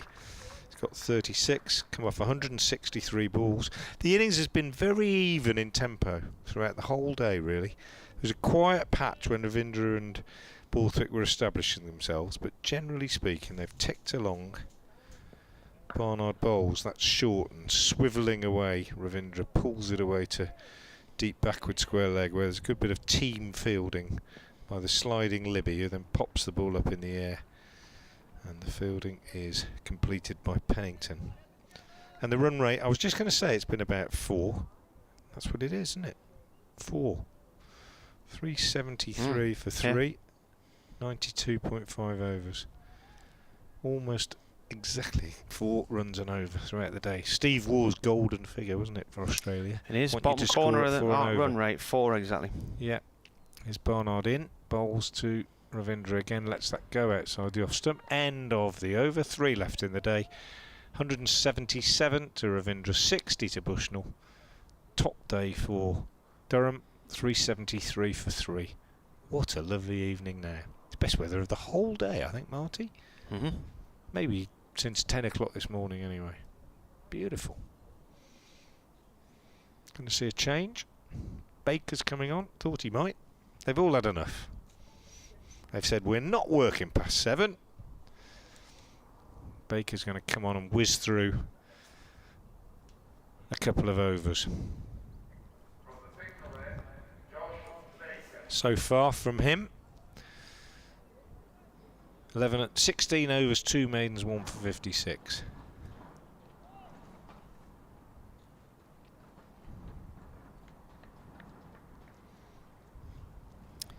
Just doing a few warming up bowling exercises here with a teammate.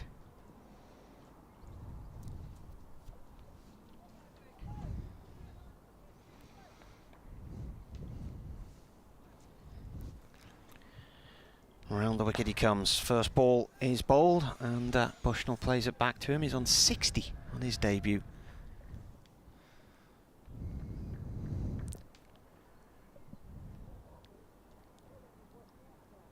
Baker in, defended again.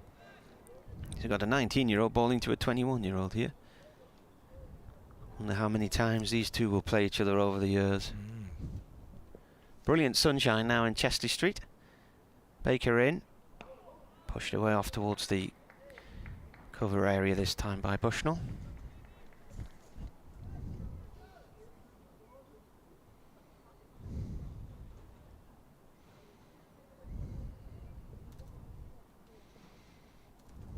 Baker in bowls, blocked on the bounce.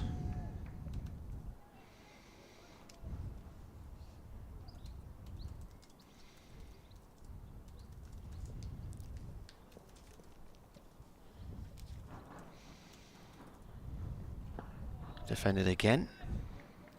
Ball rolls back to the bowler.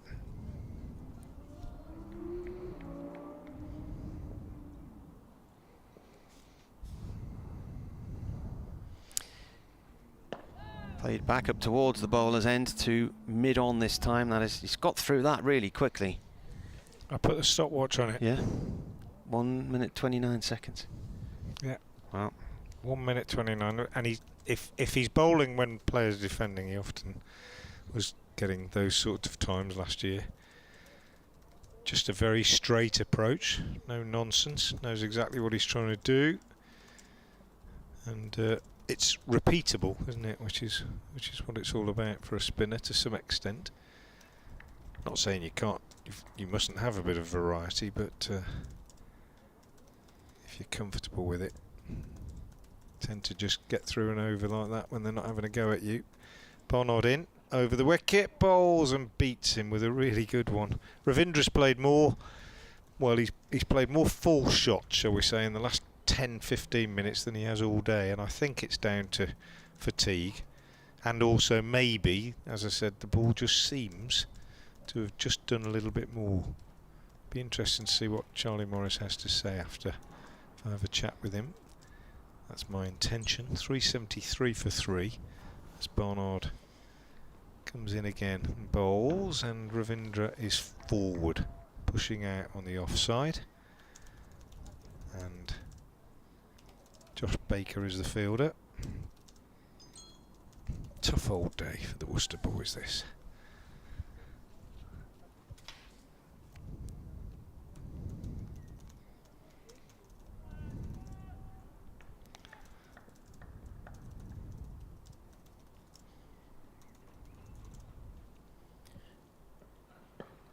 Barnard again, and Ravindra pushing out on the onside.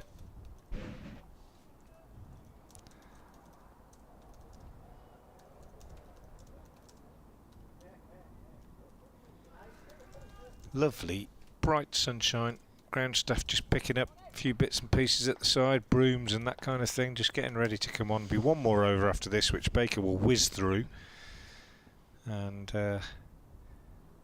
be a chance for some of these weary lads to go and have a shower. I think Barnard fires this one across the bows of Ravindra, 266 balls he's faced.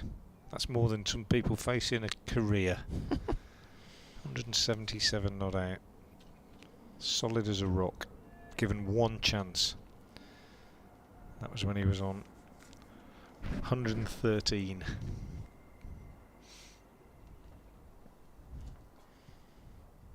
He's made the most of his debut, that's for sure. Barnard is in, balls to him, angled across him, left alone. Hello, he might have said, you know, what do you want me to do? Well, we'd like you to just go in at the start of the order and basically just hold things together and, you know, bat all day, please. Yeah, okay, I can do that. Yeah, you can go back to Dublin. Top effort. In time. Yeah. Tell you what, I wonder if how many radars he's on now in the county system for next year. Definitely. Hasn't done himself any harm. His agent will be on the phone tonight saying well done. That one's wider from Barnard, left alone. End of the over. 1 over left in the day. 373 for 3. Your maiden. Right, whatever happens now, whether there's a wicket or not, this is the last over of the day. If there is a wicket to fall in it, that would be the end of the day's play, and they'd finish the over tomorrow. But these two, having put on 102 runs, will want to make sure they're back together in the morning. Durham are 27 away from the final batting point as well, and there's still 15 overs to get the last batting point. This is flicked away by Bushnell out through mid-wicket off Baker. So there's plenty of time for that. Bushnell now on 61, Ravindra on 177 from 268 balls. Incredible stuff.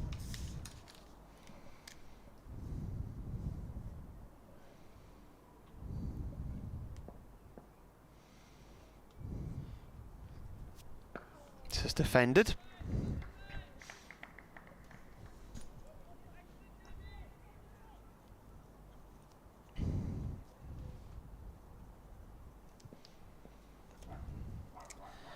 Baker in, bowls. I think that might be Joe's dog. Yeah. Dot ball again. Heard it before. Saw it, bumped into him. Yeah, little terrier. Yeah. 3 balls left of the day. Turned by Ravindra out towards mid-wicket, no run. It's stopped out there by Taylor Cornell.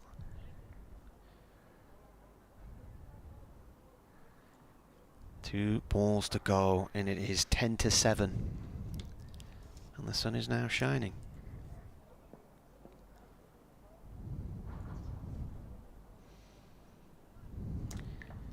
Bringing deep mid-wicket into mid-wicket.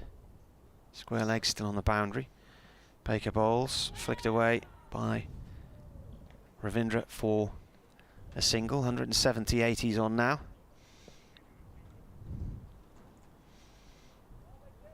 This partnership currently stands at 375 for 3 and 104 runs. Last ball of the day. Left by Bushnell, so Durham finish on 375 for 3 after 96 overs. Bushnell has 61. He's faced so far 103 balls. And Ravindra, well, what a day he's had. He's batted all day. 178 runs from 272 balls. And the bowling figures very quickly go through those for you. Morris 17 overs, 2 maidens, 1 for 60. Gibbon 18 overs, 2 maidens, 1 for 82. Pennington 16 overs, 1 maiden, no wicket for 77. Barnard 19 overs, 4 maidens, no wicket for 67. Baker 18 overs, 3 maidens, 1 for 58. And D'Oliveira 8 overs, 3 maidens, no wicket for 22. Right, we'll leave it there then. Beautiful sunshine now. We'll go and get some interviews in. You can hear them on the breakfast shows on Hereford and Worcester tomorrow, and Radio Newcastle and Radio Tees. We'll be back on air at 11:15 in the morning, and what we'll do is we'll play those interviews in before we start the day's commentary. So see you in the morning at 11:15. Thanks for joining us this afternoon. Hope you've enjoyed it. See you tomorrow.